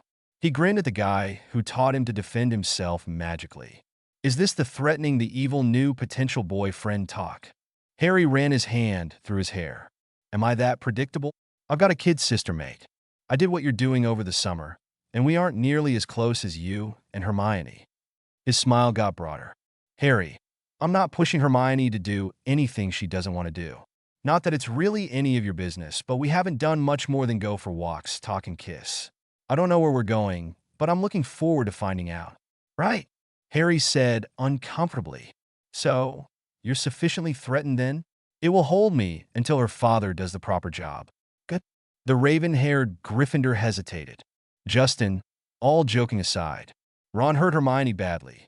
She means everything to me, you know? She means enough that the prospect of spending a few dozen decades in Azkaban wouldn't stop me from doing some horrible things to the next guy that hurts her. I know you're a good guy, I've asked around, but still, you understand, Harry. Ido. Don't worry, I won't hurt her if I can help it." Harry nodded. "So, do you and Hermione have plans for this weekend?" "Not really, we're going out for a bit. She's got Ernie holding down the fort. Dumbledore insists that at least one of them be available at all times. Not sure what we'll be doing." "Well, see, I've got a couple of spare tickets to the U2 concert at Wembley for Saturday." "You got extras?" "That show sold out in about 20 minutes. Where did you get tickets?" I sort of own a chunk of their production company. The goblins like to keep the portfolios they manage very diversified, or so they tell me." I asked, and a few minutes later I had 10 tickets. "Want a couple for you and Hermione?" "Bloody hell yes. It will be Daphne and me, Tracy Davis, Neville and Hannah, and you too. I'm planning on spending the night at my home, and offer that as an alternative to coming back to the school to anyone who wants it." "I'll ask Hermione." December 24th, 1996, London, England, Diagon Alley, Gringotts Bank. Neville spent the day sitting next to Harry as the goblin healer used a mixture of goblin runes, potions, and an odd lying of hands to remove the layered obliviations. It was evidently a painful process. Neville was repeatedly horrified at what Harry was going through. Even after the goblins were done, Harry lay shivering on the cot that had been provided to him. Watching his friend's face as Harry integrated the freshly unblocked memories, Neville found himself becoming more and more concerned. Slowly, Harry's expression shifted from pained to confused to surprised to very angry. Neville found himself feeling very sorry for whoever that anger might be directed at. Harry sat up. "Nev, you'd best get home. Your gran will be going spare. I don't care about some stupid ministry function, Harry. But your gran does Nevada. I'm not going to be ready to talk about this for a day or two. Go have fun. There will be girls there. Just remember, you're Longbottom of Longbottom." "No one cares about that, Harry." "Sure they do. Get going. I'll make sure the secret keeper shares the location of that place with you." "Harry." "Go on, Nev," Harry said. "Go have a good time. I'll see you Boxing Day, okay?" December 6th, 1997, Potter Manor. The 7 students arrived in the foyer of Harry's home, their ears still ringing from the amplifiers. "That was a great concert," Justin said loudly. "Thanks for setting all this up, Harry." "So that's a famous band in the Muggle world?" Daphne asked. "After I got used to the differences, I quite liked it." "Oh yeah. U2 was huge," Harry said, leading everyone into the sitting room. "They've been around for a few years and keep getting more popular." "You saw the crowds." "Well, they certainly were loud," Neville said, sitting on one of the sofas. Dobby popped into the room. "Welcome home, Harry Potter, sir." "Thank you, Dobby. Could you bring in some drinks and light snacks, please?" "Of course, Harry Potter, sir." Dobby and Winky have snacks ready for Harry Potter, sir, and his friends. The elf popped away. "Harry, Dobby and Winky are not slaves, Hermione," Hannah said. "They're the highest-paid house elves in the world." Daphne added. Dobby and Winky appeared in the sitting room with drinks and a tray of snack foods. Winky ashamed to be paid. "Harry Potter, sir, should bond elves. Make honest elves of Dobby and Winky." Winky muttered, "Ah, such excellent service." "Thank you, Dobby." "Thank you, Winky," Harry said, smiling broadly. "Service of this quality should be rewarded. Time for raises, I think." "No." Winky was aghast. "Winky works slower, Harry Potter, sir. Winky take breaks." "Please do not give Winky more money." "Just a joke, Winky. You and Dobby are the best elves in the world." Harry took his employee's hand. "Never forget how much I need your help." Winky nodded and then popped away. "Bloody hell, Harry." Justin snagged a bottle of butterbeer. "I've never seen anyone get along with house elves as well as you do. Even after 7 years, they frighten me a bit." "We get along with our elves." Tracy sniffed. "I'm sure you do," the Muggle-born Hufflepuff said. "I've been in several old-line pureblood homes and seen how the elves bonded to those families are treated, but Harry's different. Take the Bones family, for example. It was at the Bones home this summer after first year I met my first elf. The Bones are polite to their bonded elves, asking for things and saying thank you when they get them. But really, the elves are like animated furniture. If they aren't being addressed, they're pretty much ignored. It was like that at every one of the families with elves I've seen. Harry treats the elves that work for him like, well, people, I guess. They are people," Harry said. "Just a different kind of people." "Is this one of those Muggles or more civilized things?" Tracy asked. "Good Lord, no." Justin shook his head. "My parents treat our domestics the same way. So did I, for that matter, before I noticed that a lot of the purebloods thought of me that way." "Domestics?" Tracy was confused. "I don't know that term." "Domestic servants. People who clean and work around the house." Justin explained. "You use actual humans for servants?" Tracy asked incredulously. Exposure to Harry and Hermione caused me to reconsider how I treated the Longbottom elves as well, Neville admitted. Neville was the first one to join SBW after Harry and Ron. Hermione said proudly. "He never wore his badge, though." "Hermione, I joined because you were dead scary. Same reason Ron and I joined mate," Harry said. The group fell into laughter at the look on Hermione's face. An hour later, Daphne emerged from the bath in the room that she and Tracy shared. She found Tracy looking at her in an amused way. "What? I'm going to spend the night alone here, aren't I?" Daphne smiled. "Am I that transparent?" Her smile took on an evil tone. "If you'd like, you could come with me. I suspect that if we both showed up in Potter's bed, the shock would kill him completely dead." Tracy laughed. "That would almost be worth it. It's not like I'll have many chances over the holidays." Her friend laughed. "Yeah, I suspect your father might have a few words to say about that since Harry turned down his contract, even turning down his special clause that would allow him to bed you, then sleeping with you anyway. Go on, get out of here. And if you're too noisy, I'll come in there with a bucket of water." Justin emerged from the bath in his room to find Hermione sitting on his bed. She was clad in the blue t-shirt and slacks outfit she had worn to the concert.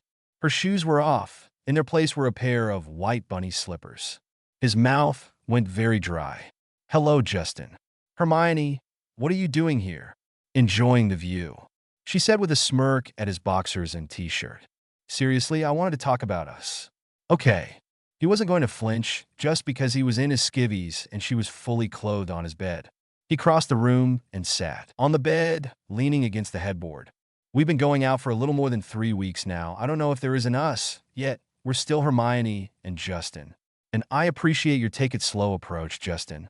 Really, I do. I just wanted to know where you wanted to go if, and when there is an us. That I don't know if I'd thought that far ahead, Hermione.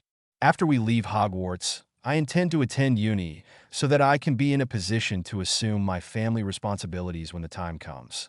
Having magic is wonderful, and I'll never give it up, but my life is out in the Muggle world. Hermione nodded. I'll be going to university as well. I want to work in the medical field, perhaps ultimately combining Muggle medicine with healer skills. She hesitated. I love magic as well, but I've got a much clearer picture of the wizarding world now than I did when I was 11. I also believe my life will be in the Muggle world, with the magical world being a place to visit and perhaps learn from. Justin laughed. You know, when Hannah suggested that you and I were alike, I thought she was crazy. I mean, plain boring Hufflepuff me and the dangerous Gryffindor thrill-seeker Hermione Granger. The only things we had in common was being Muggle-born and spending part of second year petrified. Hermione moved to end up sitting next to him against the headboard. Justin sighed. I like you, Hermione, a lot. The last 3 weeks have been about the best I've had at Hogwarts, mostly because I've spent what time I could with you. Where are we going? I don't know, but I look forward to finding out. I think I'd like that as well, Justin. Hermione laid her head on his shoulder. Would you like to come to my house for dinner Boxing Day? Only if you'll come to mine the next day. She dimpled. Deal. Good. Justin paused. I don't know if I should tell you this, but I will. Harry tried to give me the Big Brother speech about you. The Big Brother speech? What's that? It was intended to be a generalized hurt her and they'll never find your body threat. But Harry was, well, Harry.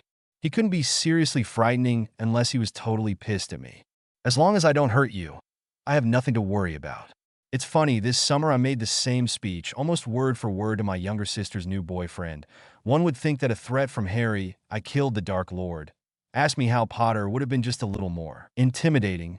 Hermione moved to straddle him, took his face in her hands, and kissed him. Don't worry about Harry, she said breathlessly after breaking the kiss. Worry about what I might do. And she kissed him again. Justin just marveled at what she was doing to him, as he kissed her back for all he was worth. I'd best go, she said, gasping at the sensation of his hands on her body. Before I can't. Justin watched her walk from his bed to the door, staring open-mouthed at her retreating body. As the door closed behind her, he thought about Ron Weasley, the biggest idiot in the world who had cheated on her, simultaneously amazed at Weasley's stupidity and thankful that Weasley had wasted his chance, ensuring that Justin would get his own. December 24th, 1996. London, England. Number 12 Grimmauld Place. Standing on the street, Harry looked up at the houses he stood in front of. The tall man standing next to him handed Harry a slip of paper. Harry unfolded the paper and read the message it held. Harry Potter lives at number 12 Grimmauld Place. Following reading the note, he looked up and watched the two buildings jump apart as number 12 appeared as if from nowhere. Thank you, LoJack, Harry said. Could you come in for a moment? Certainly, Vault Holder Potter. The pair entered the house, and the portrait of Sirius' mother immediately took notice. Half-blood filth. How dare you defile my home, bringing this cavern-dwelling troglodyte? I guess your glamour doesn't fool her, LoJack. I believe you are correct, Vault Holder. The tall man removed a bracelet from his left wrist, and the tall man was revealed to be a short young goblin. Do you have a list of people you wish to be informed of your secret? Yes, thank you. 1 second, please. Harry stepped to the center of the room. Dobby! There was a sudden pop, and Dobby was standing next to Harry. Yes, Harry Potter, sir? The elf looked around, confused. Where's we Harry Potter, sir?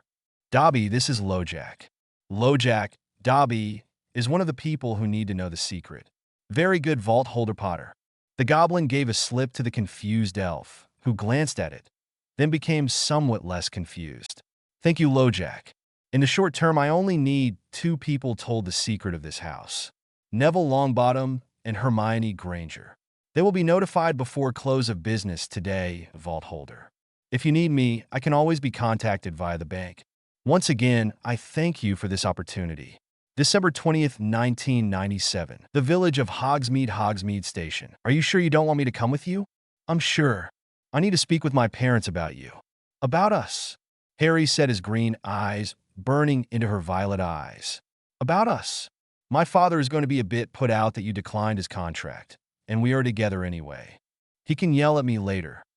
He leaned forward and kissed her. Can I call you? She considered. You had best wait until Monday. That will give my father a chance to calm down. This time she kissed him. I think I love you, Harry Potter. She stepped back and operated away. Harry stared at the point from which she had disappeared. He experienced a momentary sensation of emptiness with her leaving. Then he finished processing what she had said, and his spirits soared. December 20th, 1997. The Hogwarts Express. The last compartment in the last car. Harry was the first in the car. Hermione had asked that he be aboard the train so that the 7th years would have more representation than just the prefects. At first, Harry did it only grudgingly, seeing the 7 hours spent on the train as being something of a waste. But given the way Daphne had said goodbye, he was walking on air, and even the 7 hours for the trip were now meaningless. Neville and Hannah joined him after a few moments. Hannah fixed him with a look. Okay, what happened? What do you mean? Harry asked. You are entirely too happy, Mr. Potter. What did Daphne do? She just gave me a happy thought when she left. Hannah raised an eyebrow. A happy thought? How happy? Oh, a 30-foot Patronus happy. The door opened, and Luna stepped in, removing her cloak and scarf. Hello, everyone. No Weasleys? Not this time, Luna. Hannah said. Good. I am quite vexed with them over their behavior this year. She sat primly. I expect no one is going to allow Ginny to forget her actions toward you when she believed that silly prophet article. The almost every girl in 6th year is quite upset at her. The door opened again, revealing Megan Puckle, the red-haired Gryffindor first year that Harry had assisted back on September 1st. Hello, everyone. Could I sit with you? Certainly. Luna said. You allowed me to sit with you back in September. Return the favor is only fair. The young girl sat between Luna and Harry. Why here with the old folks, Megan? Harry asked. Why aren't you with your friends? Oh, for the extra credit. The first eye replied. Extra credit? Neville asked.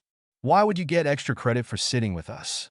Oh, the headmaster promised extra credit if I could get Harry to tell me how he beat the bad wizard. The compartment was silent for a moment. Well, why not? Harry said. Let me tell you what happened. Not a lot of people know this, but the homunculus that Voldemort was using for a body, since I destroyed his original body, was actually snake-based. It had human parts, but it was mostly snake. Megan looked up from the notes she was taking and nodded.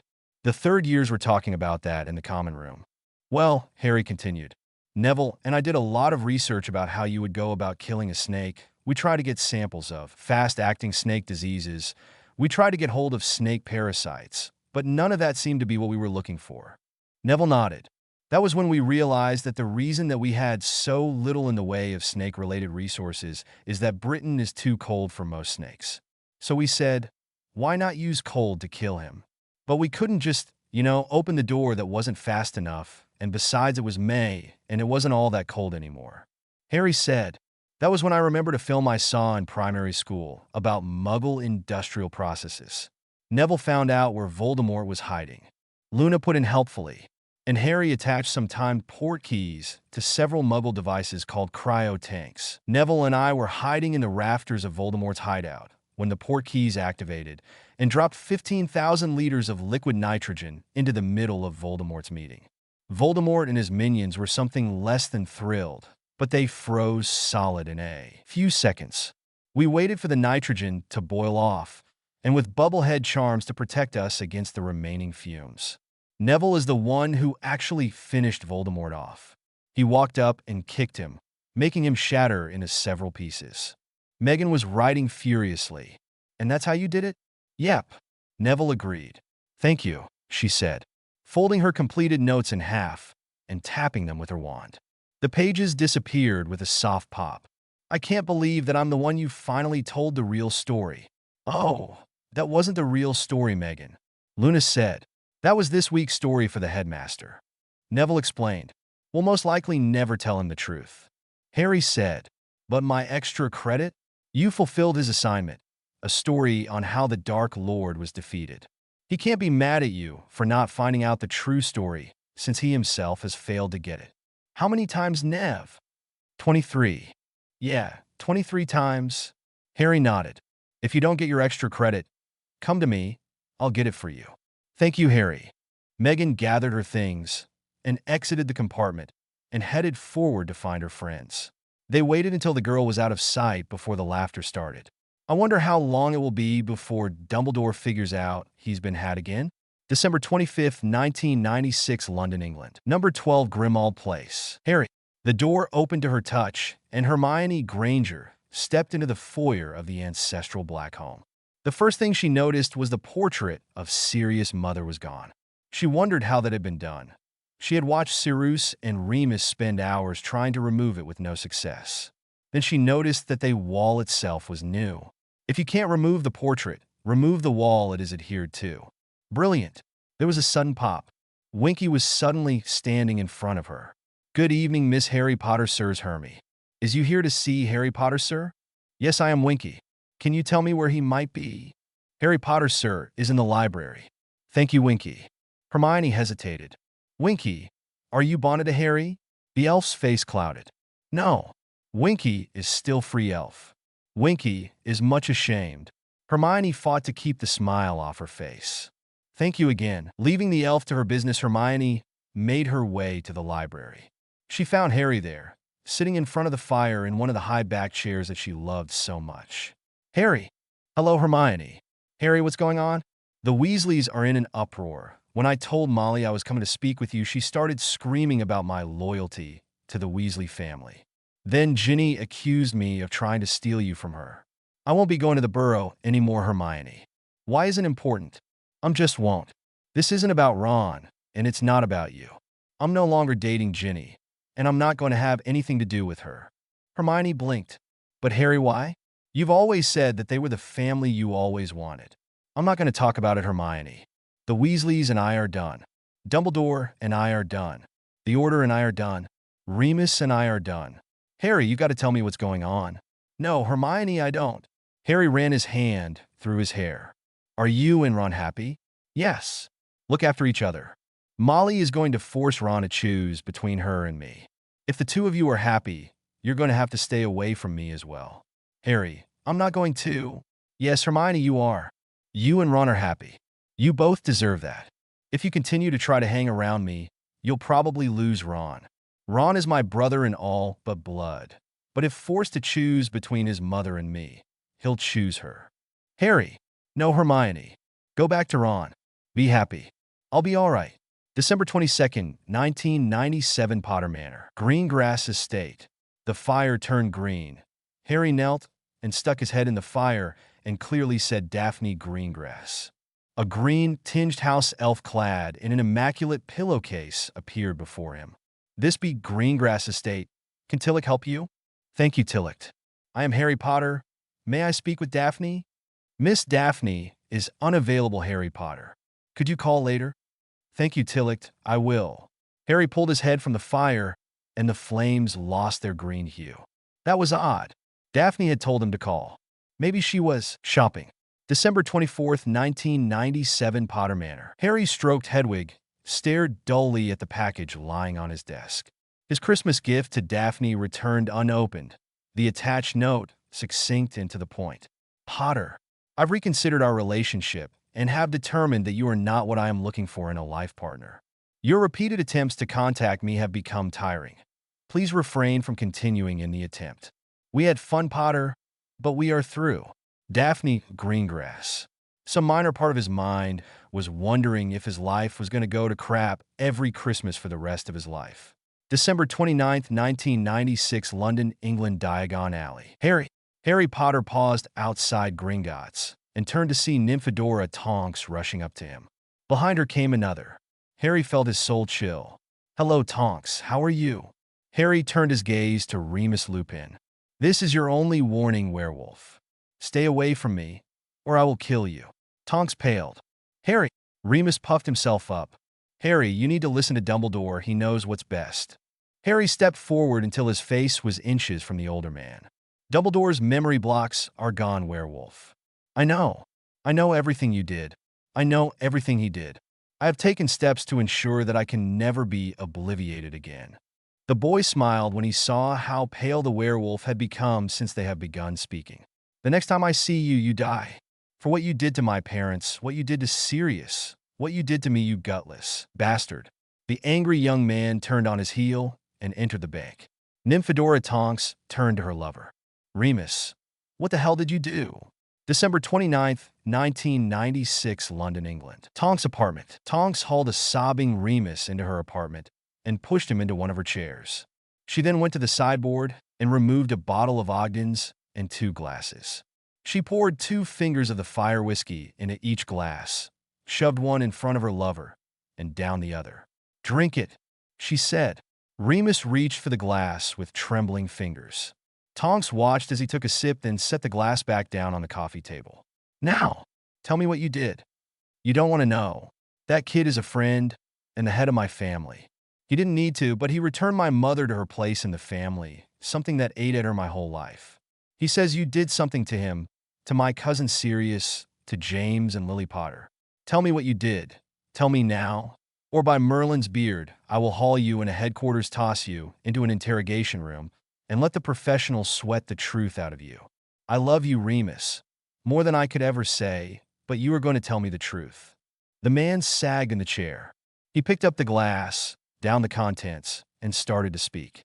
December 29th, 1980. Hogwarts School of Witchcraft and Wizardry Headmaster's Office. "Remus, it's good to see you. Please sit down." "Headmaster, I've discovered something horrible. It's Peter. He's the leak to Voldemort. I spotted him last night, and something just wasn't right, so I followed him." "Headmaster, he went to a Death Eaters meeting. He has to be the leak in the order." Dumbledore looked pensive. "Peter? You are sure?" "As sure as I'm speaking to you now. This could be useful. Useful indeed." The ancient wizard mused. He looked up. "Remus, you must tell no one. As long as I know who the leak is, I can ensure that the information he has access to is creative." Remus looked confused for a moment as he put the puzzle together. "So we use Peter to feed bad information to Voldemort?" "Exactly. But shouldn't James and Sirius and Lily know?" Dumbledore thought for a moment. "I think not. They might react differently toward him, and in doing so, raise his suspicions. No, for now, let us keep this between the 2 of us." November 5th, 1981. Hogwarts School of Witchcraft and Wizardry Headmaster's Office. "But Headmaster, Sirius is innocent, you know that. He's Harry's godfather. Harry should go to him. The only reason Lily and James are dead is that we didn't take care of Peter when we had the chance. We can't do this. Remus, it has to be this way. There's a prophecy about Harry." The discussion went on for several hours. In the end, Remus agreed that Dumbledore's way was for the best. Nothing that Remus or Dumbledore could do would return James and Lily to life, and Sirius was at least responsible for the Muggles killed when he confronted Peter. Remus had never really been a believer in the greater good, but the debt he owed the headmaster for allowing him to attend school in spite of his affliction pushed him to agree. December 25th, 1993. Hogwarts School of Witchcraft and Wizardry Defense Against Dark Arts Classroom. Well, what have we here? It was common knowledge that Albus Dumbledore always knew what was going on in the school. What was less well known is that the reason for this knowledge was that the many portraits in the castle reported to him directly. He had received a report of a drunken Remus Lupin telling tales best untold to a certain trio of Gryffindors. It was amusing the individual reactions of the 3 children, from Ron Weasley, fear, from Hermione Granger, disbelief, and from Harry Potter, rage. So much rage. His magic would be fueled by that rage when it came time for him to face young Tom again. Still, the knowledge of why the events of October 31st, 1981 played out the way they couldn't be trusted to mere children. With a flick of his wand, he petrified the trio and then set about obliviating their memories, tweaking their personalities just a little bit. Perhaps, he mused, perhaps Harry shouldn't be getting too much help from Miss Granger. Perhaps her attentions would be better focused on young Mr. Weasley. Perhaps Ronald's bit of jealousy at his friend's skills should be amplified, just a bit. A quick warning to the werewolf. Then the 3 children were levitated to their common room, where they found themselves waking an hour later, believing that they had dozed off following a lovely dinner. December 29th, 1996. London, England. Tonks' apartment. Tonks listened to Remus' explanation of what he had done, and his reasons for doing so without expression. When he finished, she looked at him for a full minute without comment. Finally, she spoke. "Get out." "But, Dora, I—" "Get the hell out and never ever come back. Tell your master I resign from the order. If I so much as hear that any of you approach within 50 meters of Harry Potter, I will arrest the lot of you." Moody, Shacklebolt, and every other current or former Auror I know within the order will be hearing this story. Remus sat looking at her in disbelief. "I said get out. I won't ask again." The broken man shuffled out the door and out of her life. As soon as the door was closed and locked behind him, Nymphadora Tonks began to cry. December 25th, 1997, Granger residence. "You're awfully quiet tonight, even for you." Harry looked up from the sink. Invited to Hermione's for Christmas dinner, it had been too late to cancel. Following the meal, he had pleaded to be allowed to help with the dishes. His time with the Dursleys had taught Harry that sometimes he could submerge his pain in physical labor. "Daphne broke up with me." "What?" Hermione almost shouted, bringing her hand to her mouth. "When? How?" "Yesterday afternoon, by owl.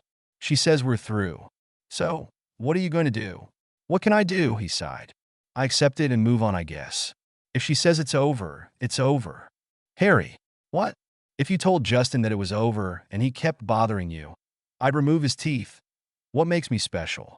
If Daphne is happier without me, I can live with that." Hermione pulled him into a hug. "What did you do when you found out?" "Oh, I threw quite a tantrum." Dobby was deliriously happy with all the things that needed repair. "What a difference a year makes," Martin Granger said. "Only last year I was praying that my beautiful genius daughter would pull her head out of her ass and see that Ron Weasley was no good for her. And I was sitting alone in a room, wondering just where everything went wrong." Hermione's father had invited Harry out onto their backyard deck for a breath of fresh air.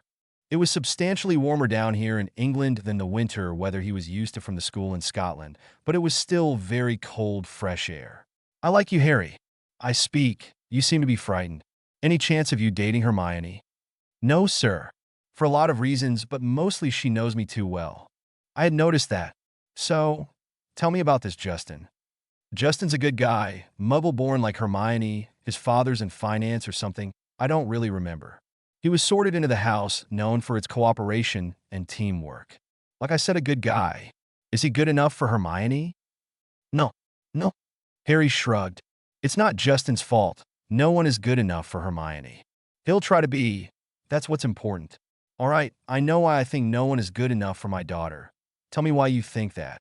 "She's a bossy little know-it-all who cares enough about me to save my life more times than I can count and kept me from killing myself stupidly more times than that. When I think perfect, I think Hermione." Harry shrugged. "I am lucky to know her." /n. Many thanks to FenrisWolf001 for his help with threatening Justin, to Mathey Granger 1 for his assist in making Remus' motivations more in line with the character.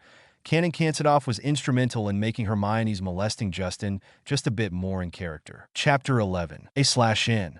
I don't own Harry Potter and wouldn't particularly care to. /n. I don't own Harry Potter and wouldn't particularly care to. I would like a rental agreement with option to buy for Hermione Granger. A short-term contract with Nymphadora Tonks wouldn't be turned down. A long-term agreement with Luna Lovegood would probably be a whole lot of fun. Anytime Padma Patil wants to open negotiations, call me and O for a weekend with Fleur. Oddly, Lavender and Padma's sister, despite being her twin, Parvati, do nothing for me. /N2. Warning. This chapter is rated M and is rated M for a reason. If that would bother you, give this chapter a pass. Harry Potter and the Marriage Contracts. Chapter 11. Retribution, December 26, 1997, Longbottom Manor. I swear to Merlin, Harry, you have to be the most clueless individual on the planet. Harry looked up from his feeling sorry for himself, somewhat hurt. I have to agree with Neville, Harry. When it comes to women at least, you are more clueless than most men. Hannah nodded from Neville's side. Surely you don't really believe that the note came from Daphne. It is her handwriting. Harry protested. She may have written it, but it wasn't from her, you prat. Hannah said dismissively. Think about it. If Daphne was going to dump you, she wouldn't do it by owl post. She'd do it to your face. Just to watch a little piece of your soul die, she added to herself. If it wasn't Daphne's idea, Then who could make her do this? I don't know the man, but according to Gran, Cyrus Greengrass is one of the biggest asses to ever walk the face of the earth, Harry. Neville explained. Gran says he was furious that you declined his contract, and then had the temerity to date his daughter. Without the contract, he doesn't get his bride price, but still has to cough up her dowry. Neville took on a look of frustration. This is my fault. I should have explained all the intricacies of family line rules and politics. But honestly, Harry, I never thought that you would get so involved so quickly. Quickly? Me? Despite his pain, Harry found himself laughing. This from Mr. Harry. She's the one after your second date? Harry, Neville protested. Second date? Really? Hannah kissed her fiancé lightly. We'll talk about how romantic that is later. Explain this family line politics thing. Neville blushed. Cyrus is the head of the Greengrass family. Under strict interpretation of the rules of the old lines, family members are practically property of their head of house. Only women have an out to this, and then only when they marry. At a traditional marriage between the great houses, for all practical purposes the woman is sold to her husband's head of house to become his or her property. But Daphne's of age. So was Andromeda Black when she wanted to marry Ted Tonks, if you recall.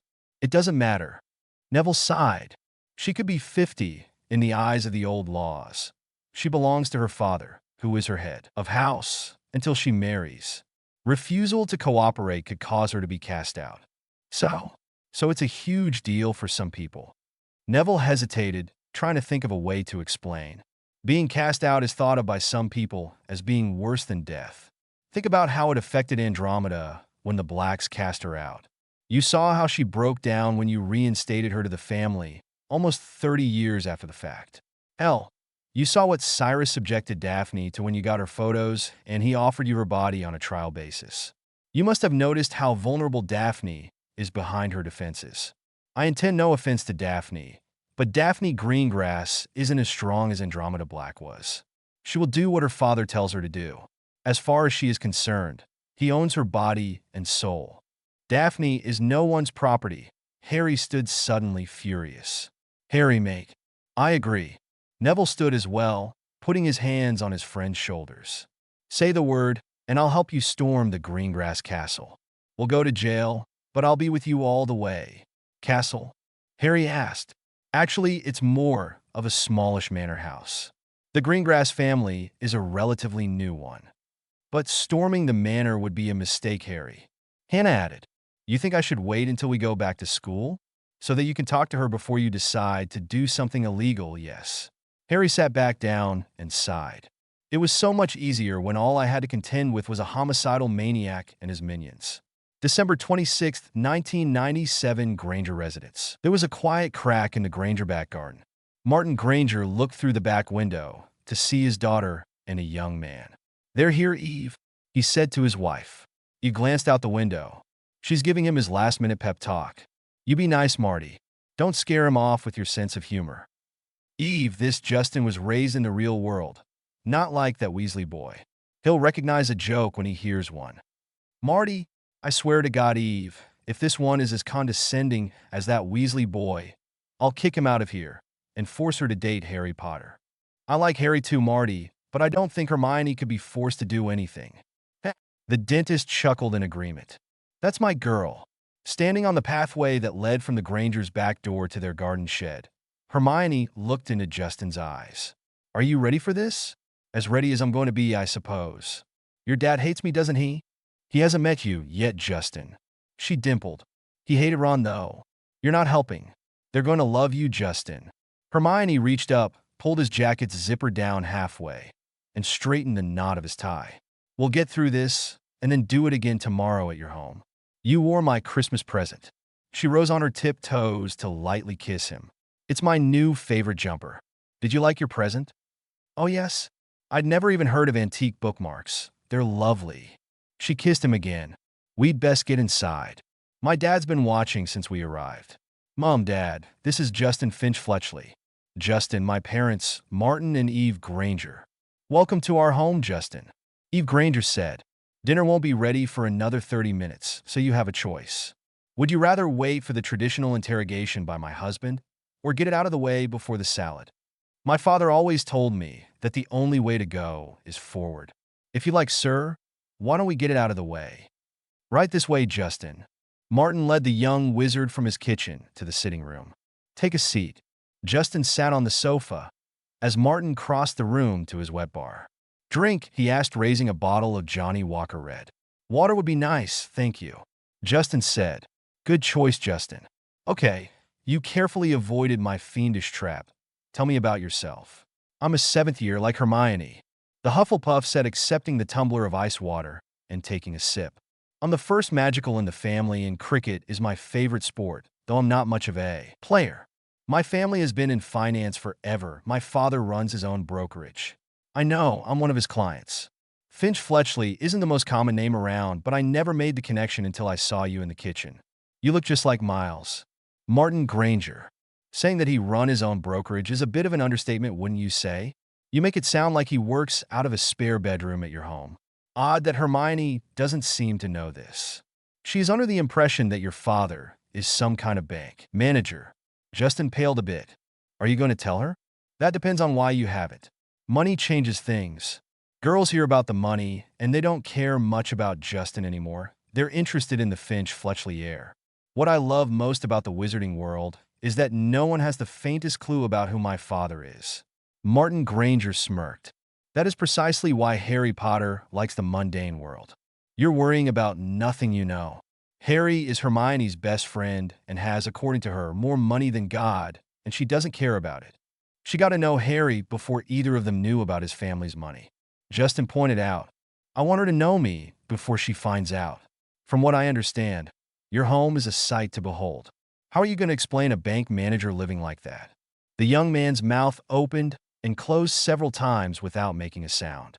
Finally, he spoke. I hadn't thought of that. I think I've got some explaining to do.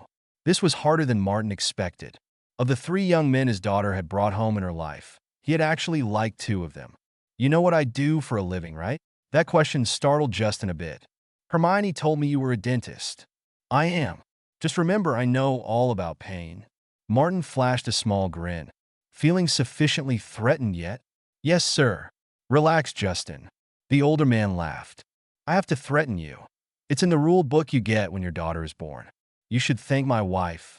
I wanted to put you in my chair to have our little talk. Eve wouldn't let me. She thinks I scared Ron Weasley off last year. The dentist's manner changed. Hermione won't tell us what happened with Ron. I know he hurt her, but she won't talk about him. Justin knew that his best move at this point would be to keep his mouth shut, but he couldn't. I'm sorry, sir. I only know the rumors that flooded the school the day after. And those rumors are probably wrong. Even if I did know, it isn't my place to tell you. Let's just say that as far as I'm concerned, Ron Weasley is an idiot, and I'm glad he is. If he wasn't such a fool, I would probably never have had a chance to get to know Hermione. Justin pushed back his plate. That was wonderful, Mrs. Granger. Thank you. Thank you, Justin. So, are you 2 men finished bonding? I hope Martin didn't threaten you too much.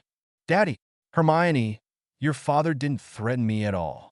Justin said with a wide smile. He just showed me some photos. Hermione's eyes went wide, and a blush ran up her cheeks. What photos? Oh, just some baby pictures. That cute one of you in the bath. Daddy, calm down, Hermione, Martin said, trying not to laugh. Justin is just having you on. I didn't show him any photos. Then how does he know about the pictures in the bath? I didn't until you confirmed them, Hermione. Justin laughed. Everyone has those pictures. I think all parents take them. I know we did. Eve said. Want to see them, Justin? Mom. December 29th, 1996, London, England, Diagon Alley, Gringotts Bank. Good afternoon, Harry. Harry stopped with his hand on the handle that would open the door to Gringotts. Hello, Headmaster.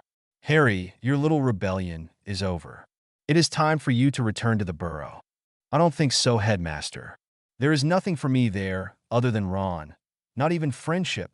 The old man's eyes widened in surprise. Haven't you figured it out yet, Headmaster? I got my memories back. All of them. I know what you did to us. I know you allowed my parents' murder.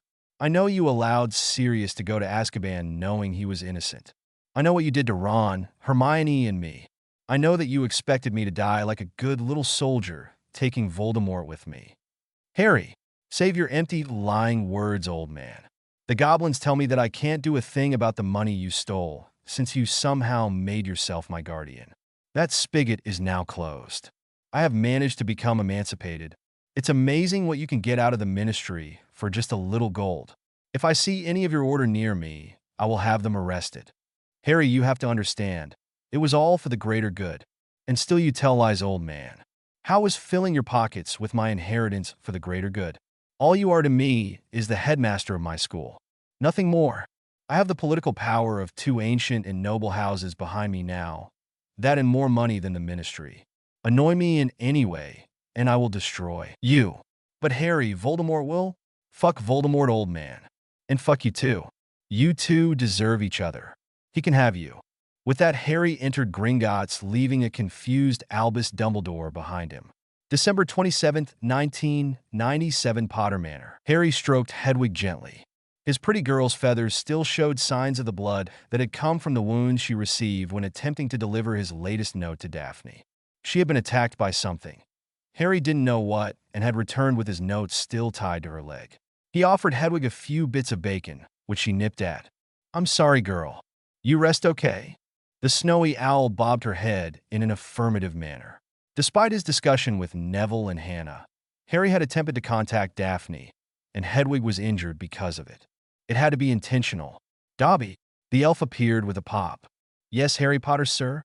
Dobby, could you take this note to Daphne Greengrass? The tiny being's ears drooped and tears formed in his large eyes. No, Harry Potter, sir, Dobby cannot do this. Why not? Master of Greengrass House, tell Greengrass elves to keep all communications away from Harry Potter, sir's Daphne. Pilot of Greengrass elves, tell Dobby to stop Harry Potter from trying. I tells Pilot that Harry Potter, sir, is great wizard and will talk to Harry Potter, sir's Daphne when he chooses. Pilot say he's sorry for hurting White Owl, and that all Greengrass elves will fight if Potter elves try to speak with Harry Potter, sir's Daphne. I see. Thank you, Dobby. The elf disappeared with his normal pop. Harry stared into the fire. The elder Greengrass had certainly gone out of his way to keep him from speaking to Daphne. Maybe Tracy.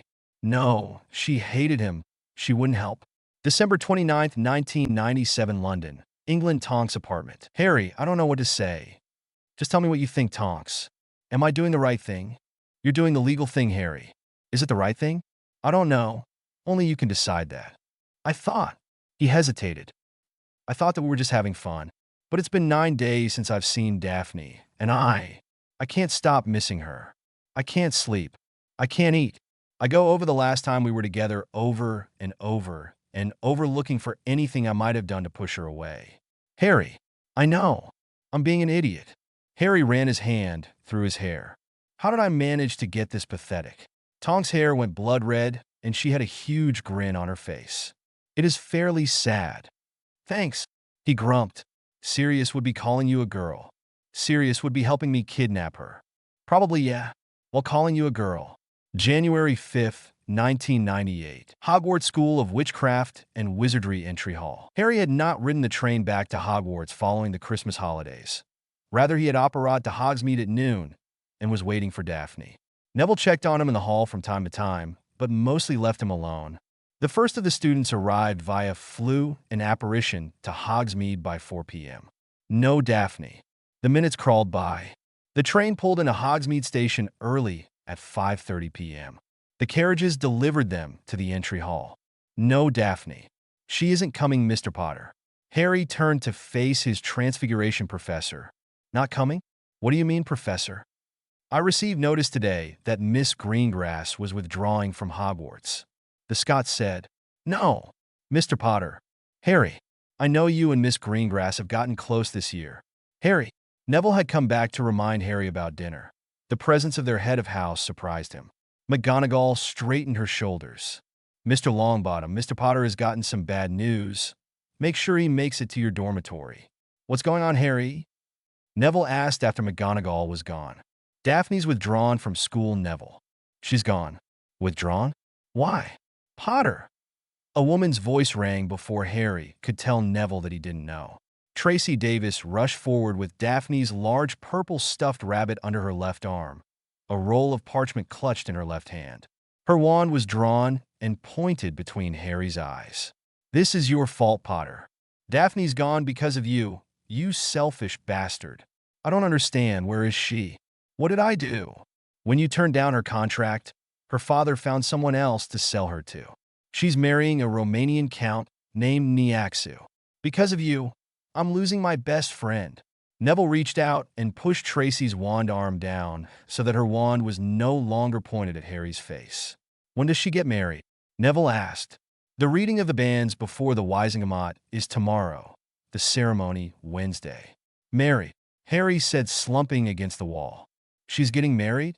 "Yes." The dam holding back Tracy's emotions broke.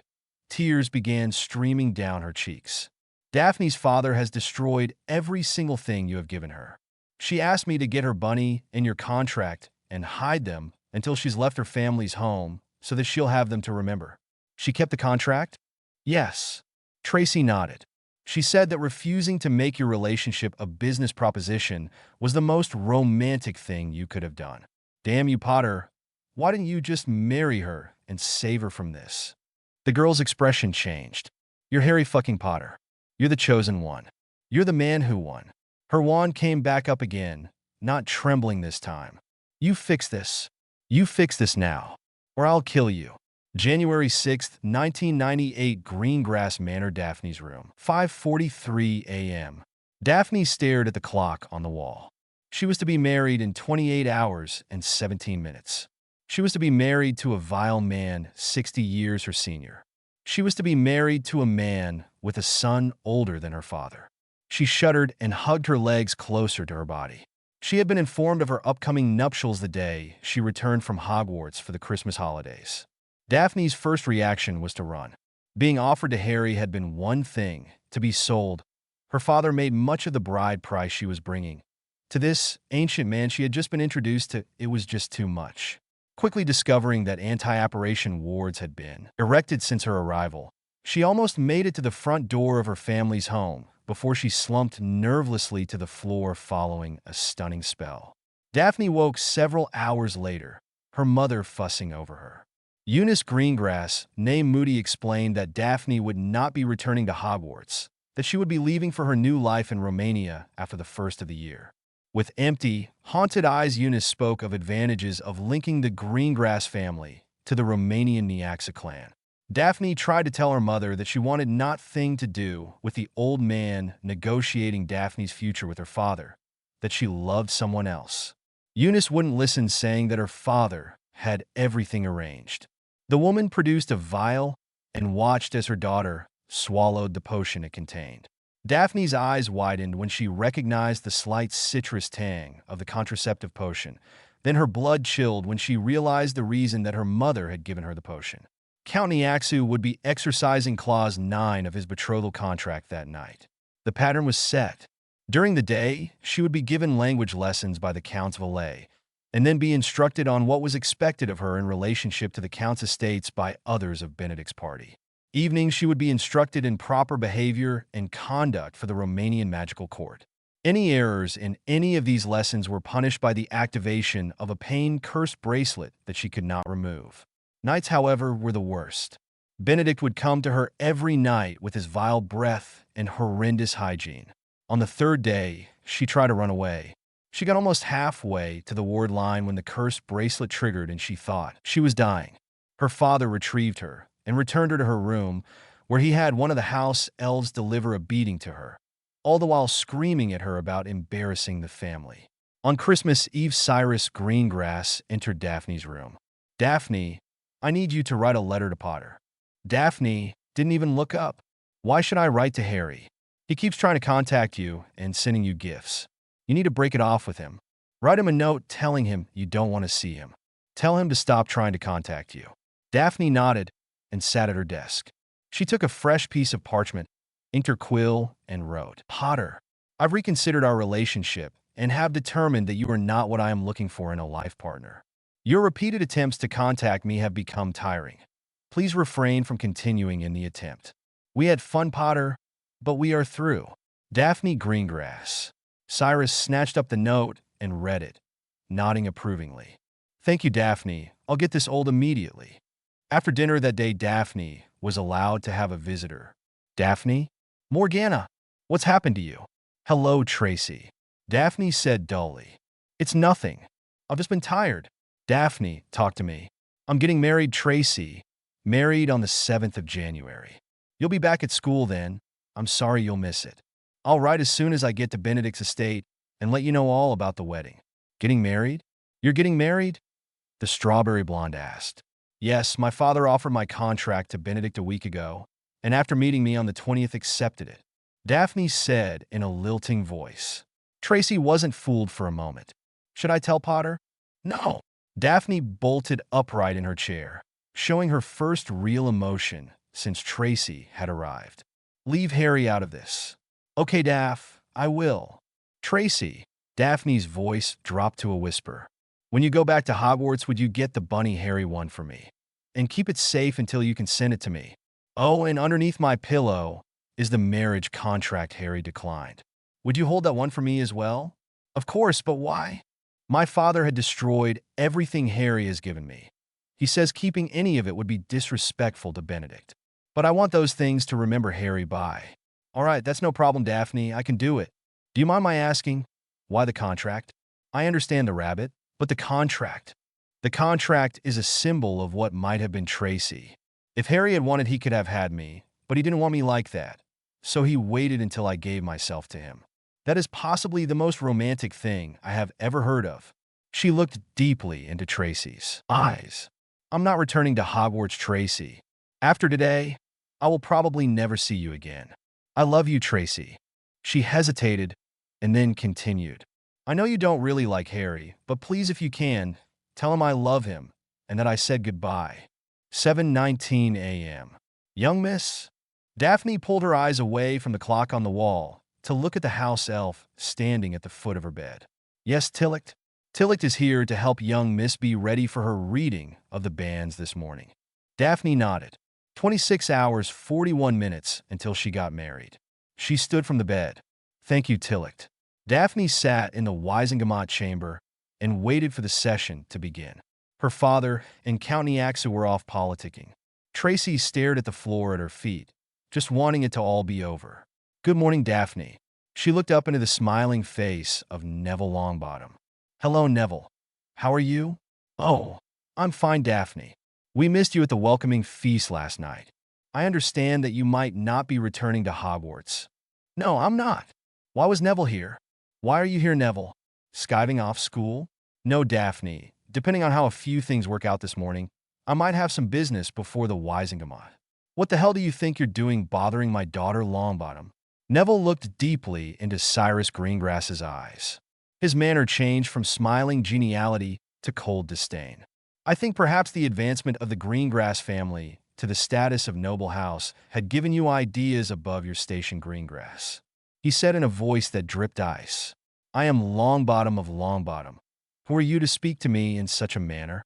Neville's voice carried throughout the Wisingamot chambers. The room went deathly quiet. My apologies, Lord Longbottom. I misspoke. Indeed you did, sir. Neville turned his attention back to Daphne, his tone softened. Tracy Davis said that you might not be returning, so, since I was here anyway, I thought I'd return the book you loaned me. Reaching into his robes, Neville withdrew a leather-bound book and presented it to Daphne. Thank you, Lord Longbottom. Daphne said quietly. Privately, she wondered what Neville was up to. He had never borrowed a book from her. She placed the book in her lap. No, thank you, Miss Greengrass, Neville said, still playing to the crowd. He gave Daphne's father the slightest of nods as he left. Greengrass. The book in her lap began to lightly vibrate. Daphne looked around, and then, sure that no one was paying attention to her, opened the book. Inside the cover was a small self-inking pen. The facing page was blank except for a handwritten sentence. Hello, beautiful. Did you miss me? Daphne realized what the book was. It was one of a pair of charm journals. They were children's toys used to allow children to send secret messages over short distances, usually less than 30 meters. She took the quill in hand and wrote Harry. Ah, you guessed. The words appeared in his sloppy scrawl. So much for finding your secret boyfriend's name. Harry, you can't do this. She wrote, Daphne, seriously now. Answer me 2 questions, and I'll leave you alone. If I can stop this from happening, do you want me to? Up on the dais, Dumbledore gavelled the room into silence. Before we begin this morning session of the Wisengamot, it is my pleasure to announce that this morning we will be reading the banns to announce the impending marriage linking our own Greengrass family to the family of Count Benedict Stefan Florinel Georgian Niaxu of Romania. Daphne looked down at the book. Harry had added another question mark to his first question. She wrote, yes, yes, yes. /n. Many thanks to Unicornsv for his suggestions on the topic of the powers of a head of house. Taking it from an ill-thought-out women are property concept to one that reflects the barbarism of a system that allows the level of control over junior members of a clan to the point where marriage contracts exist at all. And to Canon Kansadov for offering his views on the topic as well. You both made me think about what I was trying to say. /2. The concept of linked diaries is not, of course, mine. I lifted the idea from Burns Bungle in The Jungle and Bobbin's Power of the Press, carefully filed off the serial numbers, and put them into this story. While theirs were planet-spanning linked journals, I see them as children's toys, not unlike a cheap pair of walkie-talkies. Chapter 12. /n. I don't own Harry Potter and wouldn't particularly care to. /n. I don't own Harry Potter and wouldn't particularly care to. I would like a rental agreement with option to buy for Hermione Granger. A short-term contract with Nymphadora Tonks wouldn't be turned down. A long-term agreement with Luna Lovegood would probably be a whole lot of fun. Anytime Padma Patil wants to open negotiations, call me and O for a weekend with Fleur. Oddly, Lavender and Padma's sister, despite being her twin, Parvati, do nothing for me. Harry Potter and the marriage contracts. Chapter 12. Some more retribution. January 6, 1998. London, England, Ministry of Magic. Chambers of the Wisengamot. Daphne wrote, yes, yes, yes. Thank you. Now, this one is important and will decide what I do next. Please don't think about it. Just answer. Daphne, will you marry me? The question stunned the Slytherin. She wrote, Harry, Dumbledore's about to read the banns. I'm to marry. Tick, tick, tick, Daphne. I don't need a lesson on current events. I need your answer. Will you marry me? The new text shimmered into existence on the page beneath her words. Daphne wrote, yes. Up on the dais, Dumbledore gavelled the room in a silence once more. The reading of the banns. The ancient wizard announced theatrically. I published the banns of marriage between Daphne Ophelia Greengrass of the noble house of Greengrass and Count Benedict Stefan Florinel Georgian Niaxu, the head of the Romanian Imperial House of Niaxu. If any of you know any cause or just impediment why these two houses should not be joined together in magic, in tradition, and in blood, ye are to declare it now. This is the first and only time of asking. Dumbledore paused dramatically to allow the customary time for the protest. The question was a bit of political theater that amused him to no end, as no reading of the banns had been objected to before the Wisengamot in more than 500 years. I object. A single voice sounded in the abject silence of the chamber. Every head in the chamber rotated to face Harry Potter. What is this Greengrass? The Romanian nobleman thundered from his seat in the gallery. Is some trick to increase bride price? Who is this boy? Now every eye was on the Count as he turned to Daphne. This is boy you spread legs for? The old man raised his hand as if to strike the girl, only to suddenly grasp his right arm and scream. Striking a woman is the surest sign of a barbarian old man. Potter said from his place across the gallery as he lowered his wand. I would stop you from hitting any woman. Attempt to hit that woman again, and I will kill you. If I find out you've struck her in the past, I'll still kill you. Greengrass. Who is this boy? From the dais, a startled Dumbledore attempted to reassert control of the chamber, sputtering. Mr. Potter, what are you doing here? In this setting, Chief Warlock, you should be calling me Lord Potter Black, should you not? An expression of anger flickered across Dumbledore's face. Very well then, Lord Potter Black. What are you doing here? I believe that should be obvious, Chief Warlock, Harry said, as if explaining himself to a particularly slow child. I am protesting this proposed marriage. On what grounds are you protesting, Lord Potter Black? Line theft and fraud. Dumbledore's eyebrows threatened to climb above his hairline. Those are serious charges, Lord Potterblack. Approach. Cyrus Greengrass, Count Niaxu, you both approach as well. Harry made his way to the open section of the chamber before the assembled Wizengamot and stood tall, looking every inch the man who conquered. Cyrus Greengrass and his proposed son-in-law stomped their way to stand beside Harry. I don't know what you're trying to pull, Potter. Harry put the tip of his wand under the elder Greengrass's chin. Never piss off a Potter, old man. No one takes from me what is mine. I followed your fucked up rules. I did what I was supposed to do, and you expect me to put up with this? I don't take kindly to being defrauded. When I'm done with you, Greengrass, you won't have a pot to piss in. Silence. Dumbledore's magically amplified voice boomed out, quelling all discussion and conversation in the cavernous room. The ancient wizard looked about to satisfy himself that the chamber would remain quiet. Now then, Lord Potterblack, what is the basis of your objection to this marriage between Miss Greengrass and Count Niaxu? Harry stepped away from the elder Greengrass, lowering his wand. Unless Daphne has a sister she hasn't told me about, there is no Miss Greengrass. Her name is Daphne Potter. We married on November 15th of last year. I signed his insulting contract, and his bride price was paid the previous day. From his robes, Harry produced several rolls of parchment. Here are copies of all the appropriate documentation from Gringotts detailing the transfer of the bride price to the Greengrass vault, as well as my signed and sealed copy of the marriage contract binding the noble house of Greengrass to the ancient and noble houses of Potter and Black. These documents appear to be in order, Mr. Greengrass. Dumbledore intoned from his dais. Cyrus Greengrass paled. You and Daphne are married? There was, however, no reading of the banns for a marriage between yourself and the house of Greengrass, Lord Potterblack. Dumbledore noted. Neither Daphne nor I needed or wanted a dog and pony show to announce our relationship to the world. Everyone in this chamber is aware that this ceremony has no legal standing. It exists as a tradition simply to promote the political standing of minor houses looking to advance.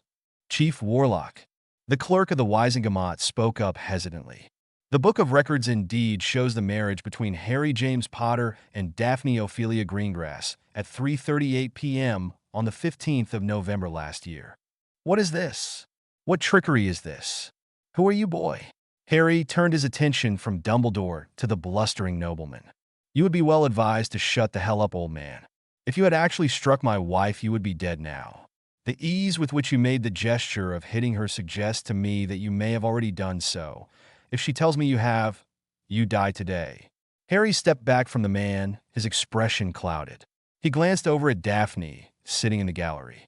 She wouldn't meet his eyes. A sudden look of realization crossed Harry's face. Harry took hold of the front of Cyrus Greengrass's robes and pushed him against the dais. Did you give this man access to Daphne in his contract? Did you offer him Clause 9? Did you allow him to put his hands on my wife? Harry's magic flared into a visible aura. The granite floor beneath his feet indented. Mr. Potter, Dumbledore said from his dais. Cyrus Greengrass sputtered. She never told me. Didn't you wonder why your vault suddenly had an extra 16,000 galleons on November 14th? I was not obligated to tell you that I had accepted your contract. Did you give her a chance to tell you before you gave her to that man? I'm going to destroy you, Greengrass. Anything you love, I'm going to take away from you. Calm yourself, boy. The Romanian rumbled from behind Harry. All this fuss over girl? Lays like dead fish anyway. Harry released the elder Greengrass. Get your wand, old man. He turned to face the Romanian. I've already killed a couple dozen dark bastards. Another one won't make any difference. You dare challenge me, boy? Daphne, Tracy hissed in her friend's ear. Tracy, what are you doing here? Daphne glanced out into the chamber where Harry was still threatening the Romanian, then toward the Count's valet. I don't understand what's going on. What is Harry doing? Getting you out of this.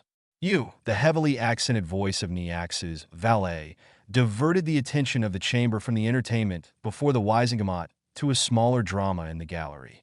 Stand away from Count Niax's woman before. The man stiffened in his seat.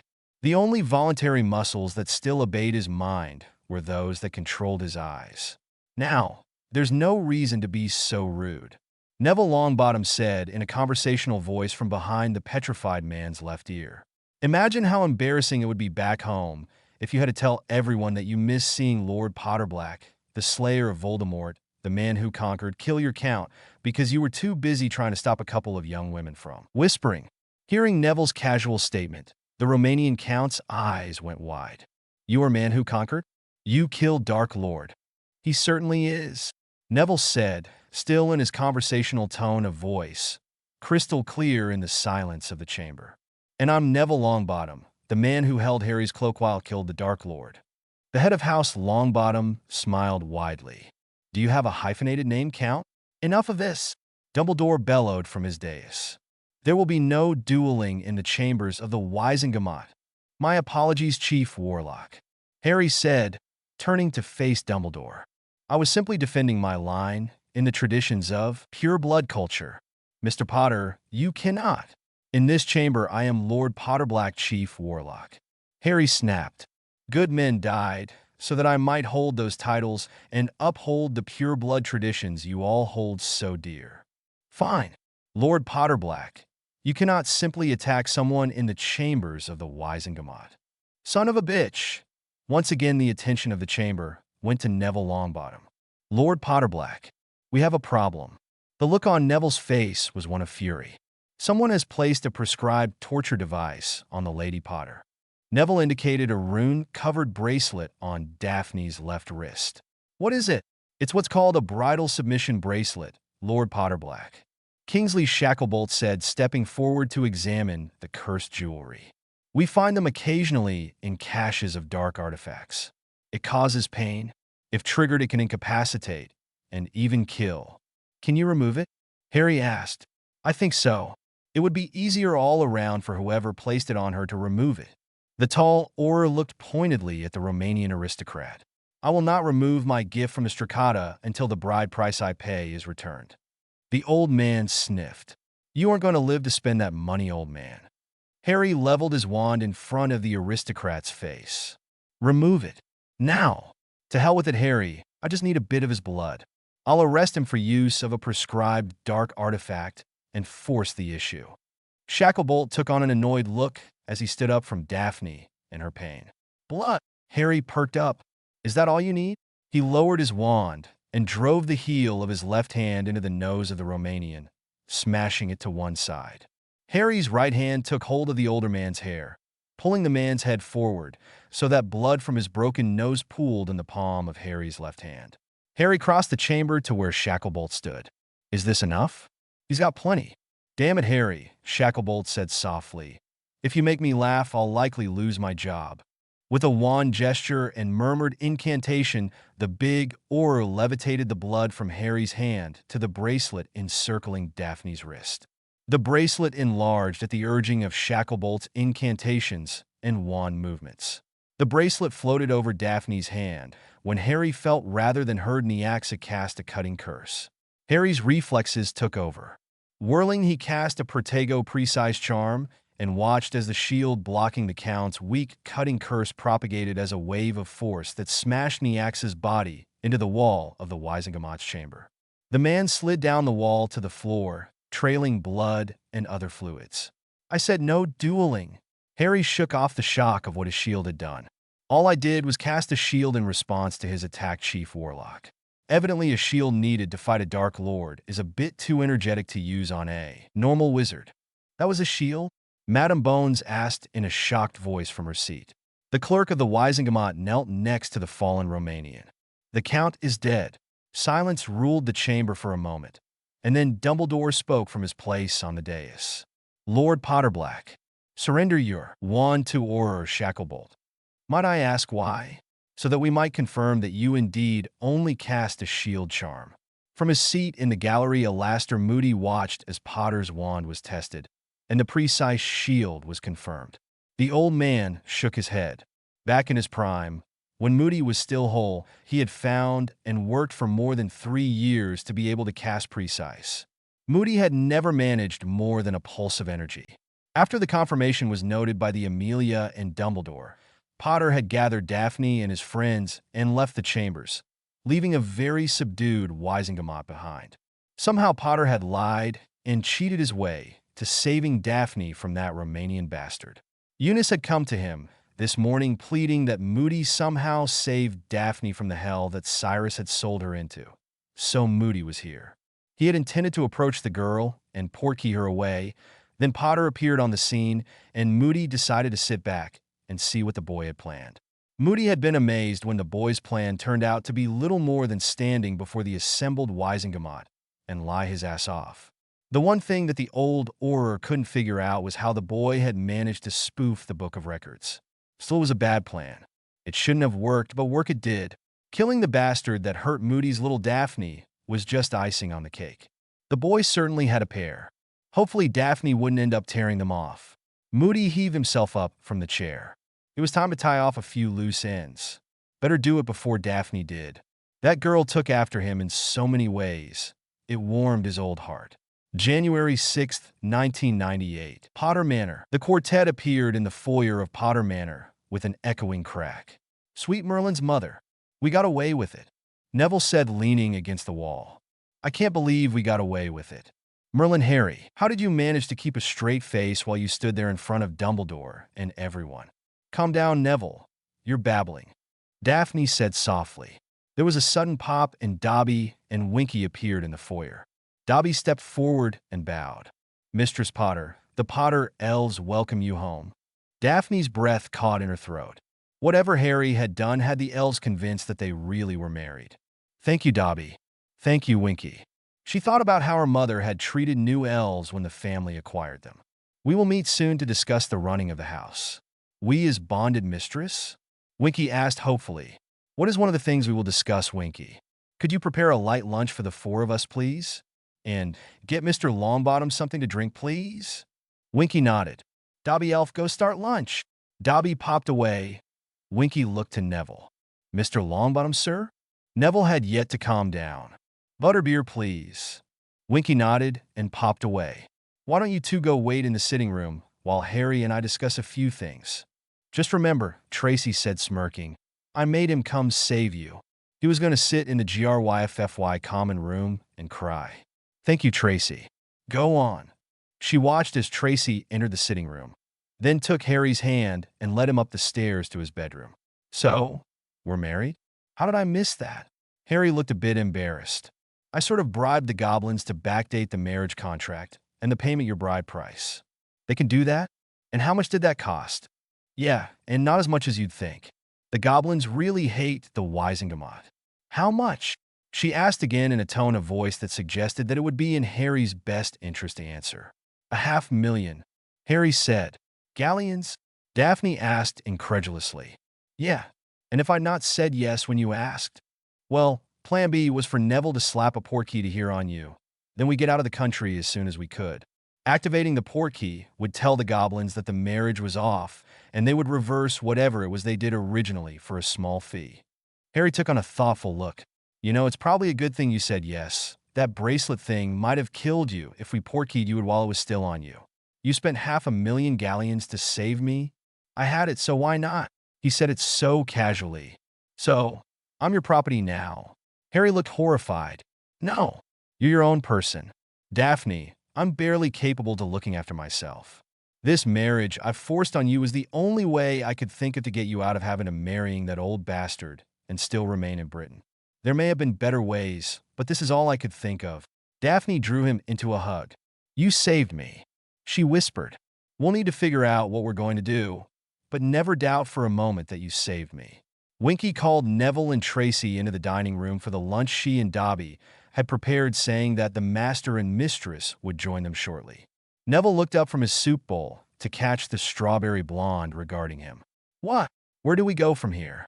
I'm pretty sure that you and I can just return to school, take our detentions, and meld back into the school. What about Daphne and Harry? The Slytherin shook her head in a worried fashion. The Gryffindor shrugged. If they want to return to Hogwarts to finish, I'm pretty sure that they can.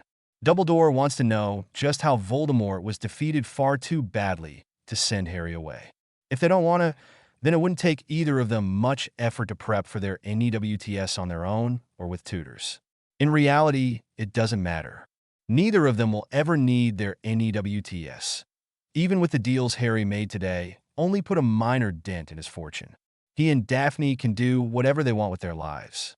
I'm glad we didn't just grab her, but I wish we hadn't used the contract. Maybe it's just as well. Something seems to be keeping them from their lunches. Neville waggled his eyebrows at the girl. Oh, please, you pervert. They're just talking. Daphne's been through a lot in the last 2 weeks. They both need to decide how they're going to deal with the situation they've found themselves in. Have you ever wondered? Neville said, changing the subject. Wondered what it might have been like if Hogwarts was set up differently? I mean, what if we weren't divided into meaningless teams by an ancient hat deciding who your friends should be based on cultural mores 1,000 years old? What if, instead of separating us, all 40 of us had been grouped together in a single cohort, able to easily make friends with anyone else in the class? I've never been a fan of What If's Longbottom. Tracy shook her head. You might as well ask, what if Draco and Pansy's parents were decent human beings? Or what if Goyle and Crabbe were intellectual leaders instead of moronic followers? Or what if Harry Potter joined the Dark Lord? None of those things happened. Wondering about them is a waste of time. Don't you have any dreams, Davis? Of course I've got dreams, Longbottom. It's just that I recognize that they are dreams, and I'm not surprised when they don't come true. January 6, 1998, London, England, Cockturn Alley. Cyrus Greengrass had returned to his home to find his wife was missing. Not only was Eunice gone, but so were all 7 of the Greengrass elves, and even the furnishings of his manor. It was the capstone of a very bad day. Immediately following the debacle at the Wisengamot, he had gone to Gringotts to investigate Potter's claim of having deposited Daphne's bride price. He discovered that the deposit had indeed been made. However, his vaults were empty. He was informed by a smirking goblin that Lord Potterblack had purchased every outstanding debt that the House of Greengrass owed, and had called them all due. So much for thinking that the Potter boy had been making empty threats before the Wisengamot. He had been told that he was being allowed to return to his former home to collect his personal effects, and that anything left in the house at close of business that day would be destroyed. Cyrus found his personal papers and collections of photographs neatly boxed and waiting for him. It had taken the head of the Greengrass family almost an hour to confirm the old wizarding homily of a man in need has no friends. Once news of his financial situation had spread, none of his longtime friends and acquaintances had time for him. Left with only the clothing on his back and the coins in his pouch, Cyrus quietly rented a cheap room in a small inn off Knockturn Alley. Sleep came slowly alone in an unfamiliar bed.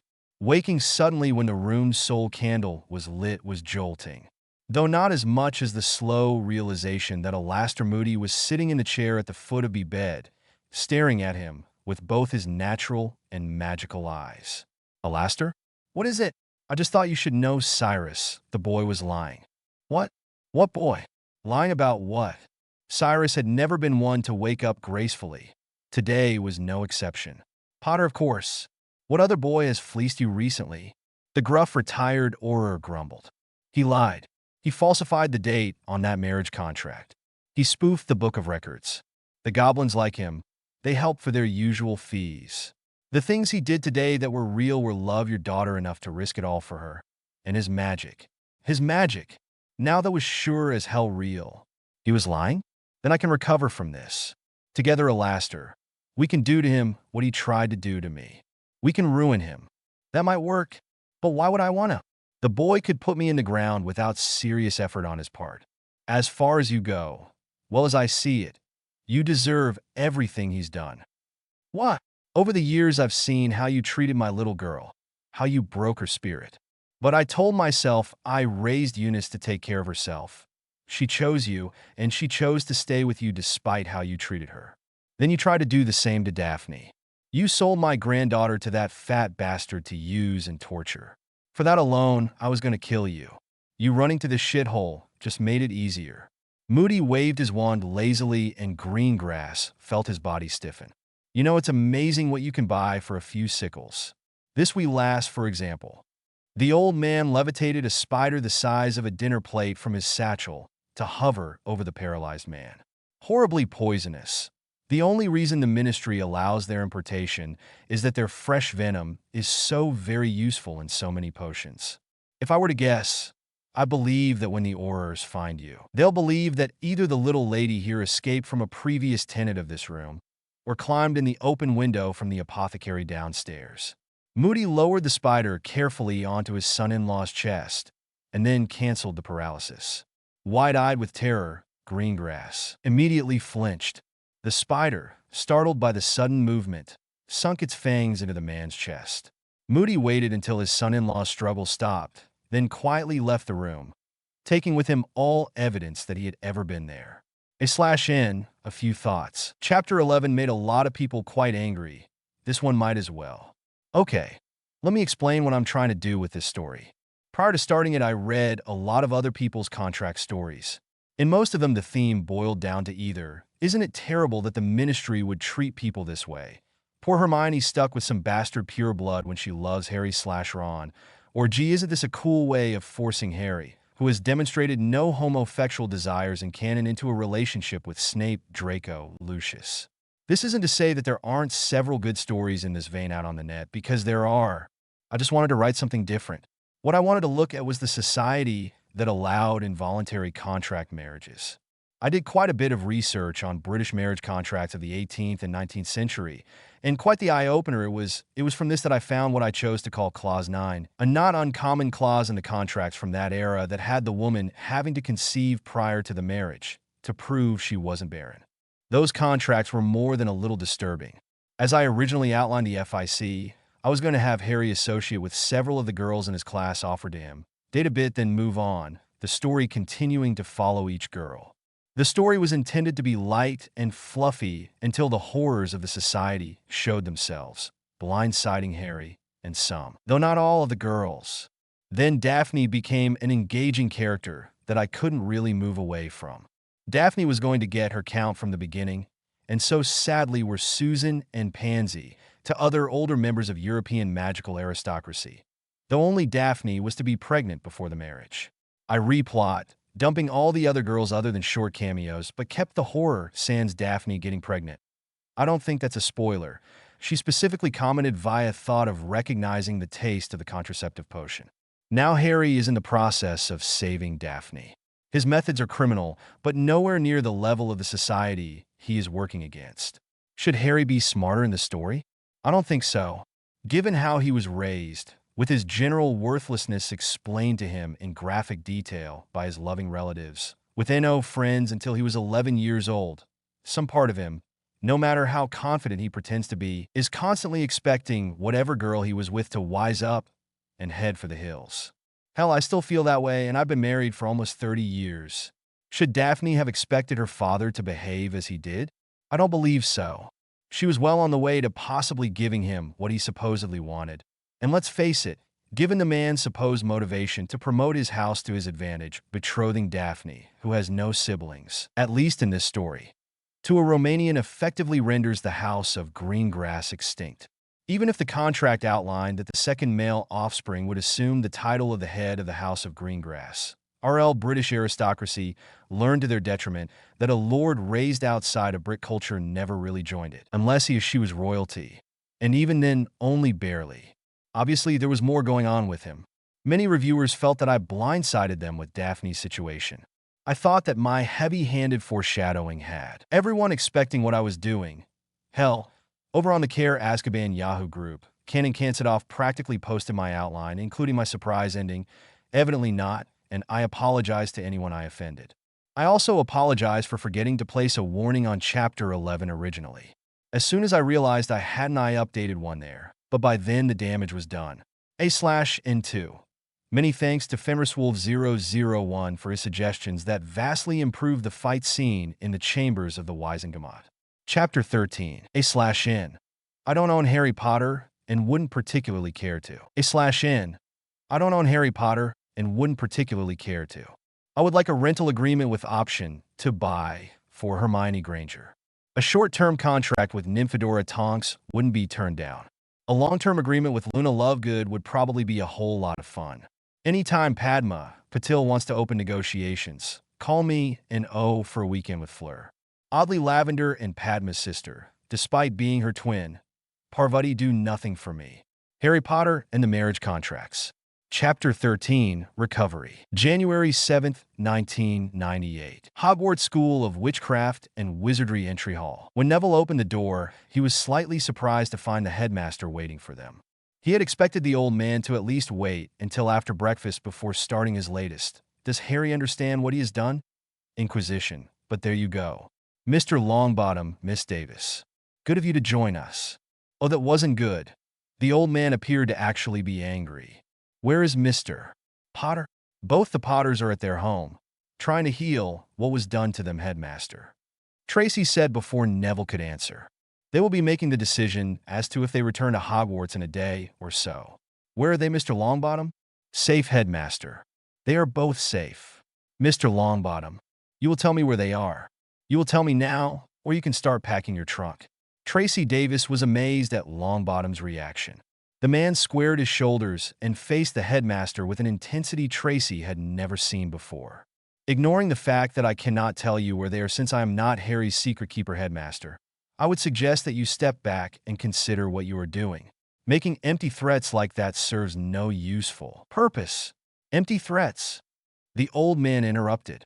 I assure you, Mr. Longbottom. Yes, headmaster. A pathetically empty threat. Neville's voice took on a hard edge of anger. When you consider that the alliance between the Longbottoms and the Potters was an ancient one before you were born, I was required by both tradition and honor to accompany my friend and blood ally to his protest before the Wisingamat. Had his conflict gone as far as a formal duel, I would have been required to travel to him to stand as his second, even if I hadn't gone with him originally. Neville took a step closer to the ancient wizard. But what makes your threat empty has nothing to do with that. I am Longbottom of Longbottom. I have assumed that position and everything it entails. That means I control 6 seats on the Wisingamat and 3 on the Hogwarts board. Harry controls 4 seats on the Wisingamat and 2 on the board. Harry has been quietly replacing your puppets in those positions. Try to expel anyone without cause, and you would be gone, and your victim would be reinstated before they could make it to their dorm. Dumbledore seemed to notice the audience that had been forming in the entry hall. We should move this discussion to my office. I don't think so, headmaster. When you felt the need to upbraid me, it was totally in public. I know everything you've done to Harry. Everything. You made sure Harry grew up outside our society, ignorant of his position, ignorant of his family and its history. Harry's far too noble to use what you did to destroy you. Neville moved until he was nose to nose with the headmaster. I, on the other hand, grew up surrounded by some of the most able politicians in the world, and all of them made very sure that I was ready to take my place when the time came. I know my place in the world. I know my responsibilities and the history of my family. Harry made sure I learned to stand up for myself and showed me how to reach my full potential magically. Threaten Harry or anyone close to him again, headmaster, and I will use what I know to destroy you. Unlike Harry, I'm not a noble man, headmaster. When I'm done with you, no one will remember Grindelwald. Your name will be synonymous with corruption and betrayal. Dumbledore worked his jaw wordlessly. Spinning in place, he stalked away with a swirl of his robes that would have made the late, largely unlamented, Severus Snape proud as the assembled students made way to allow him to pass. January 13th, 1997. Hogwarts School of Witchcraft and Wizardry, the Room of Requirements. Neville entered the room, quietly frowning at what he had discovered. Harry was in the center of a dueling arena, surrounded by the debris of destroyed dueling simulacrums. Harry was drenched in sweat, panting as if he had sprinted a mile, and on his knees. Harry, Neville ventured. Are you okay? No, Harry said, without looking up. I'm slow. I'm weak. I tire far too quickly. You also talk in your sleep, and you have the most amazing gas whenever shepherd's pie is served. Neville noted, hoping the insult would pull Harry out of his funk. Harry shot him a dirty look. What? Neville asked. I thought we were listing your more colorful personality traits. I've got to get better, Nevada. I've got to get myself to a level where I can face Voldemort. You'll do fine, because at very least those of us who went with you to the ministry will be with you. No, I'm not going through that again, Neville. Ron and Hermione have found each other, finally. I'm not going to risk them. I can't deal with Ginny at all, and I won't risk Luna again. what those bastards almost did to her. Fine then. I'm going with you. I stood with you in the ministry. It will be up to you to make sure I don't break my nose this time. I'm much better now that I've got my own wand. No, Neville. Harry struggled to his feet. You're all your gran has. I owe the pair of you far too much to put you at risk.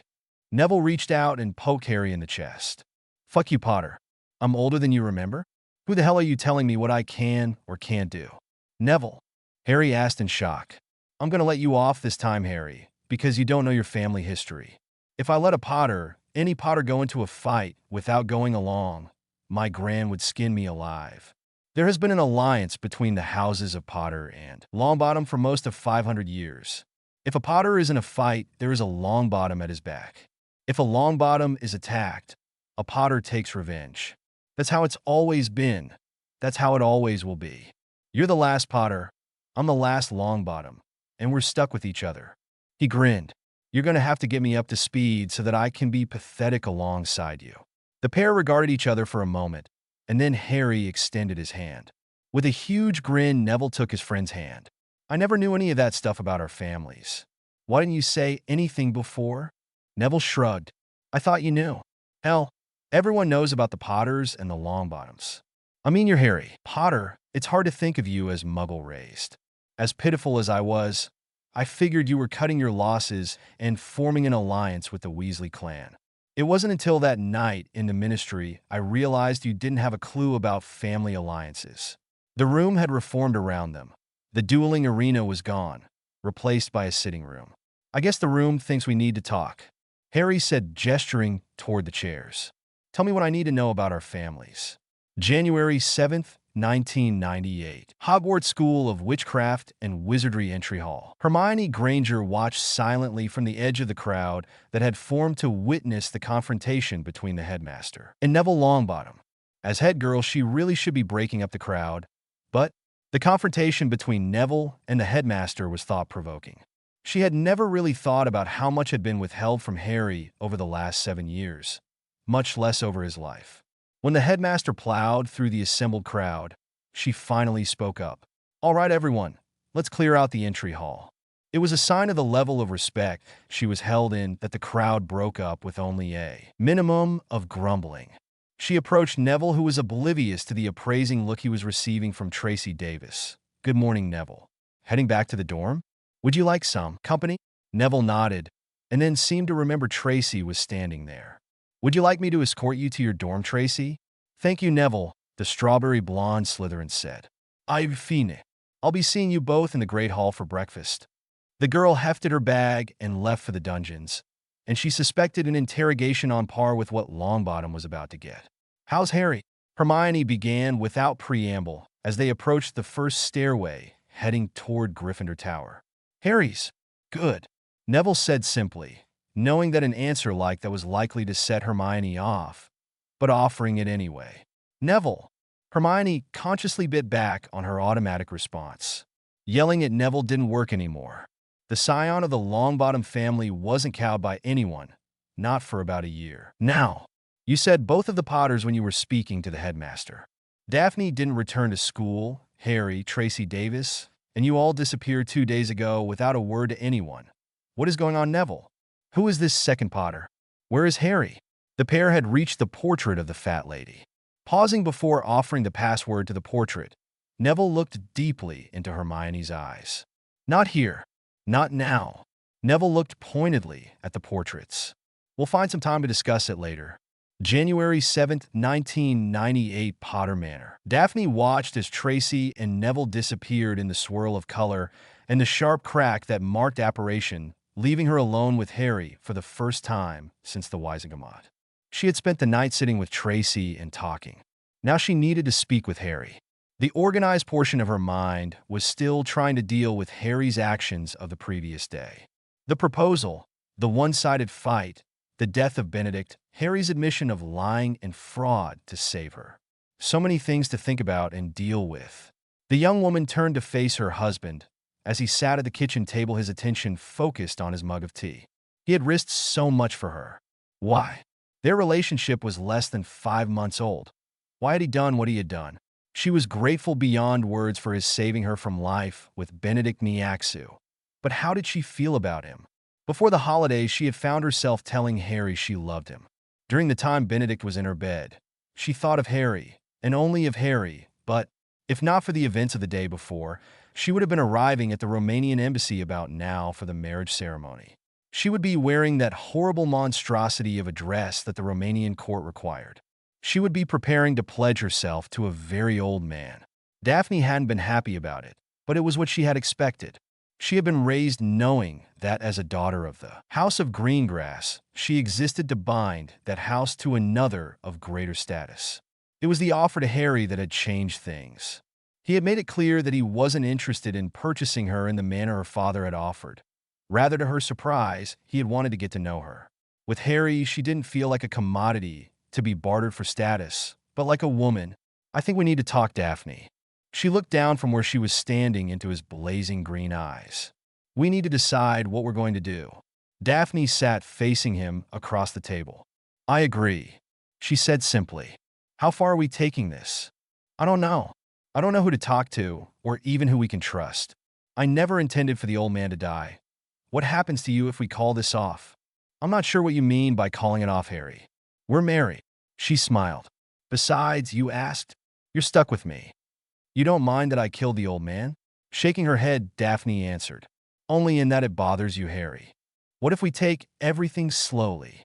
Harry reached across the table, taking her hand. "I've never really been one for plans. I just sort of rush in and bull my way through. This whole thing is just something Tracy, Neville, and I threw together, you know? I'm still amazed that it worked." Daphne squeezed his hand. "I thought I was never going to see you again." She whispered. "I thought that after you got that letter. I didn't handle that letter very maturely, I'm afraid. I threw a bit of a tantrum. Cleaning up afterward made Dobby very happy." "Idiot," she said. Then Daphne smiled. "It just occurred to me. At the reading of the bans, you said you protested the wedding on the basis of fraud and line theft." "You've got to admit," Harry said, returning her grin. "I committed both." Harry waited a few moments. "Do you think you're ready to go back to Hogwarts?" I don't know." The Daily Prophet, January 7th, 1998. Printing all the news that's fit to print. Violent death leaves Wisingamot in uproar. Potter announces he has been married since November. Charges father-in-law with fraud and line theft before the Wisingamot. By Michael Thigpen. During what was supposed to be the announcement of the linkage of two magical houses through marriage, quickly became a confrontation between the man who won and his father-in-law, the Wisingamot, and the royal family of Romania. The Wisingamot was seated early in order to hear a reading of the bans proposing the union between the noted British noble house of Greengrass to the Romanian royal house of Niaxu. The session was begun with Chief Warlock Albus Dumbledore announcing that he was reading the bans, and in accordance with those bans, asked if anyone objected. Always mindful of tradition, the chambers of the Wisingamot immediately became silent. No one expected a protest because there hadn't been a protest in more than 500 years. So, of course, Harry Potter did the unexpected, standing and protesting the proposed marriage. Chief Warlock Dumbledore asked Potter why he was there. The young Lord Potterblack corrected the Chief Warlock, reminding the elder wizard of the protocols of addressing individuals before the Wisingamot. The 70th-year Gryffindor then went on to define the reasons of his protest of the Greengrass/Niaxu union was based upon fraud and line theft.